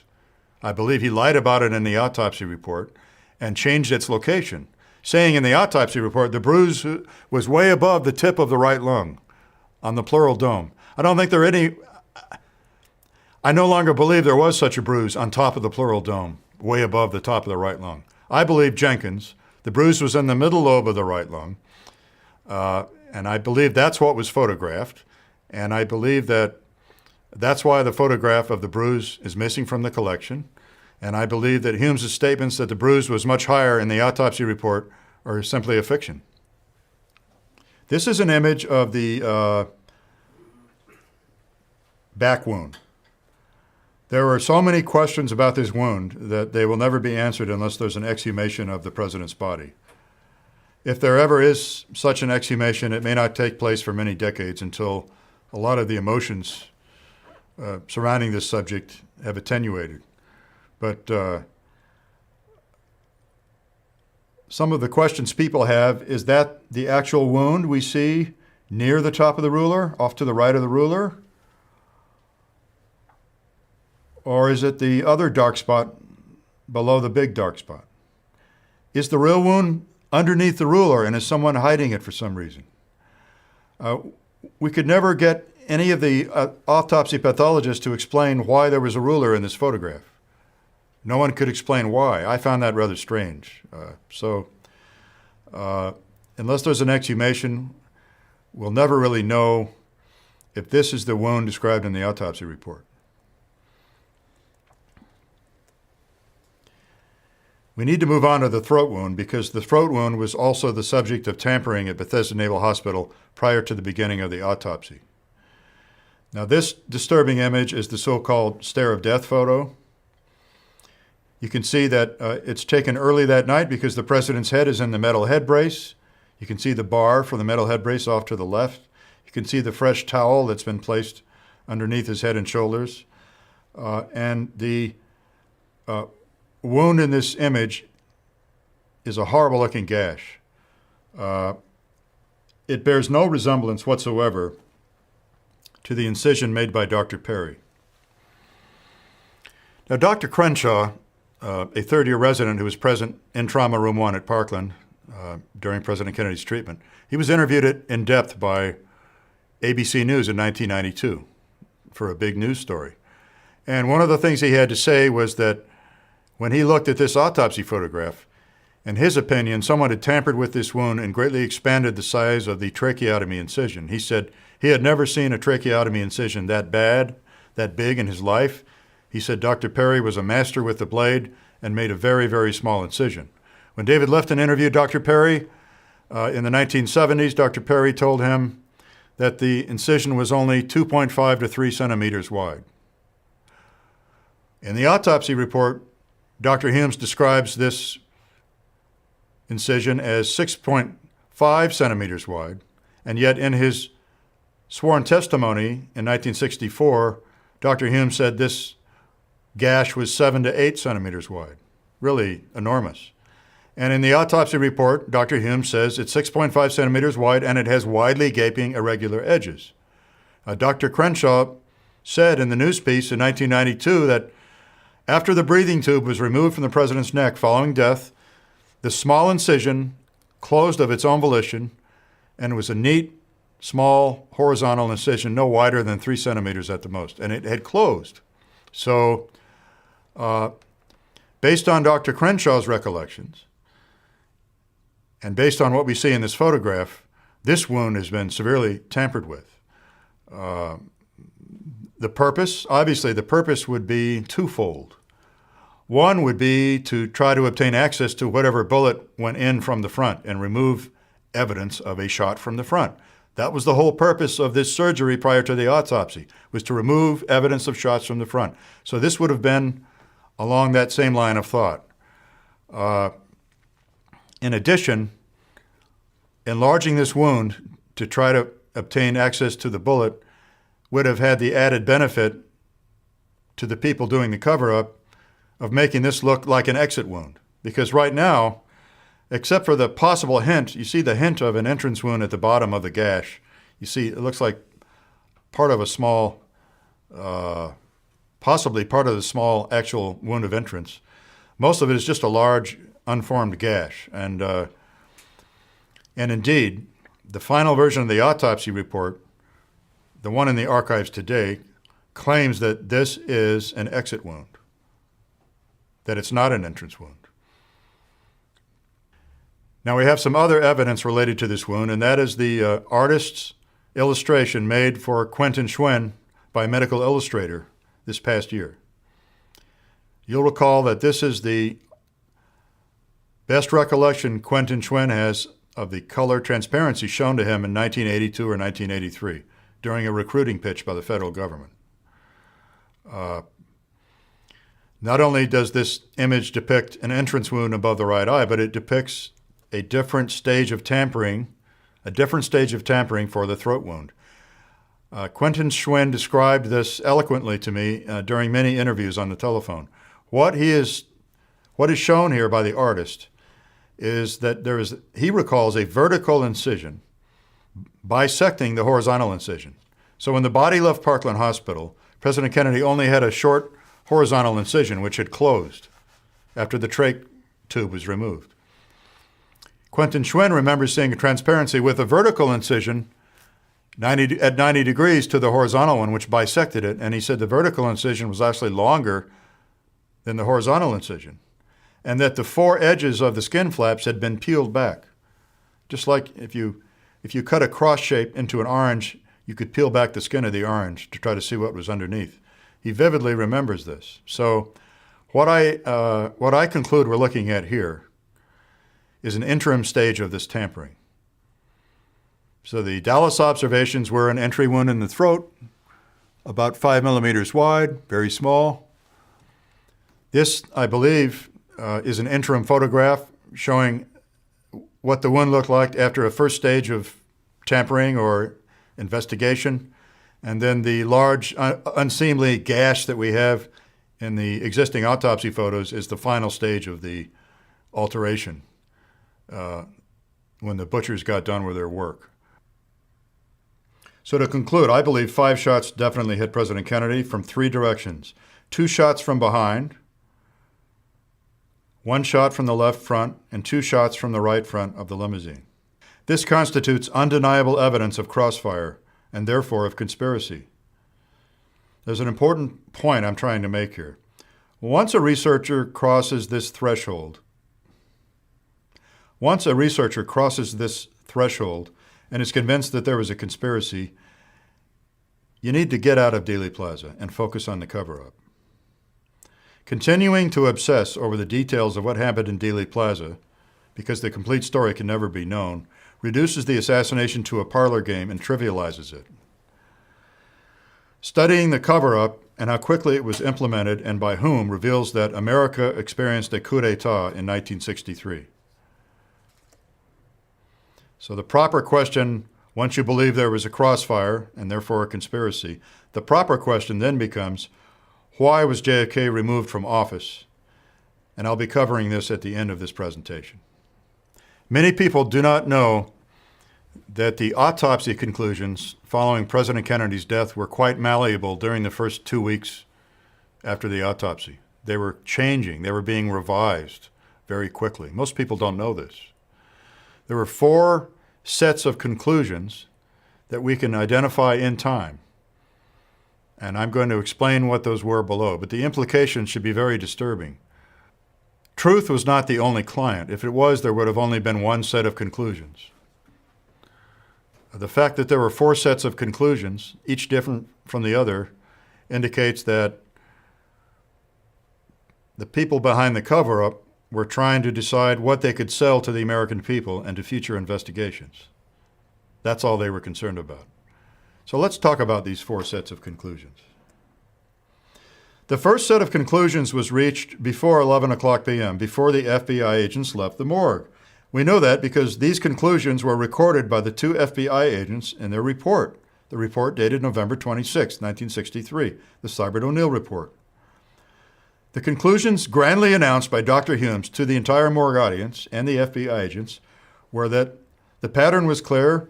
The president was hit twice from behind, once in the head from behind, and once in the back, and that the back wound did not transit the body, and that that bullet must have fallen out onto a stretcher at Parkland Memorial Hospital during cardiac massage while President Kennedy was being treated. Let me repeat that. Dr. Humes' initial conclusion during the autopsy was that the bullet that entered the back did not exit the body. At least this is what he told everyone. And that that bullet must have fallen out of the body onto a stretcher in Dallas, because the agents at the autopsy did receive word that a bullet had been found on a stretcher in Dallas. It was unclear what stretcher at the time. So they reported this to Dr. Humes, that a bullet had been found on a stretcher. This provided a convenient explanation for him before 11 o'clock at night for what happened to this bullet that caused this shallow back wound. And so this is what he announced to the morgue audience. Within 30 minutes, this set of conclusions had changed. The FBI agents left the morgue at 11 o'clock, and they proceeded to the FBI lab with the 2 small bullet fragments from the cranium, very small fragments. While at the FBI lab, they dictated a report, a telegram, to the Baltimore field office, which was later released as a telex that night. But the FBI agents left at 11. A second set of conclusions was reached by 11:45 p.m. Let me explain how this came about. Dr. Humes finally made telephone contact with Dr. Perry in Dallas shortly after the FBI agents left. We know it was after they left because if he had called Dr. Perry before the FBI agents left, they would have recorded that fact in their report. They recorded no phone call to Dallas in their report whatsoever. So therefore, that phone call took place shortly after they left. We know it took place that night for a number of reasons. Dr. Ebersol, a radiologist, when he testified to the HSCA, said he recalled the phone call to Dallas by Dr. Humes. And he had estimated that it was about 10:30 at night, and then later in the deposition he said, or later. So he remembered it taking place, and he remembered it taking place Friday night from the Bethesda morgue. Dr. Perry, the emergency surgeon who had performed the tracheotomy on President Kennedy, came back to work on Saturday morning, and Nurse Audrey Bell, the chief operating room nurse, said to him, "You look like hell. You must not have gotten any sleep."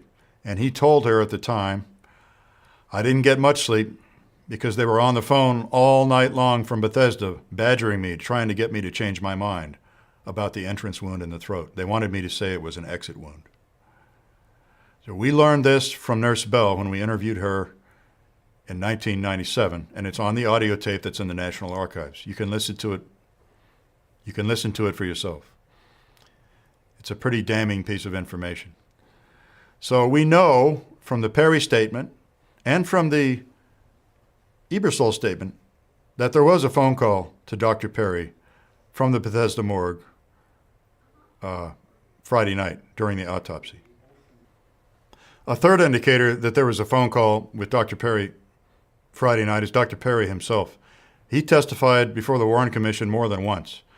And in some of his testimony, he indicated that he thought there was more than one call to Dr. Humes and that it was on Friday night. Dr. Humes' story was that I only called Dr. Perry once and that it was Saturday morning. So Dr. Perry recalled more than one call, and he recalled it as being on Friday night. So there was definitely a call between Dr. Humes and Dr. Perry Friday night. It almost certainly occurred right after the FBI agents left the morgue. And this is when Dr. Humes learned that there was a bullet wound in the throat. And this must have caused tremendous consternation amongst him and everyone else intent on executing the cover-up, because they had just announced a two-hit scenario to the FBI agents. 2 shots from behind only, and no bullet transited the body. One bullet entered the back and fell out of the body during chest massage. That was one conclusion by Dr. Humes. The second bullet entered the back of the skull and exited the upper right side of the skull. That was the second Dr. Humes conclusion. But to learn from the Dallas surgeon who treated the president that there was a bullet wound in the throat created a major problem for the people at Bethesda. Some very disturbing things happened between this phone call and 11:45. Tom Robinson, the mortician, recalls seeing the pathologist insert a long metal probe low in the back of President Kennedy's skull, very low in the back, and having the probe exit from the tracheotomy site. In other words, someone made a forced passage with a metal probe to try to prove a bullet that entered low in the skull and transited the front of the neck. They had to make this into an exit wound to support the lone assassin scenario. That was clearly the orders that Humes and Boswell were operating under. So Tom Robinson recalls this probe being used and told the review board about it in 1996. Similarly, verifying what Robinson told us, Dr. Humes told his neighbor over the fence, his neighbor who is a CBS executive, that there was one x-ray taken of a metal probe going through the neck, which went in various directions and bent up and down, but which came out the front of the throat. And there is no such x-ray in the collection today. There is no such x-ray. I think the reason for that is obvious. It's anatomically impossible, really, almost impossible for that to have happened, for a bullet to have entered low here and to have gone through the foramen magnum, bounced off a vertebrae in just the right way so that it would have come out the front of the front of the neck without shattering the neck vertebrae. I mean, it's a virtual impossibility. But that night, that wasn't the way people were thinking. Someone inserted a probe low in the president's skull, made a forced passage, brought it out the front of the neck, made an x-ray of it. Dr. Humes talked about the x-ray to his neighbors, and in fact, here's a picture of the document. Once again, this is the famous CBS memo in which Dr. Humes also talks about this x-ray taken of a probe coming out the front of the neck. There is no such x-ray in the collection. Someone obviously decided later that it wasn't believable and removed it from the collection. They culled the collection. So what all this means is that Dr. Humes and his colleagues were struggling with a way to explain what Dr. Perry described on the phone as an exit instead of an entrance. And I conclude that by 11:45, they had succeeded, and I'm going to tell you how I came up with that time. General Wheel's aide, Lieutenant Lipsey, remember, General Wheel was the commandant of the military district of Washington. His aide, Lieutenant Lipsey, was interviewed by the HSCA in 1978. Richard Lipsey drew a diagram of a 3-shot scenario that he heard Dr. Humes proclaim to the morgue audience, and drew a diagram of it and explained it in great detail to his interviewers from the HSCA staff. That one bullet had entered the back of the head and blown out the right front. That was bullet 1. Bullet 2 had gone in low in the rear of the skull and come out the neck. That's Lipsey's bullet number 2. Lipsey's bullet number 3 was a shallow back wound that went in the back, didn't go anywhere, and there was no bullet found in the body. So these are the 3 hits that Lipsey heard Dr. Humes describing. The FBI agents never heard a 3-hit scenario described by Dr. Humes. They were professional observers, and they took notes. They heard a 2-hit scenario. So the fact that Lipsey overheard a 3-hit scenario and could describe it with great confidence in 1978 means he heard the new explanation that Humes came up with sometime between 11:05 and 11:45. And the reason I say that is at 11:45, the body was turned over to the Gawler's funeral home for embalming. So at 11:45, the doctors took their hands off the body, and there were no more activities by them on the body of JFK. So sometime between that phone call with Perry at 11:05 and 11:45, when the body was turned over to Gawler's, Humes concocted this new explanation. And you'll recall that I've already told you that the first draft of the autopsy report was burned by Dr. Humes in his fireplace on Sunday. That first draft, interestingly enough, was reviewed at Bethesda Naval Hospital on Saturday by Dr. Humes and Dr. Boswell. Dr. Fink was pointedly not invited. That's interesting to me. He was not invited. John Stringer, the official photographer, told me after his deposition was concluded that the reason the doctors did not invite Dr. Fink to the first brain examination was because, quote, he caused too much trouble at the autopsy, unquote. That was John Stringer's opinion for why Dr. Fink was not present at the first brain exam. It was a very revealing statement. So what we had was Dr. Humes and Dr. Boswell, who were not forensic pathologists. They were just pathologists. Dr. Humes was a forensic pathologist. He was trained to obsess about entrance wounds and exit wounds on the body. That was his sole function that night, and in his mind, and his sole focus was to find where are the entrance wounds and exit wounds. And when he couldn't find entrance wounds and exit wounds in the skull, that's when the Secret Service brought in extra skull fragments, which they said had been found in the limousine. Now, Dr. Fink was trained as a forensic pathologist. He was qualified to study forensic causes of death, bullet wounds, stabbings, machete cuts, things of that nature, and come to the proper medico-legal conclusions. Doctors Humes and Boswell were not forensic pathologists. They were just ordinary pathologists. Much of the tissues they examined were just tissue samples or tissue sections and slides made at someone else's autopsy.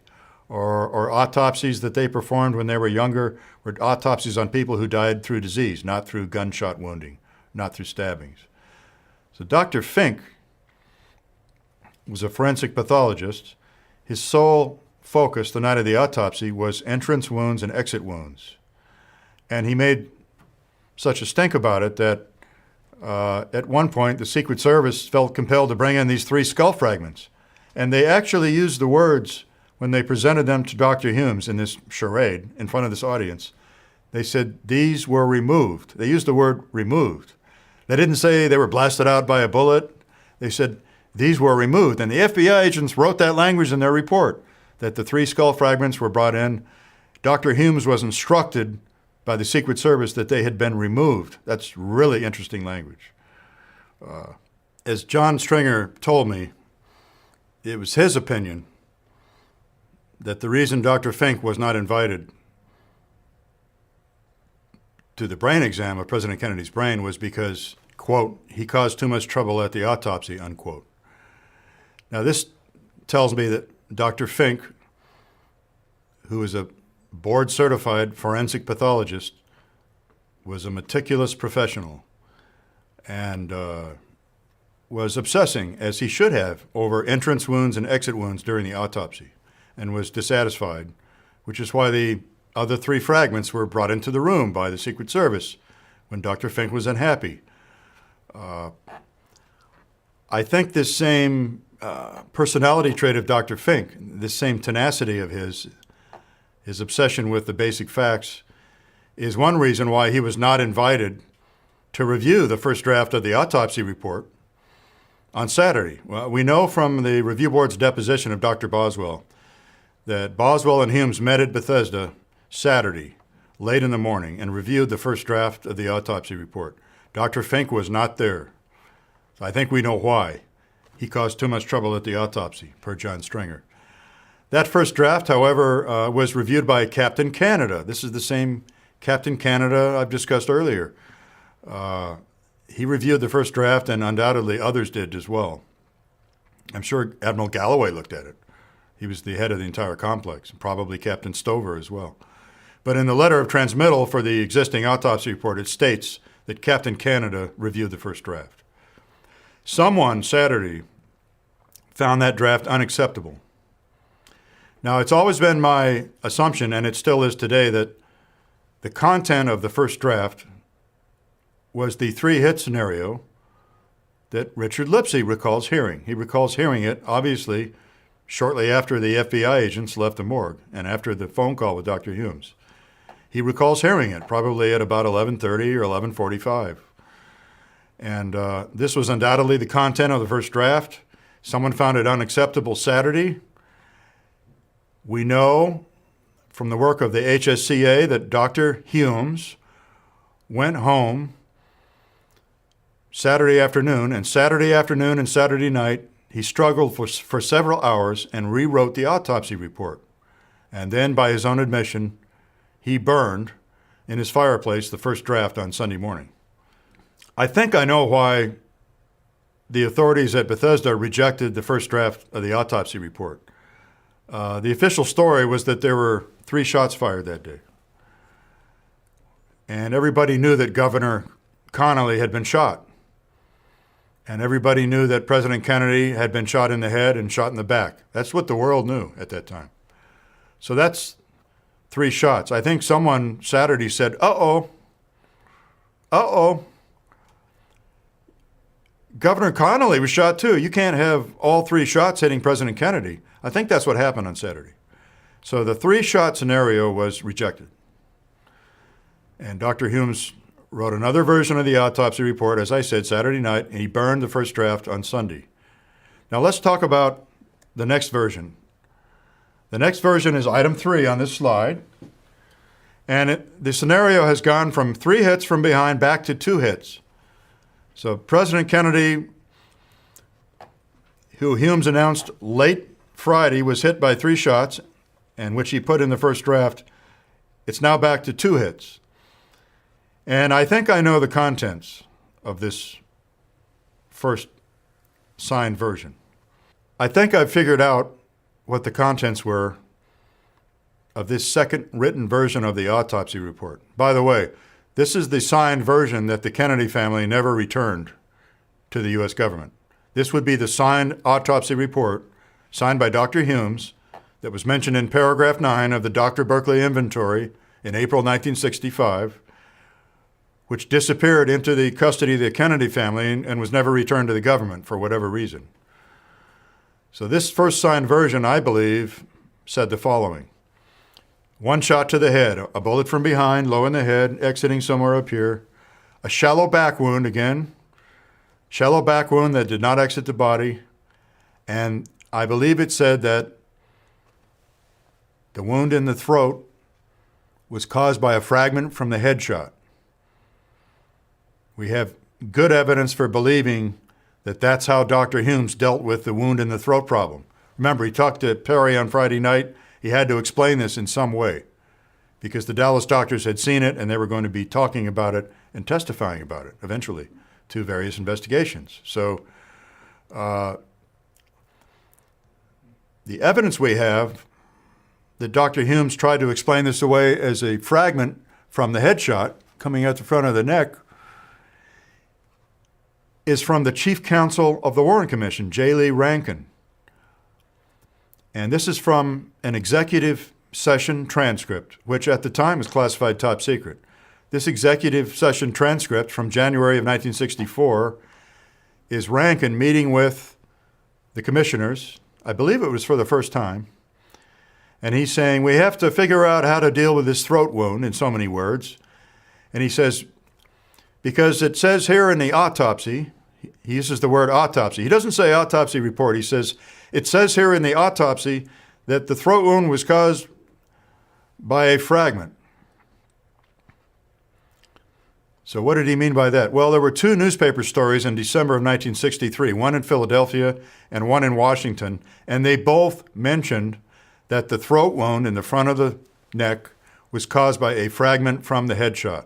So the confluence of these reports, the two newspaper stories, which are an official leak of some kind from somebody in the government to the media. They wanted the public to believe this. The confluence of the two newspaper stories, that this hole in the neck was caused by a fragment from the headshot, and J. Lee Rankin's comment in a private session of the Warren Commission in January that it was in the autopsy that it was caused by a fragment. That leads me to this conclusion, that the contents of the first signed version were one shot in the head from behind, one shot in the back, shallow wound, no transit of the body, and a fragment from the headshot caused this hole in the neck. And I don't think that autopsy report survived very long for the following reason. Shortly after Monday, November 25th, now this report would have been the one that was signed Sunday.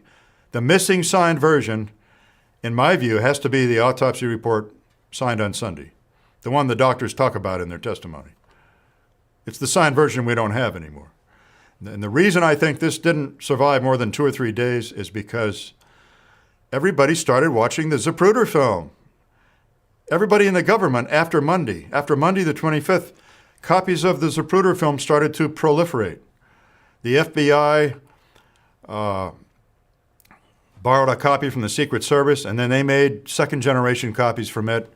And then the Secret Service had its copies, and everybody was starting to watch the Z film. And the Z film clearly shows the president reacting to a frontal stimulus, to a wound of some kind in his neck, long before the headshot.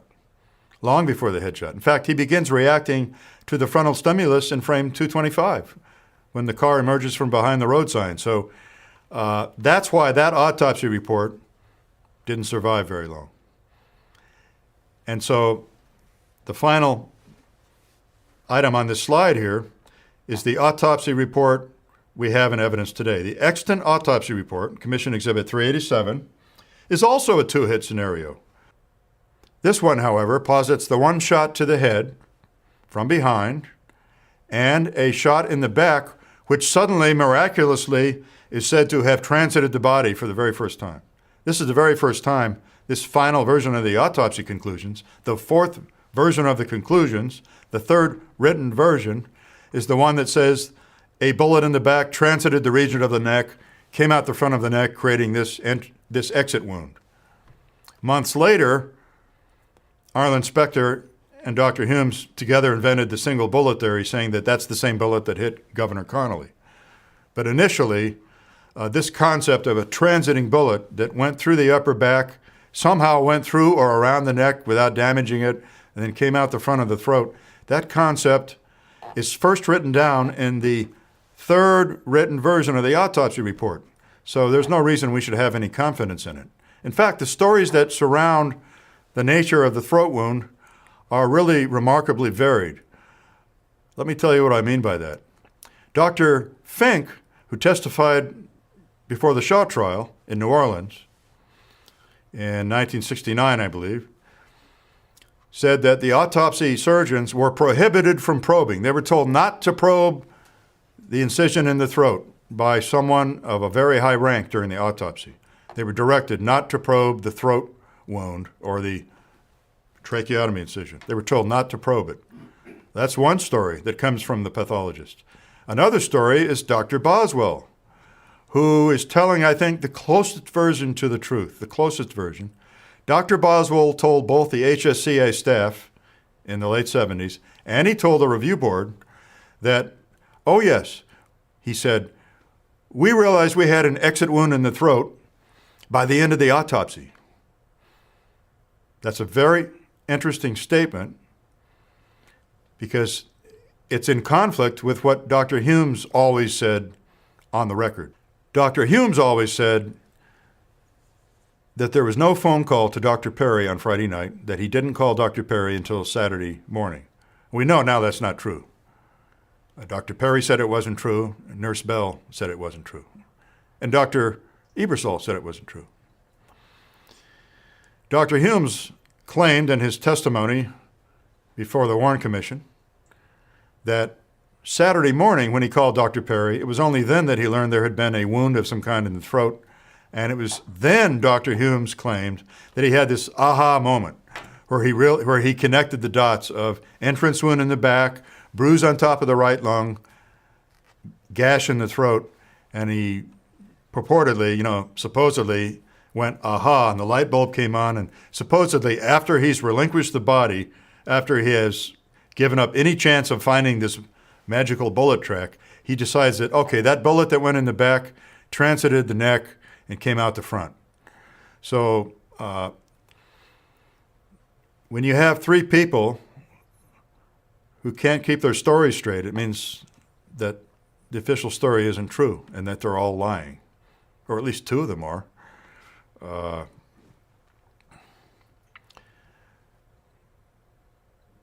Dr. Humes told us that there was never any attempt to probe the throat wound during the autopsy because he didn't think it was a bullet wound. He was appalled. He said he thought it was a horrible-looking incision. They'd never seen one that bad, and the enlisted men at the autopsy said it looked like a big old gash, and nobody had ever seen a trach that big or that wide or that badly done. But Humes claimed we never tried to probe it, and yet Dr. Fink said under oath at the Shaw trial that they were told not to probe it. So, at this point, do we really have any reason to believe that there really was a bruise at the top of the pleural dome above the right lung? I no longer have any reason to believe that. I think the bruise on top of the pleural dome above the top of the right lung is something Humes made up out of whole cloth when he rewrote the autopsy report for the last time.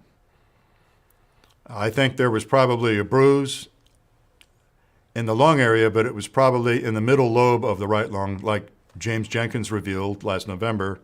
And if so, then that bruise would have been where the bullet that entered high in the back, that would have been where that short round, where that bullet stopped. So, summarizing here, we've got 4 conclusions about the autopsy wounds that are reached before December 11th.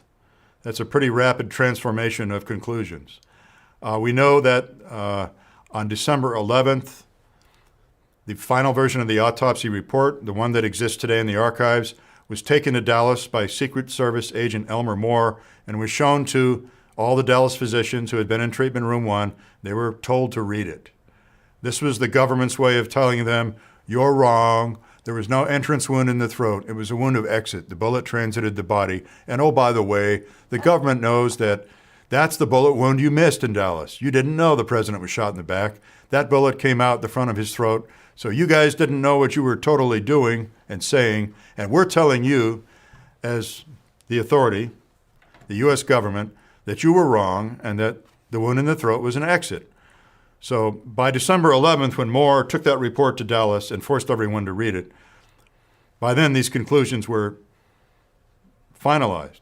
And what's really amusing and interesting to me, and appalling really, is that in January '64, Rankin is meeting with Warren commissioners, and he still has an earlier version of the autopsy report in front of him, because that's when he says, we have here in the autopsy that the neck wound was caused by a fragment.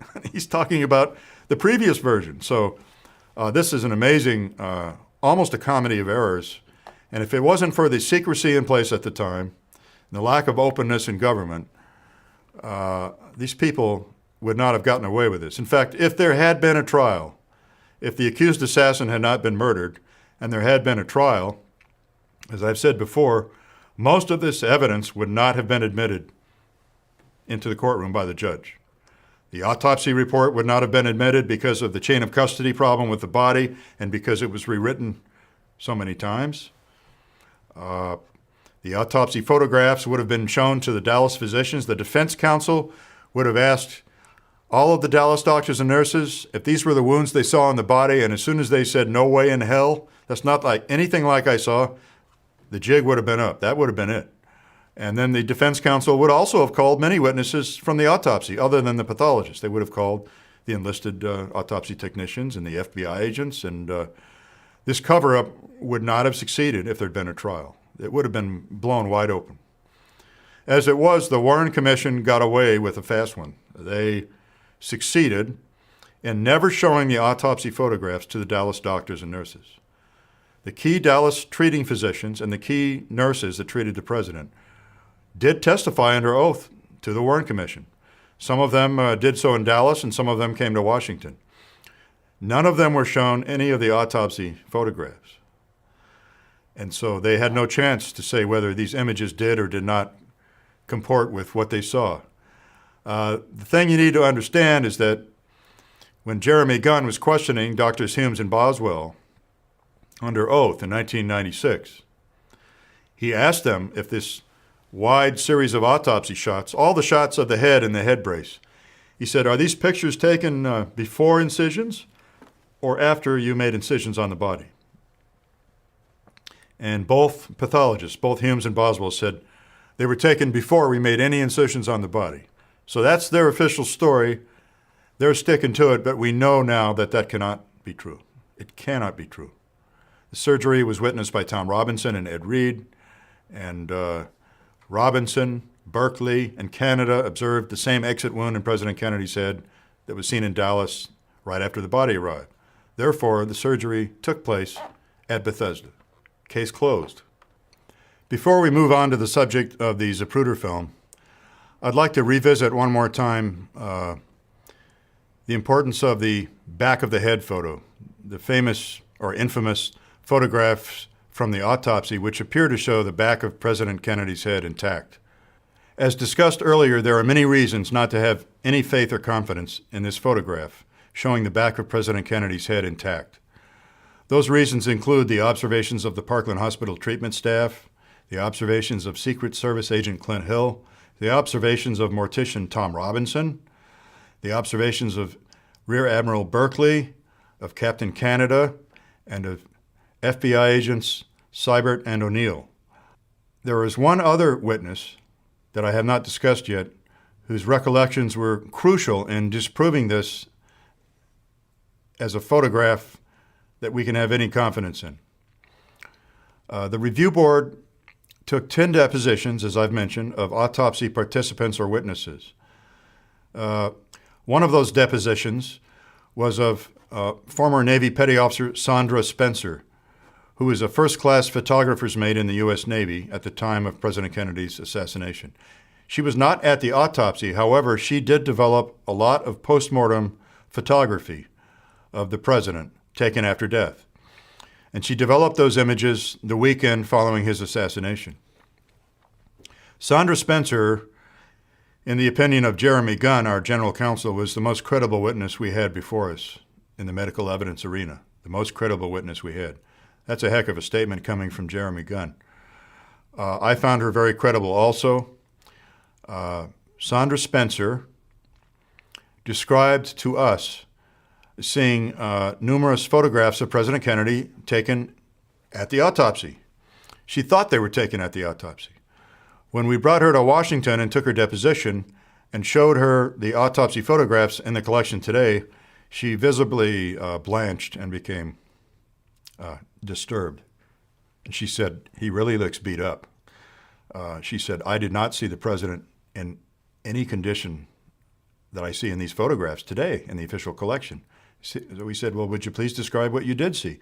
She said, well, they were taken after death, but she said he was fully clothed and he was all fixed up and cleaned up. And I didn't see blood everywhere and I didn't see these wounds all opened up. She said, except for one. So she recalled one photograph that she developed of the back of President Kennedy's head, which still showed a huge chunk of matter missing from the back of his skull in about this area right here. Just about halfway up and maybe just to the right of the center. And she gave us some dimensions for, I think it was about 2 or 2.5 inches wide. But so what she was describing, you need to understand, was a defect in the back of President Kennedy's head that could not be closed even after the end of the embalming procedure.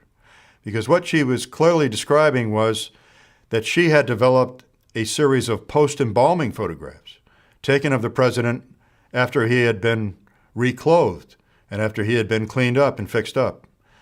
And so the fact that she recalled making numerous prints of this one photograph showing a hole in the back of the head after the embalming was completed proves that this image in the collection today cannot represent reality.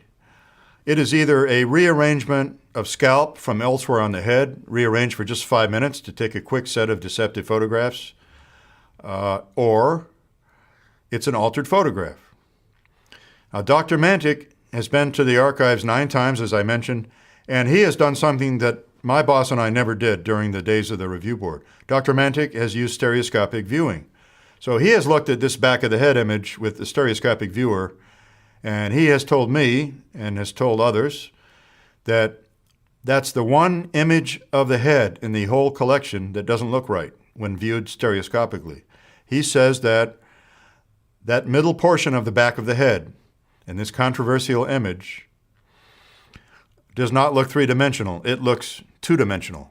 And the rest of the head around it looks normal, looks three-dimensional. So based on Dr. Mantic's observations and his eloquent descriptions of what he saw in his interpretations, I now believe that he's likely correct and that this back of the head photo is most likely an altered photograph. He thinks it's probably a soft edge matte insertion. I don't know if that's true or not, but I think it's much more likely that it's an altered photograph than it is rearranged scalp. When I wrote my book, I thought the scalp had been rearranged from the left side of the president's head and that they just covered up the back of his head for the sake of taking that one picture. But now I tend to believe that Dr. Mantic's probably right. It's probably an altered image.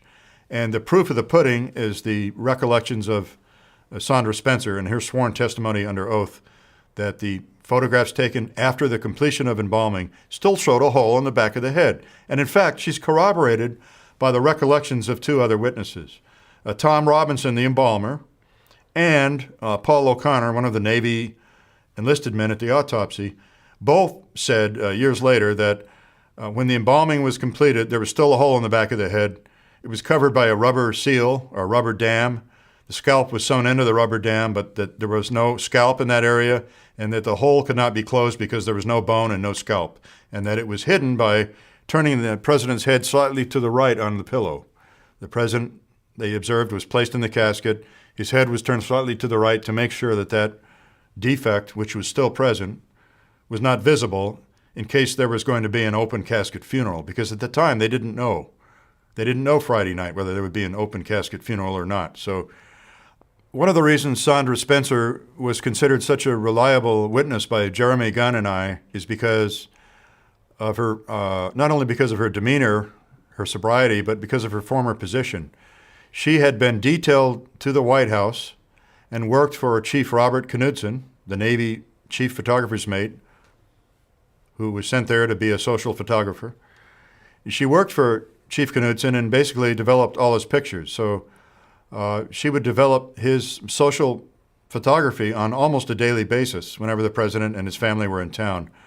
And she did so at the Naval Photographic Center across the river in Anacostia, a highly secure facility at the time. So she was a very trusted member of the inner circle of photographers who basically knew and saw everything. The social photographers who photographed the president and his brother and the family were privy to a considerable number of social secrets on occasions. They were able to keep their lips sealed and keep their mouths shut, and for that reason they were trusted. People like Robert Knudsen were highly trusted by Robert and John Kennedy, according to Knudsen's family. So the fact that Sandra Spencer worked with these people, photographed or developed the photographs for many important ceremonies and family functions is the reason why we held her in such high esteem. One final note, Sandra Spencer was in charge of selecting the images for the prayer card to be handed out at President Kennedy's funeral, and which were also mailed to thousands of other people. So she worked with the widowed First Lady on the selection of the most favored photograph to use, and she personally designed the prayer card and ensured that X number of thousand copies were printed up the weekend before the funeral. So she was a very busy person that weekend. developing postmortem photography, and the prayer card. So that pretty much says it all regarding Saunders Spencer and her trustworthiness, and the American people and the review board owe her a great debt.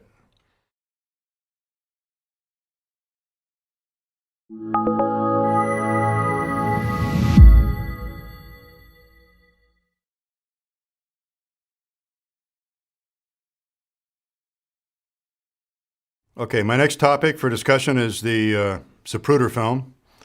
This is stage 3 of what I call the deception. We're talking about deceit and deception in the evidence, and this is my third category of deception. Now, I'll preface all of these statements about the film by simply saying that, as you may know, the Zapruder film copyright is currently held by the 6th Floor Museum in Dallas. And if we had wanted to use Zapruder film images in this portion of my presentation, we would have had to seek commercial licensing, and we would have had to pay a licensing fee. That was beyond the scope of this project, so we're going to have a discussion. So we're going to have a discussion about the Zapruder film that addresses, for the most part, chain of custody problems with the film, the weekend of the assassination. Where I talk about changes to image content in the film, I will occasionally reference 1 or 2 key frame numbers, which you can easily access in another venue. You can go to your computer search engine and put in Zapruder film, and you'll receive many sources of imagery. The one source that I know will assist you in digesting this part of my presentation is the DVD called Image of an Assassination. It was commissioned and paid for by the Zapruder family before they turned over the copyright to the film to the 6th Floor Museum. So in 1998, this DVD, Image of an Assassination, was released. It's still for sale, and it consists of first-generation images made from the extant film in the archives by the LMH company, the Zapruder family, in 1997. The DVD was sold a year later. They took first-generation copies of each frame, digitized them, and then reassembled them as a motion picture. So this tool is one way where you can easily access any specific frame numbers that I might mention. Now, the images in that DVD, many of them are subject to a high contrast buildup. The contrast has been played with, and many of them are a bit darker than perhaps they should be, and some of the color has been brightened up, and so it's not an exact copy of what's in the archives, but for our purposes, for the purposes of this discussion, that is one of the many tools you could use to access any frame numbers that I refer to in this presentation. So let's move on now and talk about the Z film. Now, I've concluded that the famous Zapruder home movie appears to be an altered film, not the authentic out-of-camera original.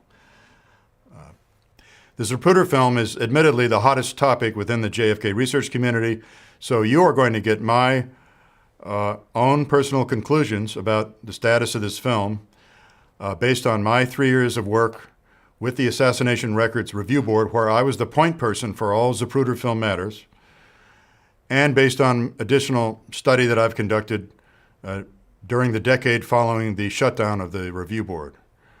So without any further ado, these are the things about the film that I believe have been altered. The true exit wound in the right rear of the head has been crudely blacked out. I would encourage anyone who has access to the film to look at frame 317. And the large head wound seen in the right front and top of the head may be nothing but artwork. In fact, it has to be artwork because it's entirely inconsistent with the wound seen at Parkland Hospital in Dallas, Texas. Now, we've been discussing the wound seen at Parkland Hospital, and in fact, the wound seen right after President Kennedy arrived at Bethesda by many people. And none of those people described any damage to the top of the head or to the right side of the head, forward of the right ear. And yet in the Zapruder film, that's the only damage you see. You see the right rear of the head blacked out. In fact, the entire rear of the head blacked out, severely blacked out, with darkness that's almost D-max, it's so dark. And you see a massive wound on the top of the head and a large wound on the right side of the head, which look very, very similar, but not exactly the same as the autopsy photographs we've been looking at. Now, here are some other indicators of the film's likely alteration. Abraham Zapruder and his secretary, Marilyn Sitzman, who was standing with him on the pergola, both claimed that he started filming the motorcade before the car turned the corner from Houston to Elm Street. They both have said that. Both said that for years before they passed away. They were consistent with each other. You don't see the turn of the limousine from Houston to Elm in the existing film. The exit debris seen traveling to the left rear of JFK's head by numerous Dealey Plaza eyewitnesses is not seen in the existing film.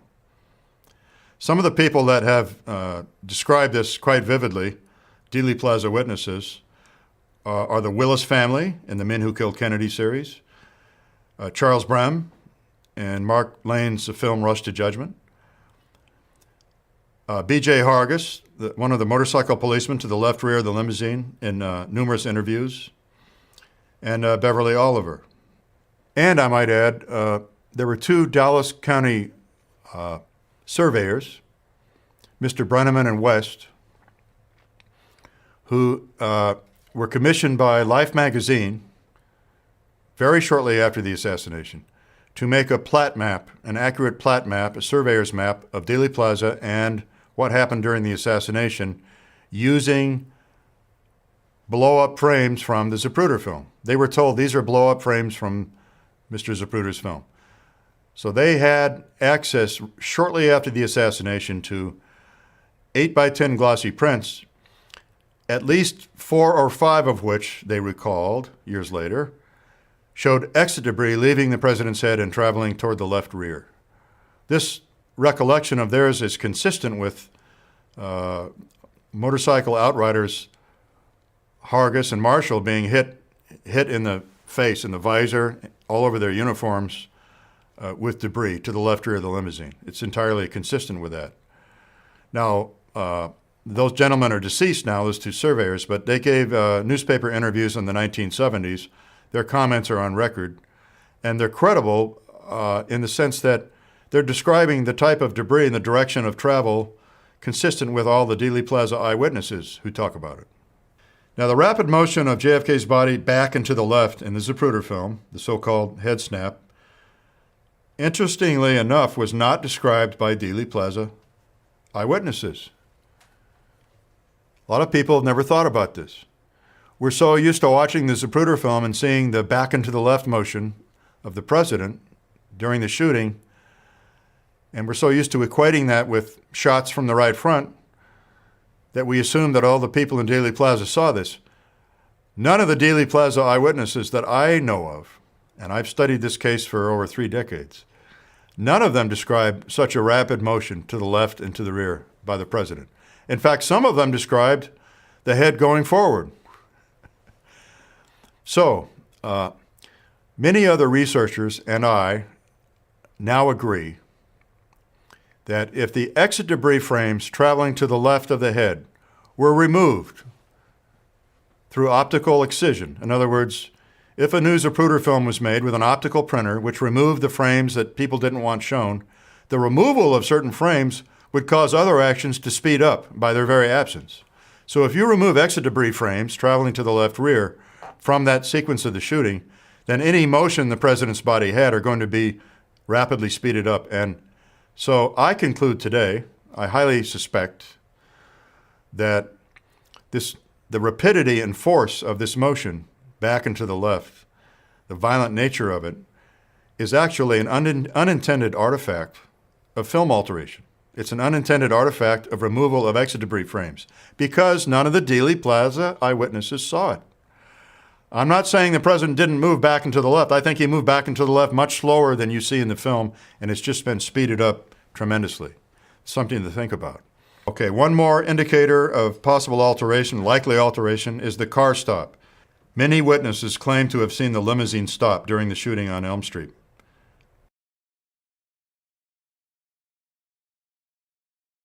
The most eloquent witnesses were the people closest to the limousine. In other words, the people most likely to be reliable witnesses in this regard. I'm going to name a few of them. One of them is Bill Newman, who was standing with his wife Gail and his two little children just to the right of the limousine during the shooting. They threw their kids to the ground and covered them to try to keep their kids from being shot. But Bill Newman, starting in the late 1960s and throughout the 1970s, consistently told people that the car stopped very briefly during the shooting, very briefly, for about a second or a second and a half, and that there was no doubt in his mind this was the case. I had the privilege to talk to him on the phone in 2009, and he told me the same story. So he's a car stop witness. He was the closest person to the right of the limousine. Jean Hill, standing to the left of the limousine with her friend Mary Mormon. Jean Hill executed an affidavit for the sheriff's office that day, the day of the assassination.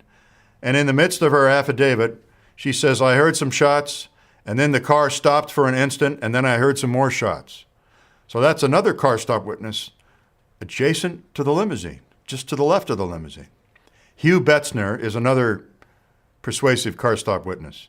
Hugh Betzner was taking photographs of the motorcade from just behind the limousine and to the left, maybe 100 or 150 feet behind the limousine as it went down Elm Street. Mr. Betzner executed a sheriff's affidavit the day of the assassination, and twice in his affidavit, Betzner talks about the car stopping. So in one instance, he talks about seeing what he thought was a firecracker exploding in the car, and the car stopped for an instant. And in a later part of his affidavit, he talks about running immediately down the street to where the car had stopped. So that's three very reliable car stop witnesses. And another one is Mr. Hargis, the motorcycle cop to the immediate left rear of the limousine, who was splattered with blood and bloody water and brain matter during the assassination so forcefully that he thought he had been shot himself. He gave an interview to a newspaper which apparently was not published, but which author Richard Trask located. So in Richard Trask's book, Pictures of the Pain, he quotes this typed up interview quote of the newspaper with Officer Hargis, and he talks about the car stopping during the shooting. There are other people that talk about the car stopping. One of my friends did an analysis, and he decided that about 16 of the 52 witnesses were very, very persuasive and very reliable, and that others among the 52 people were farther away, and some of them were describing the way the car they were in stopped because they assumed the cars in front of them stopped. So at least 16 of these 52 people are very persuasive, and I think should be taken seriously. The last one I'll mention is Mr. Roy Truly. Roy Truly was one of Oswald's bosses in the book depository, and he gave a statement right after the assassination in which he said the limousine swerved sharply to the left during the shooting and stopped.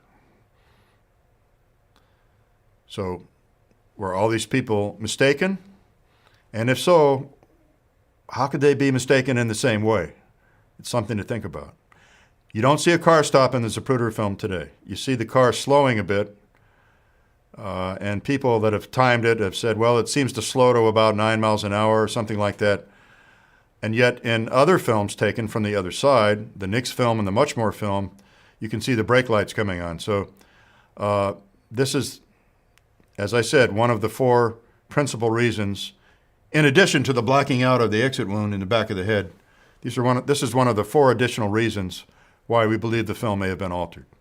Now, I'd like to shift this discussion to an aspect of the Zapruder film that most Americans don't know about yet. And it's something I have personal familiarity with, in which I'm well qualified to explain to you. And that is the chain of custody problems with the Zapruder film the very weekend of the assassination. The public story that everybody thought they knew for decades was that the Zapruder film was sold to life on Saturday. I'm now going to discuss an aspect of Zapruder film alteration that most Americans are not familiar with yet. And that is the serious break in the film's chain of custody the very weekend of the assassination. The most famous magazine in America at the time, the most famous pictorial spread magazine, news magazine, was Life magazine. And Life was owned and run by the Time Life Incorporated empire. And Life magazine's representative, Richard Stolley, purchased rights to the film, the rights to print still images from the film, from Abraham Zapruder on Saturday, November 23rd, the day after the film was developed in Dallas. Those rights from the first sale contract were the rights to borrow the original film for a week, and at which point Life magazine would have to return the original a week later, and then Zapruder would give them one of the copies. Those were the terms, and it was for $50,000, and it was print rights only. So at any rate, Mr. Stolley, after this contract was signed, put the camera original film, 8mm home movie, on an airplane to Chicago Saturday afternoon. He has said this consistently over the years. There's no reason not to believe him. I believe him. What happened to it after that is under dispute now. The story that people believed for decades was that the Life printing plant in Chicago had the film all weekend, from Saturday night on through the weekend, and that they took this original film, and from the original film, which is color, they made their first magazine spread of images from the Zapruder film. Now, the interesting thing is the first magazine spread was the November 29th issue of Life. It came out, the first issue was sold early on Tuesday the 26th, and subsequent issues were mailed out in the days after that. The first few issues came out Tuesday the 26th, but they didn't show color images. They showed very fuzzy, muddy-looking black and white images. It's always been a kind of a mystery. Why were the images so bad? Why were so many of them so tiny? And why were so few of them large images? And why were they of such poor quality? We'll talk more about that later. I think I know the reason now. At any rate, it was thought that Life had the film all weekend. We now know that that's not true. I'm going to give you the short version of what happened, and then I'm going to backtrack and explain to you how I came up with these conclusions. It's important that you understand how I came up with the conclusions for you to take them seriously. And you really need to take them seriously, because this is a rewriting of history so that we're no longer believing a myth and we're now believing the truth. The original Zapruder film wasn't in Chicago very long. It was diverted somewhere in Chicago and flown to Washington, D.C. on Saturday, the same day it was purchased. It arrived in Washington, D.C. at 10 o'clock p.m. Saturday night. It was sent to the CIA's National Photographic Interpretation Center, this country's primary facility for analyzing photographs. Now, the NPIC, or NPIC as it was called, is the CIA facility which conducted photographic analysis primarily of U-2 photographs, U-2 aerial surveillance, or the early satellite reconnaissance photos from the Corona satellite program. They also conducted some human surveillance photographs, but mostly it was aerial. But this place was a joint national asset managed by the CIA with many members of the military working there, and they were the preeminent experts in this country in doing photographic analysis. So the original film went there at 10 o'clock at night, Saturday, and the mission for the NPIC was to make briefing boards, was to blow up individual frames, magnify individual frames from the Zapruder film, make prints, mount the prints on briefing boards on cardboard stock, 20 by 22 inches, almost a perfect square, and write notes of what you did, what you know about the film, what you understand about it, what frame number, things like that, what magnification factor, and make these briefing boards for government officials.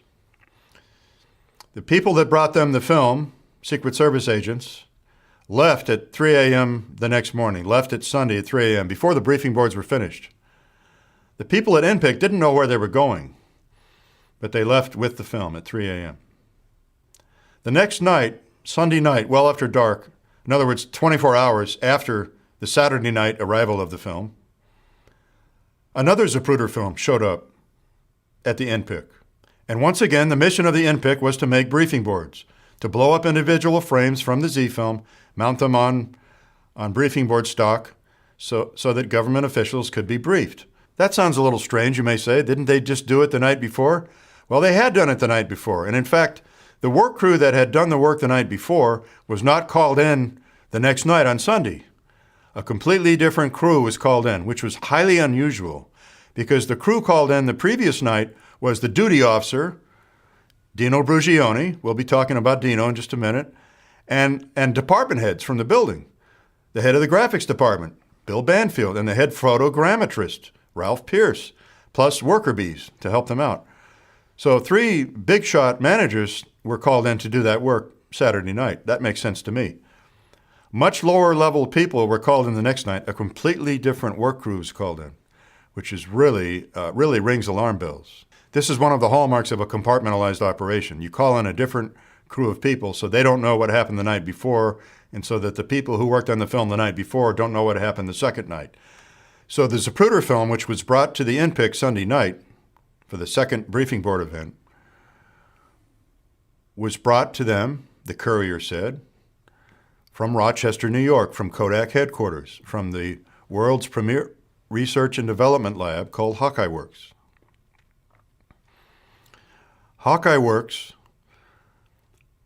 was Kodak's own R&D facility where they developed all kinds of new products, new motion picture film, you name it, new still picture film, and it was also the facility where they did highly classified work for the CIA. The CIA had classified contracts in place for Kodak to do work for them at Hawkeye Works related to the U-2 program and the Corona programs. But I can assure you that much more was done at Hawkeye Works than just CIA work on U-2 and Corona photos.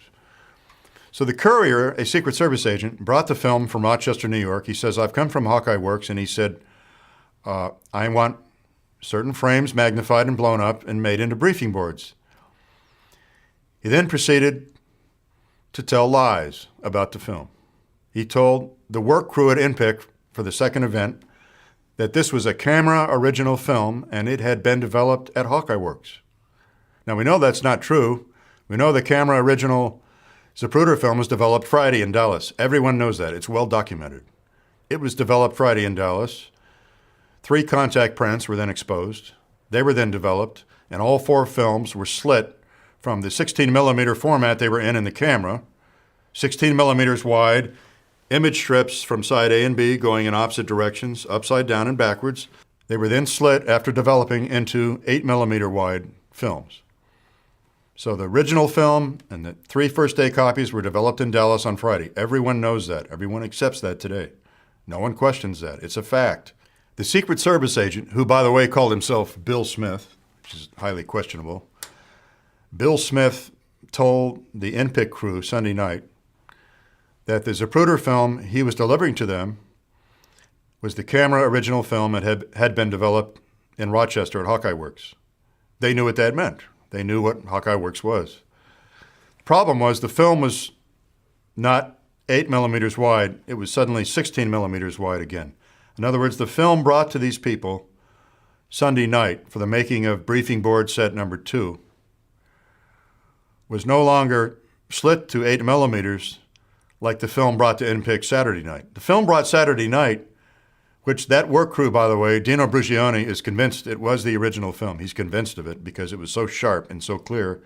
And he remembers they had to go out and open up a photography store and buy and purchase an 8 millimeter projector so they could actually project the film and look at it before they worked on it, because they didn't have any 8 millimeter projectors at INPIC. They had 16 millimeter and 35. They didn't have 8 millimeter. So it's a fact that an 8 millimeter original was delivered to INPIC Saturday night, per Dino Brugioni. Sunday night, what was delivered was this 16 millimeter double-8 film that had not yet been slit down the middle, which is what normally happens at the factory. And the technician, Homer McMahon, who was the head of the color lab, the technician making the blow-ups, the inner negatives from which he made prints of the individual frames, that technician recalled seeing in his enlarger, vividly recalled, seeing the upside-down and backwards image strips of a double-8 film which had not yet been slit. This was very clear in his memory. So what happened, it's clear to me, was alterations of some type were performed on the film at Hawkeye Works all day long on Sunday. A new Zapruder film was created masquerading as a camera original film. Masquerading in the sense that it was 16 millimeters wide again. And the whole movie had optically been reunited with the Elm Street scenes, and the film hadn't been split yet. Secret Service agent who served as courier on Sunday night and brought another Zapruder film to INPIC from Rochester, from Hawkeye Works, told another lie. He told them that the citizen who donated the film had done so free of charge and didn't want any financial remuneration, didn't want any money. He did it as a patriotic act. We know that's not true. Abraham Zapruder signed a contract on Saturday for $50,000 just to give Life magazine print rights for 1 week. And then on Monday, Life executed a new contract with him, to his benefit, not to theirs, selling it to him a second time for $150,000 total instead of $50,000. And the deal on Monday was Life wanted everything. Life wanted the original film and all the copies in its permanent custody, and they wanted all rights worldwide, including motion picture rights. So the point here is that there was no patriotic citizen who had donated the Zapruder film at no cost to the government. That was a fiction. So clearly, if Bill Smith says Bill Smith was the name of the Secret Service agent. If Bill Smith says he came from Rochester, from Hawkeye Works, with the film, and it had just been developed there, that part's true, but it was not a camera original film, and it was not a donation. It was clearly a reconstructed Zapruder film designed to mimic what an out-of-camera original would look like. The next dot in the series of dots that I'm connecting is the story of what images were on the set of briefing boards made Sunday night and what images were in Life magazine the week after the assassination. The briefing boards made at event number 2 still survive. One set of 4 briefing boards still survives. It's in the National Archives in flat number 90A in the JFK Records collection. You can go see it by appointment today. 4 long panels that are not square, long rectangular panels with a total of 28 prints on the 4 panels. The images in those prints and the frame numbers associated with them match the film as we know it today in the archives. The images of the assassination published in Life magazine in the November 29th issue match the images shown in the film today in the National Archives. You see the massive head wound, the top of the head apparently gone, the right side of the head blown open, etc., etc. So, the conclusion I draw from this is that whatever alteration was accomplished was very hurried. It was a rush job. It was completed by Sunday night after probably only a 12 to 14-hour period to do the work. And at that time, 2 things happened. We know that the new original was taken to Washington to INPIC for the making of sanitized briefing boards. The other thing that happened was that apparently dirty dupes were made of this new Zapruder film. Fuzzy, imperfect, black and white copies were made. Because today, in the 6th floor museum, there exists a set of dirty dupes, 3 dirty dupes made of the Zapruder film. It's the Zapruder film as we know it today. And one of these dirty dupes has the markings on it consistent with the exact frames that were reproduced in Life magazine in the November 29th issue. So you can tell this is the work print, if you will, that the people at Life worked with to put those first frames in the magazine. And I conclude that the reason Life magazine published such terrible versions of the Zapruder film, starting on Tuesday, the day after the funeral, in the November 29th issue, The reason the images were so poor and were black and white and were so fuzzy and muddy is because they didn't yet have the new original returned to them. It was still in the hands of the government. And the only thing that Hawkeye Works could get to Chicago Sunday night were these black and white dirty dupes. So it's my conclusion that that's why the first Z-frames published in Life magazine were of such poor quality. But the image content is the same as that in the film today. So I think a rush job was done at Hawkeye Works on Sunday. The technology of the day, the analog technology of the time, was only capable of altering certain things in a film. There was no CGI at the time, no computer-generated imagery, no digital technology. All they had was analog technology, the tried and true techniques used by Hollywood. So my conclusion is that the film is altered in a limited way, in the ways I've already discussed, by the use of optical printers and the technique of aerial imaging. It was a rush job. It was an imperfect job of alteration, very imperfect. Now, one unintended artifact of alteration, as I've already discussed, was speeding up the motion of the body to the left and the rear. Speeding that up and making it look so much more violent really implied a frontal shot, as we all know. That's the impression we get when we watch the Zapruder film for the first time. And it's the same impression we get when we watch the Zapruder film for the 100th time, is that guy was shot from the front. That, I believe, was an unintended artifact of alteration, of frame excision, optical frame excision, removal of exit debris frames from the left rear. So the motion of the body speeded up. It made it look like JFK was shot from the front. That was not a good thing for the people engaged in this cover-up. The people trying to sell the legend of a lone assassin firing from above and behind. The other thing that was not good was the crude blackouts on the back of the head, which you can now see today with today's modern digitized scanning technology on individual frames of the Z-film. You can see the blackouts of the back of the head, exactly where all the Dallas witnesses and Clint Hill saw an exit wound. You can see crude animation blacking out the back of the head. So because of these two problems, this is why I believe Life magazine suppressed the film as a motion picture for 12 years. Never once exploited it as a motion picture. Never once licensed it to anyone to use commercially as a motion picture for 12 years. After spending $100,000 extra to get its hands on the so-called original and to get motion picture rights, Life magazine didn't use that capability. That doesn't make any business sense, but it does make sense if the goal is to suppress the film. So let's go through what happened that weekend, and let's examine who Dino Brugione was and what happened during these two briefing board events. As I've discussed, an 8mm wide slit Zapruder film arrived at the National Photographic Interpretation Center Saturday night. It was there from about 10 p.m. Saturday night until about 3 a.m. Sunday morning, the 24th.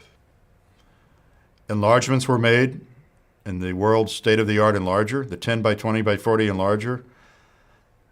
Enlargements, that is, inner negatives were made, and then prints were made from the inner negatives, and briefing boards were made. This was event number one. As I've said, a second set of briefing boards, apparently of an altered Zapruder film, were prepared one day later at INPIC on the next evening, on the evening of Sunday, November 24th, and into Monday morning, 1963. As I've said, this second film was an unslit, 16mm wide, double-8 film displaying all the characteristics of an as-yet unslit camera original home movie. It was couriered to INPIC from a highly classified Kodak film lab in Rochester called the Hawkeye plant. Now, the Hawkeye plant was Kodak's name for its R&D facility. The CIA's name for the facility was a code name called Hawkeye Works. And the agent who brought the film to INPIC Sunday night said, "I've just come from Hawkeye Works in Rochester. That's where this film was developed." That's important to understand that the briefing boards from event number one apparently convinced CIA Director John McCone that JFK was not killed by a lone gunman, but rather by multiple shooters. Those briefing boards from event number one cannot be located today. These briefing boards from event number one, made by Dino Brugione and his team, were much different in character from the briefing boards made at event number two, 24 hours later. The briefing boards from event one, there were two briefing board sets. Each set was 2 panels joined together by a hinge in the middle so that they could be closed, like a butterfly's wings. And each of those panels was 20 by 22 inches. The hinge in the middle allowed them to close. The total number of prints on each one of those briefing board sets was 12 to 15 prints. And the only information displayed was frame number, which they had to count manually, frame number and magnification factor, how much they were enlarged in the enlarger. We know from the writings of historian Arthur Schlesinger Jr. in his book RFK and His Times that CIA Director John McCone got together with Bobby Kennedy, the deceased president's brother. He was still Attorney General in name, if not in fact, and told him shortly after the assassination that his conclusion was that there was more than one gunman, that there were 2 shooters. This first set of briefing boards from an unaltered Zapruder film is most likely the source of that conclusion, one would think. I think it's a reasonable speculation. Now, one set of briefing boards, as I've said, from Event 2 survives today in the National Archives.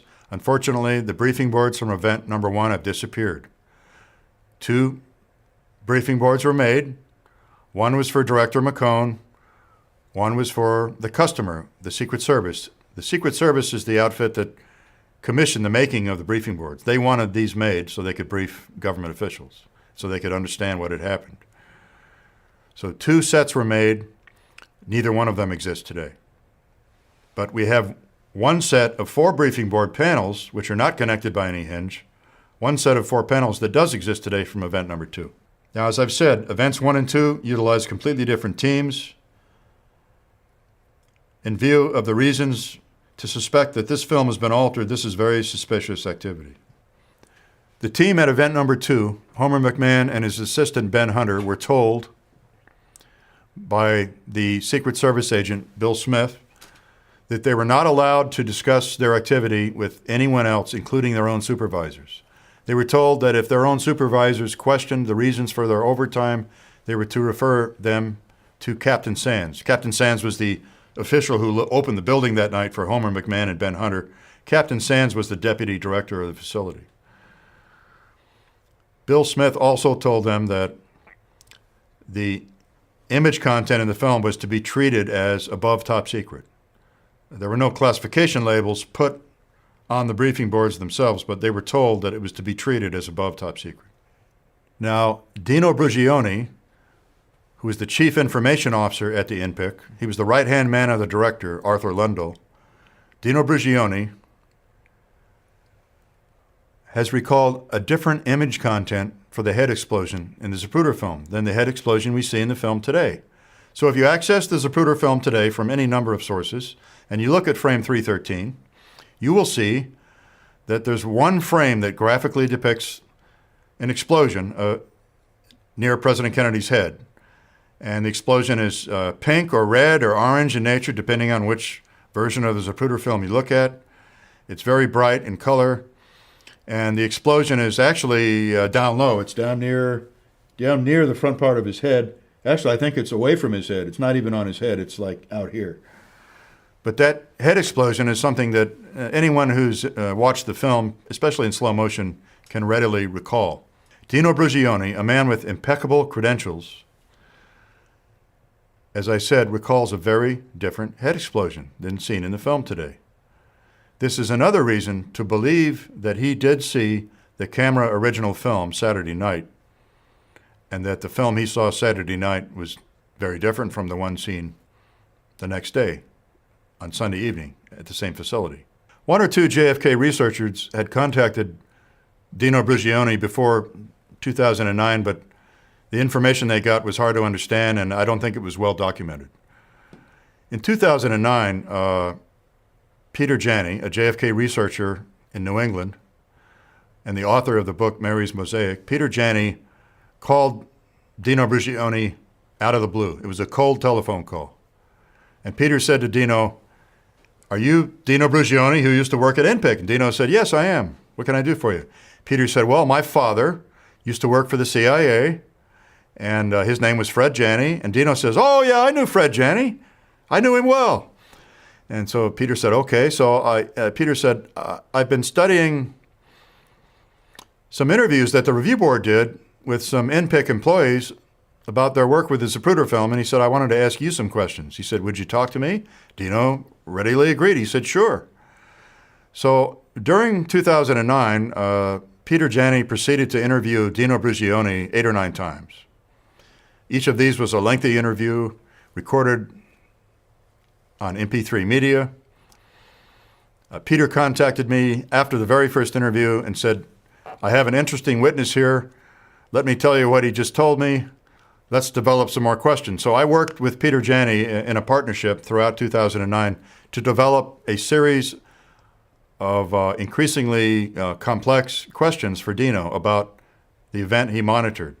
And by the end of the year, we had a pretty good feel for what he did on Saturday night, November 23rd, and early Sunday morning, November 24th.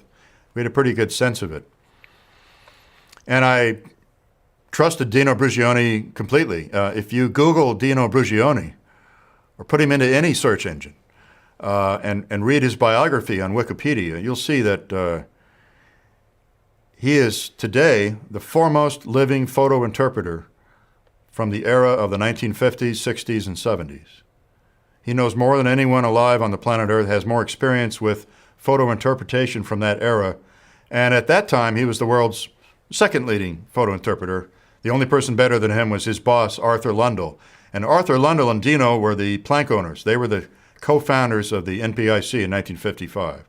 So this is a high-level, reliable, highly credible expert we were dealing with, a man who had received a national medal for his work during the Cuban Missile Crisis.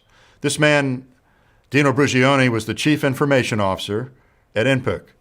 He made all the briefing boards for all the government officials made by NPIC for 3 decades. So he made briefing boards for President Eisenhower, he and his staff, for Presidents Kennedy and Johnson and Nixon, and attended personally many of the briefings in the White House cabinet room when his boss would go over, Arthur Lundell, with the notes that Dino had prepared. Arthur Lundell would give the briefing, would present the briefing boards. Dino would be sitting in the room. So Dino was a man who had access to presidents, who did work for presidents and cabinet members, and who was trusted by everyone. So by the end of 2009, we had a good account of what Dino had done during event number 1. And then we were surprised, as you so often are with witnesses, when you think you've got everything there is to get, you find out you were wrong. In 2011, Peter Janney visited Dino Brugione at his home, took with him an image of frame 313, the head explosion, and showed it to Dino Brugione and said, is this the head explosion you saw when you looked at the Zapruder film? You keep talking about how shocked you were when you saw the president's brains flying through the air. Is this what you saw? And Dino immediately said, no, this is not what I saw. And as he continued to talk with Peter, he became more and more agitated, that the explosion he remembered was much bigger, went much higher in the air, and could not have been just one frame. Must have been many more frames than just one frame. Later that year, I conducted a video interview of Dino, in which he also told me that the head explosion he witnessed was not red or pink. It was a white mist, so it went much higher in the air. There was a huge piece of debris flying into the air from the president's head. The head explosion was a white mist, not red and bloody colored. So that cinched it for me that the film today, the Zapruder film we have today in the National Archives, is an altered film. That completely convinced me beyond any shadow of a doubt. So I'm going to play for you now an extended audio excerpt that's 4.5 minutes long of Peter Janney's interview with Dino in April of 2011 when Peter first showed him an image of frame 313. This is Dino Brugione's reaction to seeing that frame. Okay, extant film, Dino. This is the only frame where you have any indication of, his brains exploding. Oh, it went into the air. I remember it went in the air. Was it more than one frame? It would have to have been, wouldn't it? Oh, yeah. Huh? Oh, yeah. Yeah, see, there's only one frame on the entire Zapruder film, frame 313, that gives any indication of that. No, it was in the, I remember it was in the sky. Yeah, but you see that's the only frame. It's just one frame. This, now we go up to 635, 335, but let's go back to 313, okay? That's the There's only... no 314? Yeah, there is a 314, but it has none of this, pink haze, blood water. No, I remember all of us being shocked. And was it going out the back when you saw it? It was going out front. It was going out the front. Going up. Up. Okay. But was it leaving a trail in the rear? No, it was straight up. Uh-huh. I remember. But if that event took place, wouldn't you suspect to see it on more than one frame? Oh, yeah. Yeah. And because you're shooting, what, 18 frames per second? Isn't that what that camera did? There should have been more than one frame. Yeah, right. There should have been. Because here now is a picture. There's no doubt in my mind, and I remember all of us being shocked because I thought the spray was say 3 or 4 feet from his head. Uh-huh. Up in the air? Yeah. Uh-huh. Well, see, here we are again. I want to just have you look at this one more time. So what I saw was more than that. this is frame 313, so you saw more pink mist going up, straight up? What I remember, it was like right here, Uh-huh. but high. Uh-huh. It wasn't low, it was high. Uh-huh.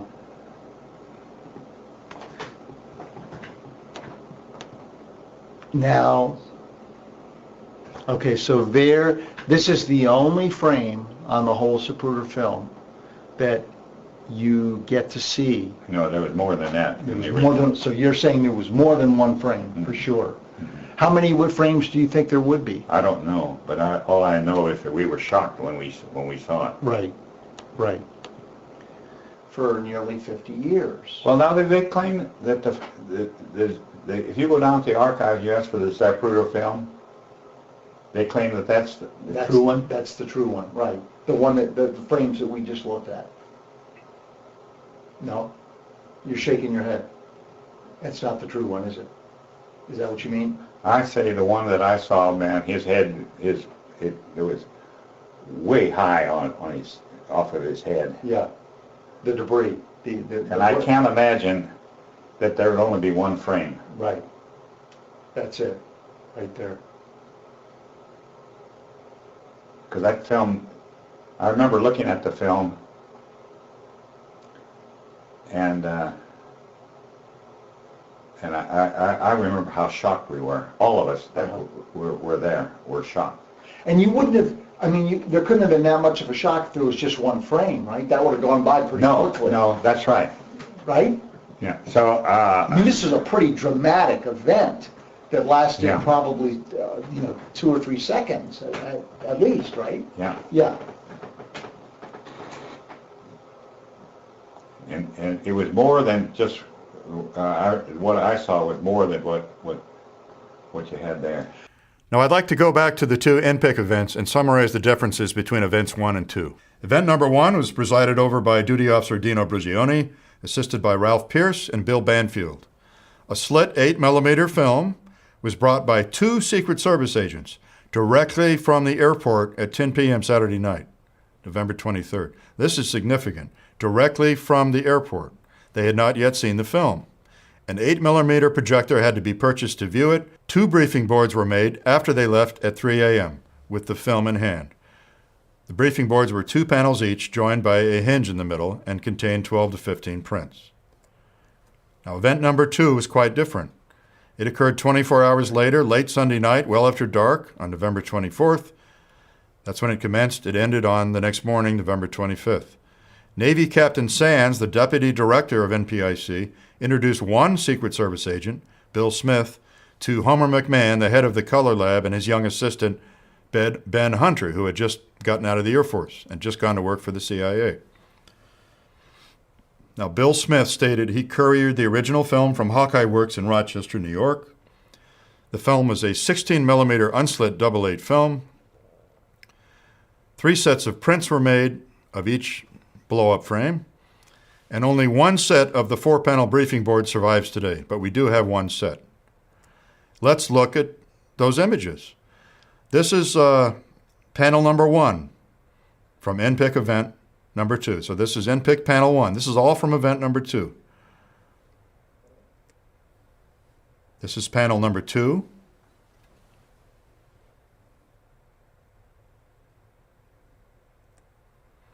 This is panel number 3.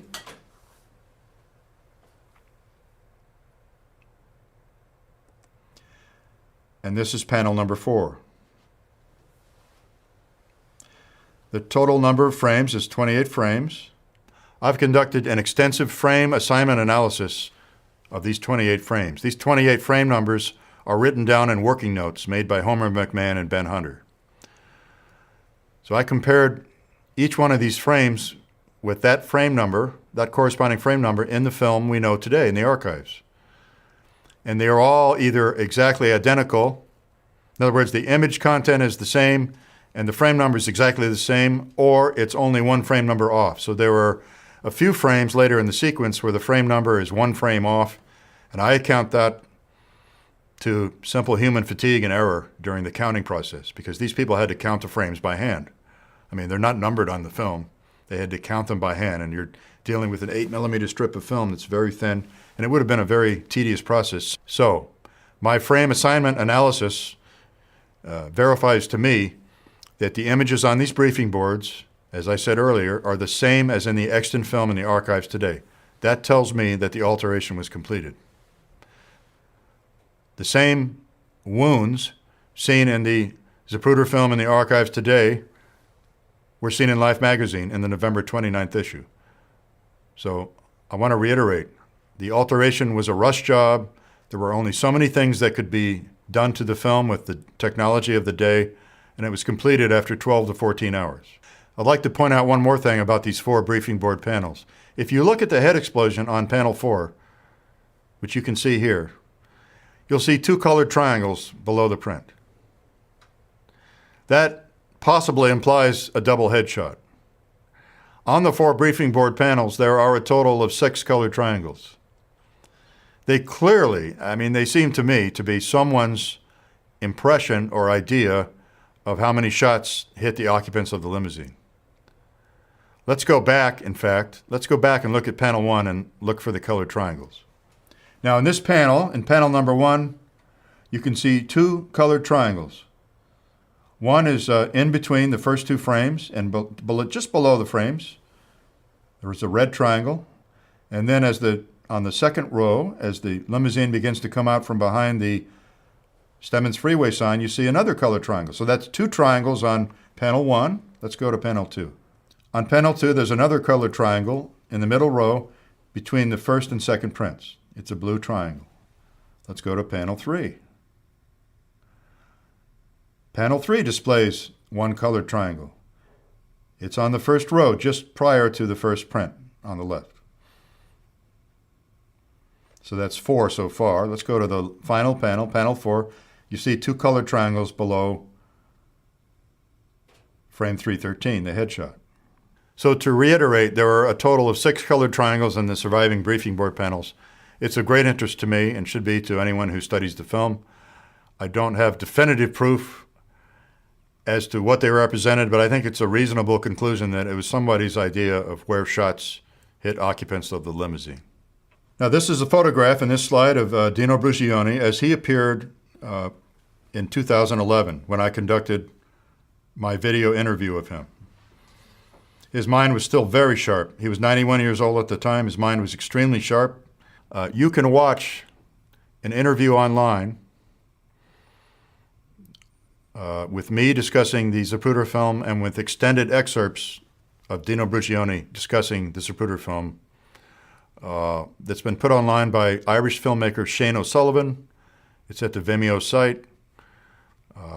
At the end of this presentation, I will give you the address to my blog site. My blog site will lead you to the link to that 85-minute interview. But if you want to assess Dino Brucioni's credibility yourself, I encourage you to watch that 85-minute interview. You can make your own decision. Now, this slide summarizes the fact that Dino Brucioni is adamant that he did not make the 4 briefing board panels that are in the archives today. He insisted on this to Peter Janney in 2009 in numerous interviews, and he reaffirmed it for me in his July 2011 video interview. This confirms that there were 2 events that weekend. Now, I'm going to talk very briefly here, about an ongoing effort in Hollywood to analyze the altered image content in the Zapruder film. 2 close friends of mine in California, Sidney Wilkinson and Tom Whitehead, together engaged in a joint husband-wife research project back in 2008. Sidney decided to purchase a duplicate 35mm negative, a dupe negative of the Zapruder film from the National Archives. She knew that the film had been purchased by the American people at great expense. She knew it was in the archives. She decided she wanted to purchase a copy of the Zapruder film. So after she obtained permission from the copyright holder, the archives told her to select which contractor she wanted, and they authorized her to have a contractor make a 35mm dupe negative of the film. So she has a 35mm dupe negative, which is only a 3rd-generation copy. It's a copy very, very close to the original. I'll be discussing in the next slide this research effort, which is ongoing in California, to study the image content in the film. Sidney did not know what to expect when she purchased this dupe negative of the Z film. She was just curious about all the film issues. She didn't know what to believe, whether it was altered or not, and she shared a natural curiosity with many of us, so she decided to do something about it. So for the cost of $795, she purchased a 35mm dupe negative, which, by the way, any of you can do if you so desire.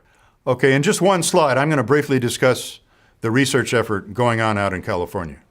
My friends in California, once they received the dupe negative, they made 2 sets of digital scans of the film. One was an HD scan of the same resolution that you see in your large screen TV set today. Your high definition TV set, 1920 by 1080 pixels per frame, is the same resolution of their HD set of scans. They made a second set of digital scans of each frame at this current state-of-the-art 6K, which means that one 6K scan of one Zapruder film frame has a total of over 28.6 million pixels of information per frame. 6,144 pixels on one axis by 4,668 on another axis. Very, very high resolution. The current film restorations for famous films such as Lawrence of Arabia and The 10 Commandments were done in 4K. So these 6K digital scans of the dupe negative of the Z film are very important forensic tools. The scans were done in logarithmic color, not the linear color that you see in documentaries and television shows. So at first glance, they appear to be a little bit flat scans, a little bit washed out, but they reveal a maximum in image content. Anybody in the film industry who studies film in a forensic manner is going to use logarithmic color to study the film. When they're finished doing their study and their manipulations, they then convert it back to linear for public display. So to sum up here, the digital scans of numerous frames in this 35mm dupe negative reveal significant anomalies, which appear to be crude blacking out of the true exit wound seen at Parkland Hospital. Was this possible with the technology of the day? In other words, was it possible to use animation techniques, the kind of animation techniques that Walt Disney would use in a cartoon to black out wounds in a photograph and possibly paint on other wounds onto the images? The answer is yes. This slide which I obtained from a 1965 textbook called The Technique of Special Effects Cinematography by Professor Raymond Fielding, depicts what is known as an aerial imaging setup. Now, a professional in the trade who worked in those times would call this an aerial optical printer. This is a schematic simplified diagram of what a modified optical printer would look like in an aerial imaging setup. An animation stand is installed in the middle of the gear. The original frames, which are projected from a camera on the floor, are sent up through a condenser lens. They're blown up in size. They're projected onto the animation stand, and an acetate cell is placed on top of the animation stand, which is perfectly clear. You can draw any artwork you want on the acetate cell. You can black out the back of the head where the exit wound is. You can paint on new wounds on the top of the head, which match the autopsy photographs if you want. And then that altered image is rephotographed one time by a process camera at the top of the image here.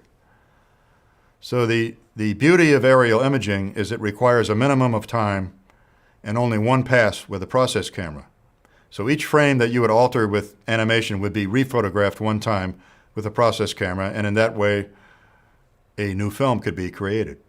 This next slide shows a photograph from Fielding's textbook of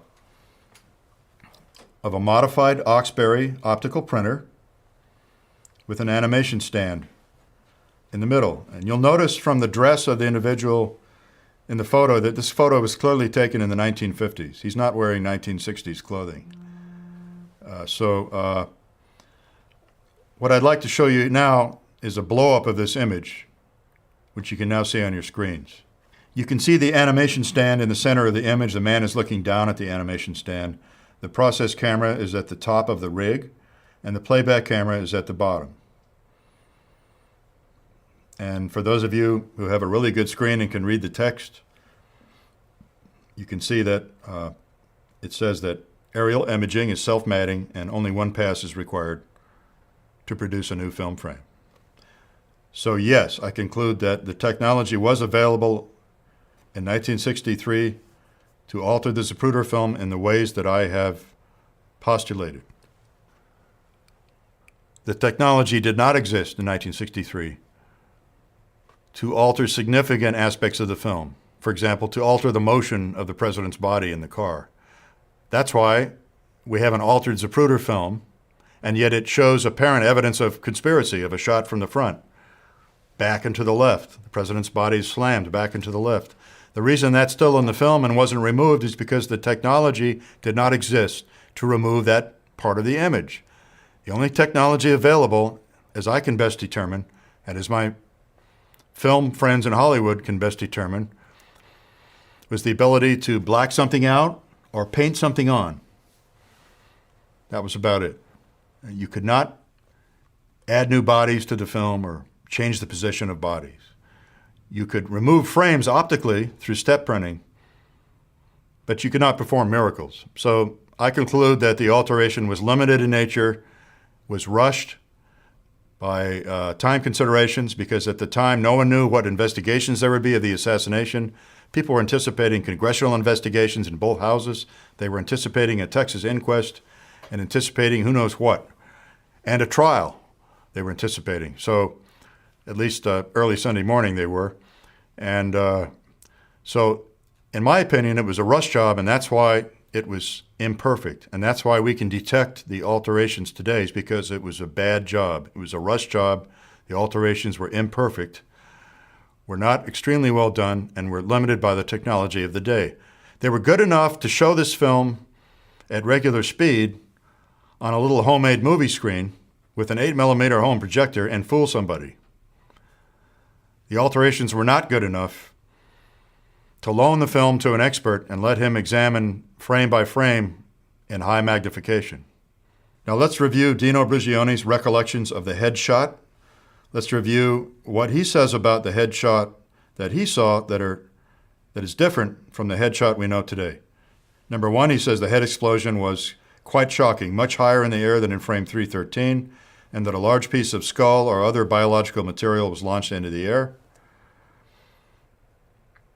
He does not recall the red mist seen in frame 313 today. Instead, he recalls a white mist. And he insists that the head explosion he witnessed was of such a duration and time that it could not have been just one frame. It had to consist of more than one frame. Dino is adamant about this. Let me explain how we can be so sure. The factory-designed operating speed of the Zapruder camera was 16 frames per second. As tested after the assassination, the average speed was determined to be a little bit fast, about 18.3 frames per second. But whether the film was shot at 16 or 18, that's 16 or 18 different photographs taken of action every second. And if there had been a massive head explosion, with mist hanging in the air and debris flying through the air, surely it would have lasted more than 1/16th or 1/18th of a second, surely. And apparently Dino's recollection is so vivid of some sense of time duration of what they all witnessed that he's convinced that it cannot have just been one frame. So he doubts the validity of the current film. He doubts its authenticity for all three of these reasons. Now, Professor Raymond Fielding, the author of the textbook I mentioned earlier, has been quoted by one of my adversaries in this matter as saying the following, quote, "If such an attempt at image manipulation had occurred in 1963, the results could not possibly have survived professional scrutiny," unquote. That's what's happening today in California. About 40 film professionals in Los Angeles have viewed the digital scans of these frames from the Z film. All of them have said that the so-called shadows on the back of the head, the blacking out, look extremely peculiar, unlike anything they've ever seen come out of a camera, unlike anything made by nature. And about a third of these people have just flat said outright, this film's been altered and this is the proof. Many of them suspect that the large head wound seen on top of President Kennedy's head and on the right side, many of them suspect that that part of the image has been added on as an alteration also. And some of the people that have said this are people that don't know anything about the Kennedy assassination. They don't know anything about the autopsy photos. They just said, this doesn't look right.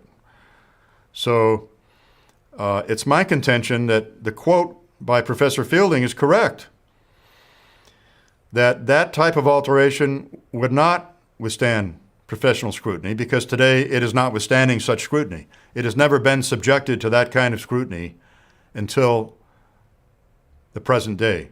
Professionals in Hollywood, film editors, film restoration experts, and colorists begin viewing the 35 millimeter dupe negative digital scans back in 2009. And people are still being shown these images today. The film, as it exists today, as viewed with today's enhanced technology, is not withstanding professional scrutiny. So all I can tell you is to stay tuned. My friends in California are working very hard on a documentary and will release it as soon as possible. But I believe that this documentary will change the world and will convince the world that the Zapruder film is not an authentic film, not as we know it today.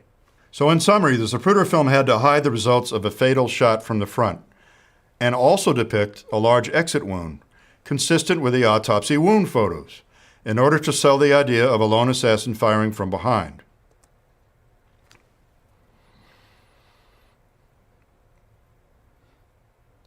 Now, the two compartmentalized in-pick operations with the Z film and what happened to the film in between those two operations, which I've already discussed in depth, are evidence that alteration did take place and that it was carried out by the U.S. government immediately after the assassination. The Secret Service and the CIA were all over this film the weekend of the assassination. All over it. Intense interest was expressed. And the film went to a place where the capability surely existed to alter the film. I'm talking about optical printers at Hawkeye Works. Now, Dino Brugione visited Hawkeye Works more than once, and he told me that he visited it at least once before the assassination. And the director of the facility, Mr. Green, who worked for Kodak, told Dino that, quote, they could do anything with film at Hawkeye Works. Mr. Green said, we can do anything. So Dino did not tour the entire facility. He toured the part of the facility dedicated to U-2 and Corona satellite photography. But the director of the facility repeatedly told him that they had incredible capabilities to do things with films. Apparently, the one thing they could not do was do 40 times magnification with it and larger. So, film had to go twice to Washington to make these blow-ups for briefing boards, because Washington had the 10 by 20 by 40 above state-of-the-art and larger. But you can be sure that since Hawkeye Works was a research and development facility for new motion picture products, that it had optical printers. And from there, you can figure out the rest of the story. Now, this alteration at Hawkeye Works occurred on Sunday. It occurred one day after the first autopsy photographs were developed. The first autopsy photos were developed on Saturday, November 23rd. So by that time, the size and scope of the head wound was known. Zapruder film had to be made to match, roughly match, the so-called wound damage seen in the autopsy photographs. An entire new film was created at the Hawkeye plant in Rochester, masquerading as an apparent camera original film. So to conclude here, the research being conducted on the digital scans on the West Coast revealed that the alteration included hiding the true exit wound in the rear of the skull, and much other evidence indicates that a false exit wound was almost certainly painted on frames of JFK's head, consistent with the official cover story. Now, you can go to almost any version of the Z film available today at YouTube or in any book, or you can access the DVD, Image of an Assassination, and examine frame 317 as closely as possible.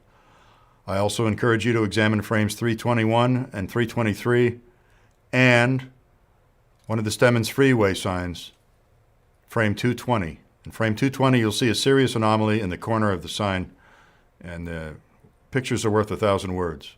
So those are the 4 frames I would refer people to. Frame 220, 317 especially, 321, and 323. Now, there are 2 additional frames which are of great interest, frames 335 and 337, which you can view in any version of the Zapruder film. Frames 335 and 337 depict an enormous wound on top of the head and on the right side of the head that no one saw in Dallas, Texas. No one saw it in Dealey Plaza. No one saw it at Parkland Hospital. And that is the reason that those frames are of particular interest to researchers, as they show a wound that just wasn't seen by anybody in Dallas the day the president was assassinated. So, this is the point I'm trying to make. If you believe the Dallas doctors, and you believe they're trustworthy, and you believe Clint Hill, and you believe Tom Robinson, and you believe the 2 FBI agents at the autopsy, and you believe Admiral Berkeley and Captain Canada that the president had an exit wound in the right rear of his head, shouldn't it trouble you that you don't see that exit wound in the Zapruder film today? Because you don't. Instead of that wound, you see a very, very dark area. And in frame 317, the dark area has unusually straight edges. It looks very artificial, very unlike a real shadow on human hair. So, study the images yourself and make up your own mind. But, once again, if you believe the president had an exit wound here, you should be asking yourself, why don't I see that on the Zapruder film? There was more than enough light that day in Dealey Plaza to expose such a wound, if it had been present. You don't see it in the extant film. Instead, you see a black patch in several frames. This is the key to understanding and believing that the film was altered. I would say the second most important fact to keep in mind is the head explosion, and the fact that Dino Brugione saw a very different head explosion than you see in the film today. Dino Brugione's high degree of trustworthiness and his high level of credibility have convinced me, and have convinced Peter Janney and many other people, that he's telling the truth when he says he saw a very different head explosion in the Z film than we see today. I trust his recollections. So by now you should begin to see a very serious pattern in the evidence. The chain of custody of key evidence is disrupted or falls apart time after time. The chain of custody in the Tippit shooting falls apart. The shell casings and the bullets from the Tippit shooting fall apart. They don't match each other, and they don't match the initials, markings people made on them that day. So that evidence is suspect. The chain of custody of the magic bullet, Commission Exhibit 399, falls apart if you read the FBI report written in July 1964. Somebody in the FBI was honest. Somebody told an agent to go out in the field and interview everyone who handled the magic bullet, the stretcher bullet, the day it was found. And somebody did that. And they wrote an honest report. And if you read that report, you're going to be shocked at how the chain of custody of that bullet simply falls apart. The bullet in the archives today is not the same shape or type as the bullet found on a stretcher. And several of the witnesses say they could not positively identify it as the bullet they handled that day. I believe only one witness said that he could, and that was the last fellow who handled it. So the chain of custody on the autopsy report, as you now know, has completely fallen apart. The original draft was burned. The original notes were burned, except for one page. The first signed copy disappeared, and the autopsy report in the archives is at least the third written version. So there's no chain of custody there. The chain of custody of the autopsy photo collection is seriously suspect, since there are as many as 18 views missing today. I discuss the details of this in my book in Chapter 4. So not only are there missing autopsy photographs, but as we know, many of the photographs depict images that are completely inconsistent with what was seen in Dallas. And some autopsy photographs, like the back of the head images, depict things that no one saw in Dallas, and that very few people say they saw at the Bethesda autopsy. Only the 3 autopsy pathologists who are already in this cover-up up to here, only those 3 people have looked at the back of the head photos and claimed that, well, yes, that's pretty much the way the head looked, except that the entrance wound is in the wrong place.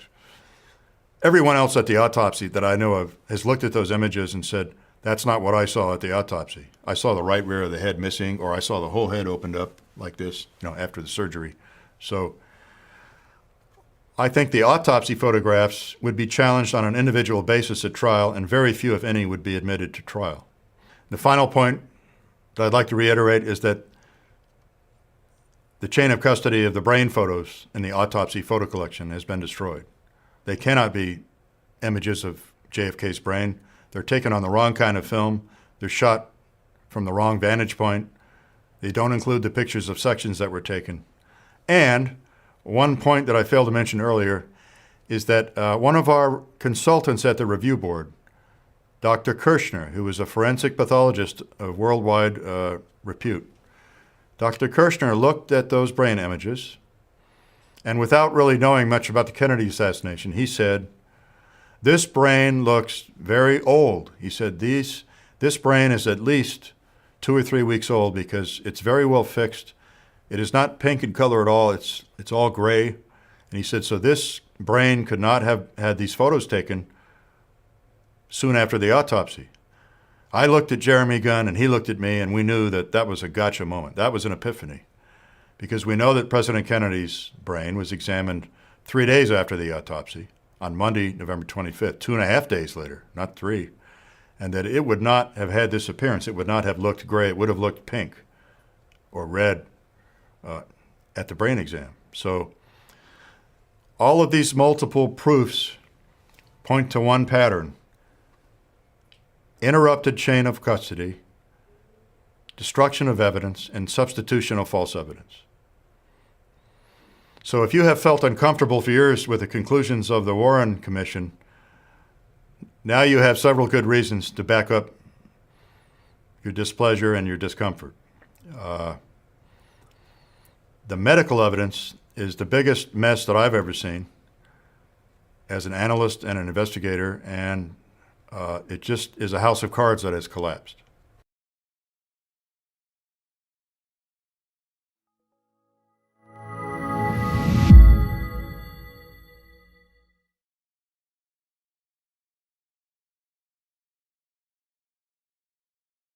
So what does the cover-up mean? let's examine some of these ideas together. The U.S. government controlled the evidence in the JFK assassination, especially the medical evidence, not the mafia, not the Cubans, and not the Soviet Union. The widespread destruction and alteration of evidence therefore implies a U.S. government need to lie about the facts of JFK's death. Now, you can argue about why they would want to lie, but it's clear that the government wanted to and did lie about the facts of JFK's death.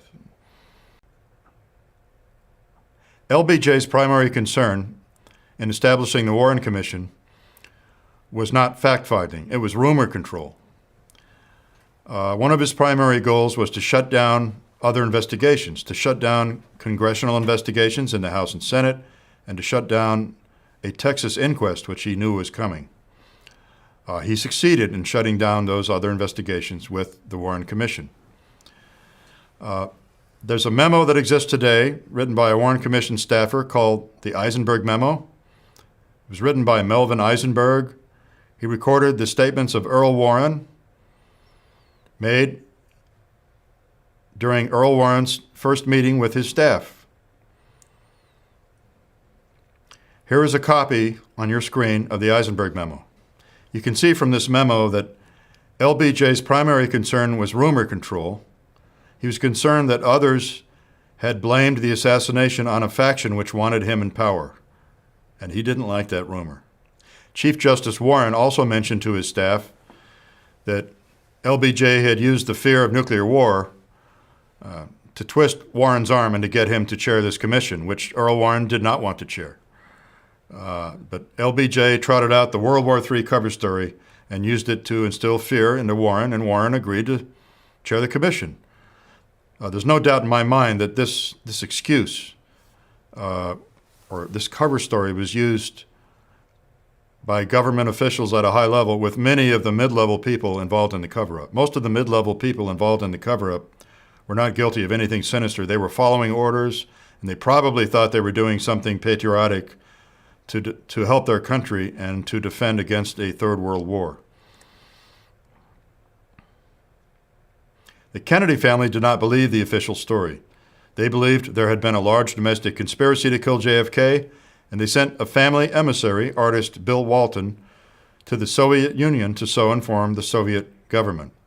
This story about the Kennedy family's beliefs regarding the assassination immediately after the event and about the emissary they sent to the Soviet Union is in the book One Hell of a Gamble, and I highly recommend that anyone interested in this story read this book, which is co-authored by Naftali and Forsenko. The authors accessed KGB files which recorded the content of the meetings between the Kennedy family emissary, Bill Walton, and the KGB agent, Georgy Bolshakov, in Moscow. So I believe this is an accurate source for what the Kennedy family representative told the Russians at the time, and what they told them was, we don't hold you responsible for the assassination. We don't think you had anything to do with it. We believe it was a large domestic conspiracy. Most people I know don't study the assassination because they think it's a parlor game or something fun to do. They study it because they want to understand whether or not their government told them the truth. They want to understand what exactly happened in 1963. So why was JFK killed? At the height of America's Cold War with the Soviet Union, President Kennedy was pursuing foreign policy objectives that were anathema to the national security establishment. Namely, he turned down recommendations to invade Cuba on 3 occasions, once in 1961 and twice in 1962. Let me elaborate on that. In 1961, when the Bay of Pigs invasion, the exile invasion, sponsored by the CIA, approved by Kennedy, failed, and failed immediately, the Joint Chiefs of Staff and the CIA pressured President Kennedy to intervene militarily and to save the invasion. He refused because he had warned the other federal agencies before the Bay of Pigs was launched that under no circumstances would U.S. forces be involved. He was willing to help freedom fighters recapture their homeland. He was not willing to involve the U.S. military in an aggressive war in this hemisphere against a Latin American neighbor. So he decided he would rather take one on the chin and admit some embarrassment to the United States that its exile invasion that it had sponsored had failed, rather than be a liar. So he chose not to be a liar and to stick by his guns. An interview with Allen Dulles many years later, former director of the CIA, revealed that Dulles believed, at the time of the Bay of Pigs, that the president would do whatever was required to save the operation, no matter how the operation unfolded. Daniel Shore, former CBS newsman, expressed his opinion on NPR radio a few years ago that President Kennedy was the victim of a covert operation in the Bay of Pigs, in which many of the people who launched the exile invasion knew it was likely to fail and didn't care and thought that it would suck the president in and force him to commit U.S. military resources to retaking Cuba. That's an opinion I concur with. There were two other occasions when President Kennedy opted not to invade Cuba. One was in the spring of 1962. And actually, in the spring of 62, he refused twice, or rather his administration did. The first refusal was when he rejected Operation Northwoods. Now, Operation Northwoods, these pretexts for invasion, died at some level. We don't know whether it died at the SecDef's desk, at Secretary McNamara's desk, or at the White House, but it died. Chairman of the Joint Chiefs of Staff, Lyman Lemnitzer, who had a very rocky and very contentious relationship with President Kennedy, brought up the subject again at a meeting in March. And the president summarily dismissed the idea of unilateral U.S. military invasion or U.S. Pretexts for starting a war. He summarily rejected this attempt by Lemnitzer to resurrect the Northwoods idea. And a month later, on April 10th of 1962, the Joint Chiefs of Staff sent a blistering memo to the Secretary of Defense. This memo, dated April 10th, 62, was a lecture, a scolding, and a tutorial to Robert S. McNamara, telling him that the existence of a communist regime in Cuba was incompatible with the security requirements of the U.S. and the Western Hemisphere, that we had to invade with U.S. forces immediately, that we should do it right away before we let the reserves go home. They also said that they thought we could invade Cuba without the risk of general war. General war was the code name in those days for a worldwide nuclear conflict. So they thought we could do it and get away with it without the risk of general war. And they demanded that it be done in the near future. We don't know what McNamara's response was, but it didn't happen. So that's really two occasions, back-to-back, in the spring of 62, where Kennedy refused to invade. President Kennedy's final refusal to invade Cuba occurred during the Cuban Missile Crisis, and it was the one act that I think the national security establishment never forgave him for. The consensus during the missile crisis was that the United States should bomb the hell out of Cuba and follow with a U.S. military invasion to make sure once and for all that the Castro regime was taken down and that all the missiles were removed. President Kennedy instructed the military to prepare for invasion and did so in full sight of the world. And indeed, that was one of the strategies that worked in our favor, is that our adversaries knew that we were preparing to do so if necessary. So they took the threat of invasion seriously. Once the Cuban Missile Crisis was resolved through diplomacy instead of through invasion, President Kennedy had a meeting with the Joint Chiefs of Staff to thank them for their assistance and advice during the crisis.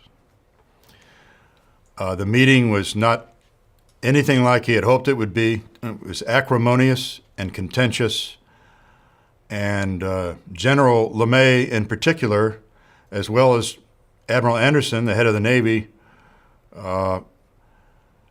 expressed extreme displeasure, told the president we lost, we should wipe them out. We should invade today and wipe them out. We've lost. It's the biggest defeat in our history, et cetera, et cetera, et cetera. Admiral Anderson said, we've been had. It was General LeMay that said, it's the biggest defeat in our history. We should wipe them out today. I don't think these people ever forgave the president for refusing to invade Cuba during the missile crisis. And I think that more than any other factor, this acrimony was the proximate cause of the beginning of the assassination plot. Many things occurred during 1963 in which President Kennedy was rapidly changing the course of American foreign policy at the height of the Cold War. All of these things upset the same group of people, the people that ran the CIA and the people in the Pentagon. But that was just adding insult to injury. The main injury in their eyes was failure to invade Cuba. Cuba was the obsession of the national security establishment from 1959 on. And I think it was the proximate cause of the assassination plot, President Kennedy's decision not to invade. Of course, I'm one of the people that's extremely grateful today that he did not do so. There's one more reason that President Kennedy's Cuba policy was completely unacceptable to the national security establishment. And by this I mean the Pentagon and the CIA. President Kennedy, we now know, was engaged in secret negotiations, or I should say negotiations that he thought were secret, to develop better relations with Castro's Cuba.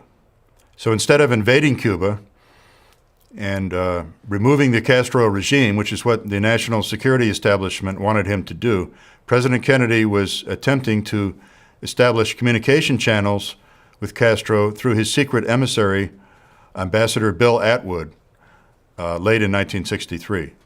And Ambassador Atwood was using a journalist, a reporter named Lisa Howard. They were both making phone calls, and Lisa Howard's phone calls in particular were being monitored by the NSA and being intercepted.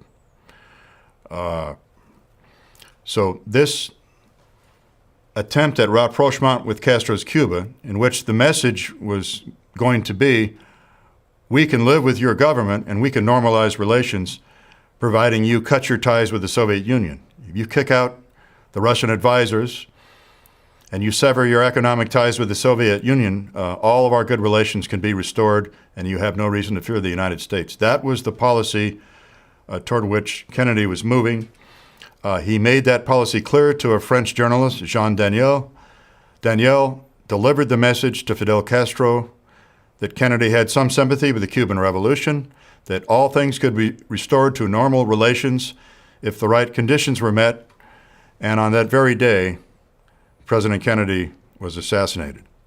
So knowledge of this secret attempt at a rapprochement with Cuba by the national security establishment certainly didn't help Kennedy's cause, and they were surely aware of it in September and October and November of 1963. So this has to be added to another one of the reasons why President Kennedy was killed. History tells us today what we didn't know in 1963. The Soviet Union not only shipped and set up 36 medium-range ballistic missiles with 1 megaton nuclear warheads on Cuba in an attempt to prevent a U.S. invasion and to equalize the nuclear imbalance, in which they were at a great disadvantage at the time. But they also shipped to Cuba, to protect the medium-range nuclear missiles, 102 battlefield nuclear weapons. Now, about 4 of these were nuclear mines for use underwater. I think 6 were nuclear bombs that could have been delivered by the IL-28 medium bombers. But the majority of these were missiles that would have been fired at invasion ships or invasion beaches in the event of a U.S. invasion. 12 of the battlefield nukes were Luna missiles, which had very small nuclear warheads, which nevertheless could have destroyed ships and killed a lot of soldiers on the beach. There were 80 so-called FKR cruise missiles, which were like miniature unpiloted drone MiG aircraft, with Hiroshima-size nuclear warheads inside, which could have destroyed a city or a naval base like Guantanamo. In fact, that was the plan. During the missile crisis, unknown to us at the time, one of the Soviet commanders had moved 3 FKR missile batteries close to Guantanamo Bay. This was revealed in the book by Michael Dobbs called 8 Minutes to Midnight. He was intending to fire those in the event of a U.S. invasion. There's no bones about it. Guantanamo Bay would have been destroyed by nuclear fire, and the nuclear escalation would have begun, worldwide probably.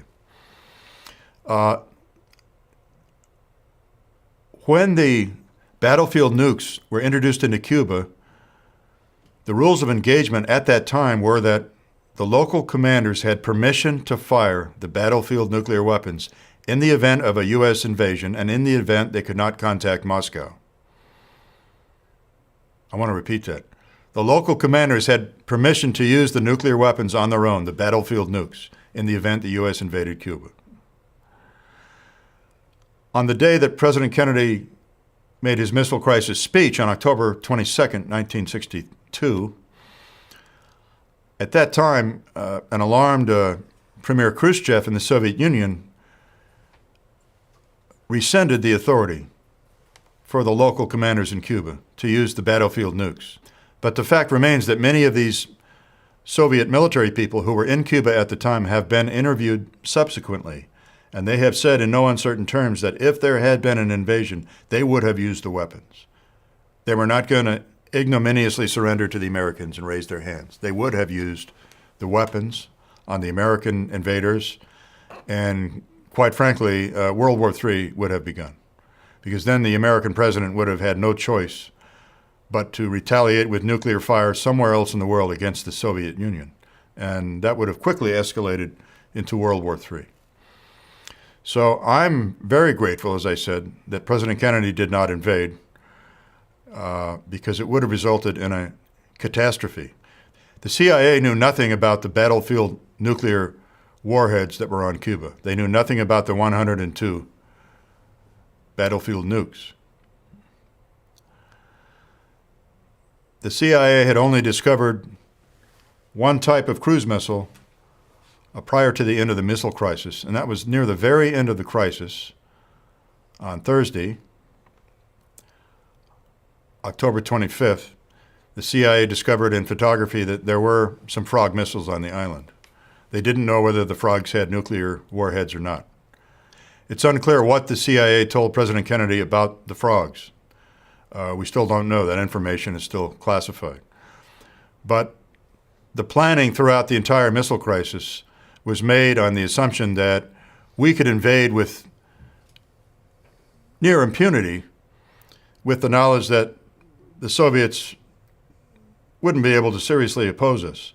So those assumptions were wrong on two counts. We did not know about the battlefield nukes, and the United States seriously underestimated the number of Soviet troops on the island, and only later realized that the forces were much more robust and much larger than they had suspected at the time. And when the Americans began to learn, American historians and prior officials, former officials such as Secretary McNamara, began to learn in 1992 and 3 that the Soviets had hit battlefield nukes in Cuba, they were absolutely terrified, petrified.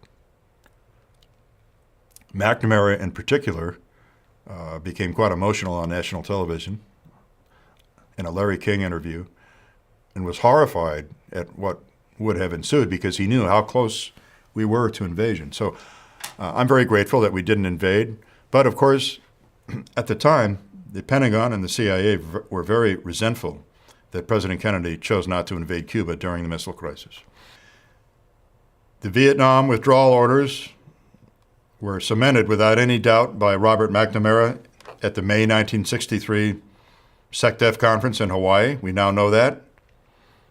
NSAM 263, National Security Action Memo 263, was issued on October 11th, 1963, codifying and formalizing that withdrawal. McNamara discussed it at length during the SecDef conference in May 63 in Hawaii, but it was made a presidential order by NSAM 263 in October of 1963. And that NSAM also specified, in the fine print as it were, that all U.S. forces were to be withdrawn from Vietnam by the end of 1965. So the order in NSAM 263 was to pull out 1,000 men by the end of the year and to remove all U.S. forces by the end of 1965. That is a fact. It's no longer a subject of debate. Another reason why I believe JFK was killed was that he was working very hard to end the Cold War and to pursue peaceful coexistence with the Soviet Union. President Kennedy's most important speech, in my view, was the so-called peace speech at American University in June of 1963. President Kennedy's peace speech was a great act of courage to propose ending the Cold War and proving that you were serious about it by signing a nuclear test ban treaty with your adversary, the Soviet Union. But that's what he did. He not only advocated acceleration of efforts to sign a nuclear test ban treaty, he also began to talk about disarmament in that speech.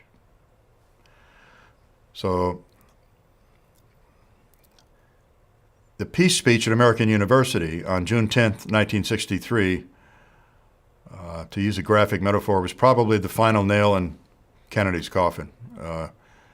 If there was anyone in the national security establishment at a high level that was wavering or unsure about the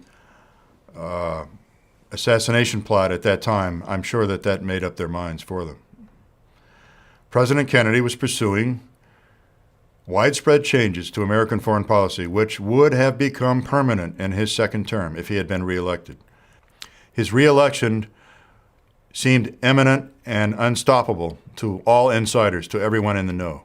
Everyone knew he would be facing Barry Goldwater from the Republican Party. Everybody knew that he could beat the pants off Goldwater in an election because Kennedy would present himself successfully and truthfully as a moderate and as a change agent, and Goldwater would present himself as a warmonger and a hawk, which of course is exactly what Goldwater did in 1964 against Lyndon Johnson, and he lost that election badly. Lyndon Johnson won in a landslide, partly because of Kennedy's legacy and Kennedy's memory, and partly because of fear of Barry Goldwater by the American people.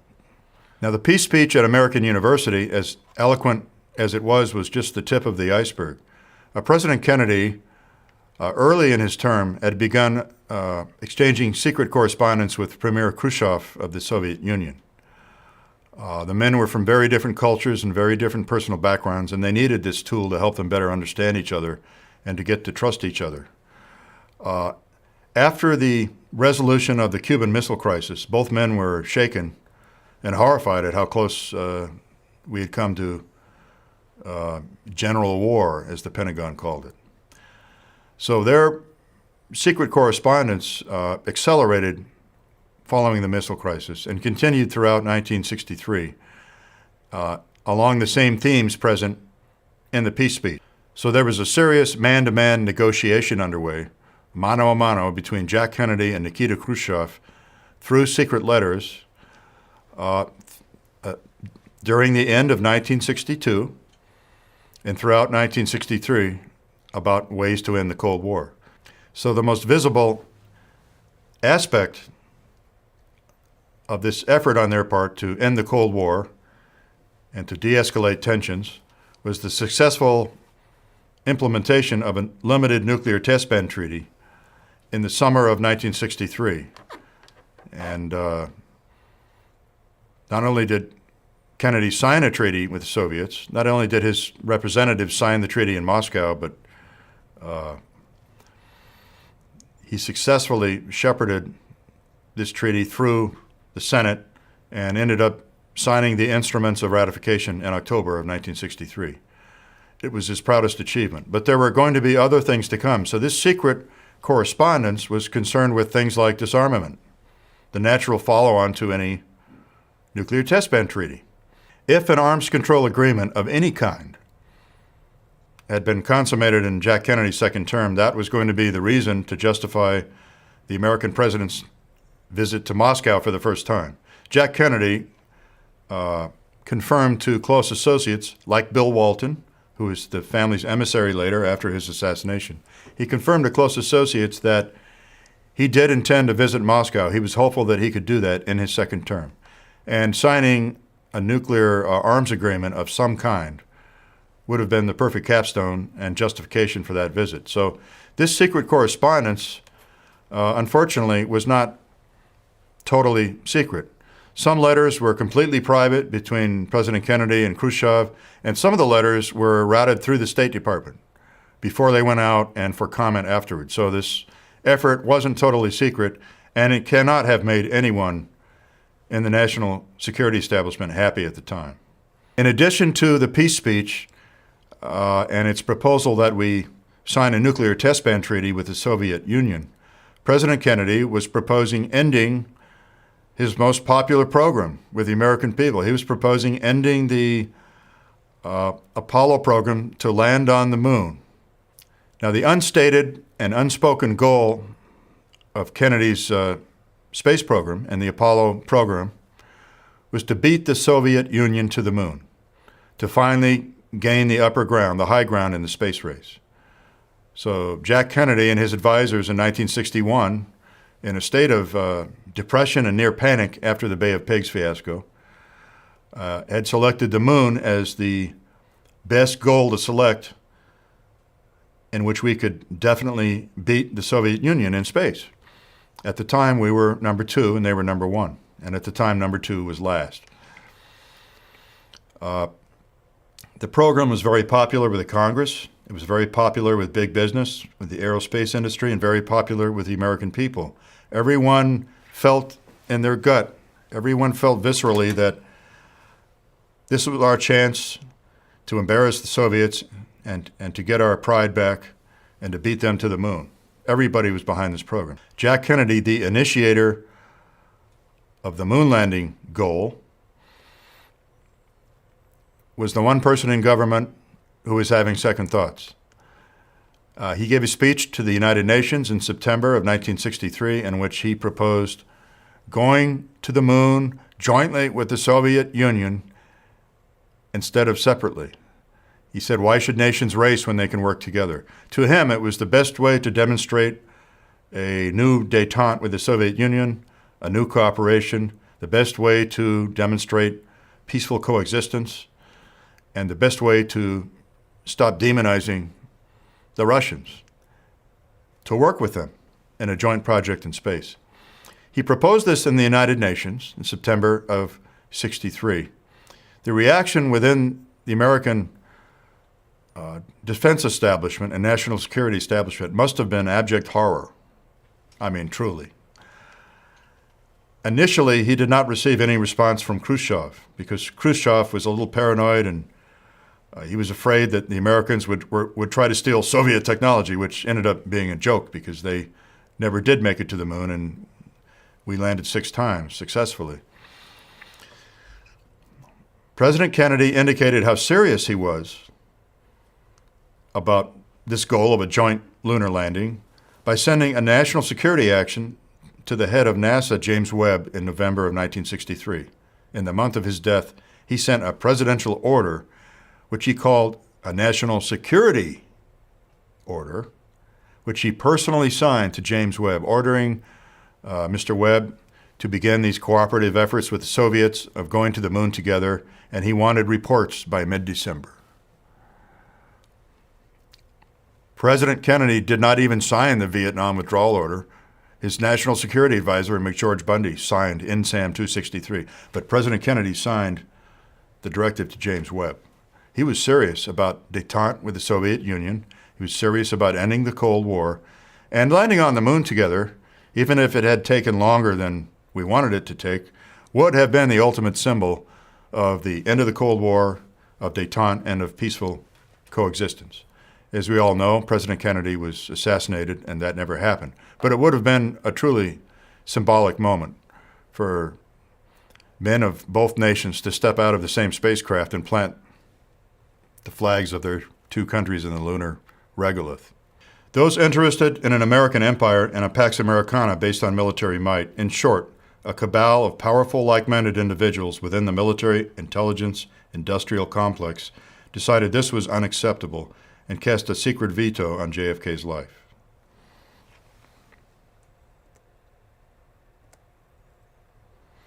Now, the assassination was clearly carried out in such a way that it could be blamed on America's two arch-enemies at the time, the USSR and Cuba. The patsy, the falsely accused assassin, Lee Harvey Oswald, had previously defected to the Soviet Union in 1959, likely as part of an intelligence operation, and had later engaged in a charade in 1963 in which he pretended to be a supporter of Fidel Castro's communist Cuba. His visit to Mexico City in September of 1963 was carefully engineered to implicate both the Soviet and Cuban governments in the assassination.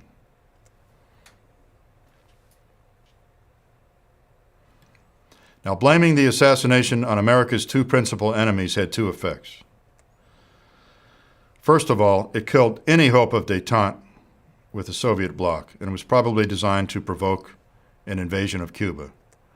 And second, LBJ and Hoover's FBI cynically used the pervasive fear of World War III as an internal excuse for a massive cover-up of the facts and evidence surrounding the assassination. The legacy of the JFK assassination 50 years later is not a pleasant one to contemplate. The Cold War between the U.S. and USSR ended one generation later than it could have, resulting in many billions of dollars in rubles spent on an escalating nuclear arms race. Countless lives, American and Asian, were wasted in Vietnam, Cambodia, and Laos in a needless war in Southeast Asia that should not have been pursued. JFK understood this before his death, and this is why he was withdrawing the American advisors from Vietnam before a hot war could start, before the advisors were turned into combat troops. At the time President Kennedy was assassinated, less than 100 Americans had been killed in Vietnam. The slow, gradual exposure of the cover-up has been the primary cause of the corrosive loss of faith in the U.S. government. Most people no longer trust the government. We, the American people, cannot regain our self-respect or our former trust in government until and unless the U.S. government acknowledges that JFK's murder was an inside job, a domestic coup, and admits that individuals within the federal government covered up the crime during the 1960s and 1970s. For those who wish to learn more about the medical cover-up and the alteration of the Zapruder film, I recommend this book, the book that I wrote. Or you can visit my blog site. Now, this is the address of my blog site, inside the ARRB.livejournal.com. There are several products available to you via that blog site. One is a link to 7 in-depth essays that I've written for the Future of Freedom Foundation called JFK's War with the National Security Establishment. A link to Mr. Hornberger's site is available on my blog page, and that will lead you to the 7 essays. Links to 2 extended video interviews are available at my blog site. One is about the medical cover-up, and as previously mentioned, the other video interview is about the alteration of the Zapruder film and features Dino Brugioni. There are links to other important essays available at my blog site, one about the 2 Zapruder film events at the NPIC in Washington, and another one about how JFK's body was transported to Bethesda Naval Hospital 20 minutes prior to the arrival of the Andrews Air Force Base motorcade. This second essay focuses on the important content in the Air Force One audio tapes. I'd like to conclude this presentation with an important quote. President Kennedy said in 1962 in an address supporting the Voice of America radio program, "We seek a free flow of information. We are not afraid to entrust the American people with unpleasant facts, for a nation that is afraid to let its people judge the truth and falsehood in an open market is a nation that is afraid of its people." Significant words. And the government today refuses to admit that there was a conspiracy to kill President Kennedy, refuses to admit that there was a cover-up, and attempts to hide its head in the sand while sponsoring third-party surrogates who bombard us with propaganda every November in the mainstream media. This is a shameful state of affairs. America could do better than this. All the American people want is the truth. We don't like to be lied to, and we want to understand our true history. We don't want to live in a world of myth and fantasy. The American people can handle the truth. Thank you.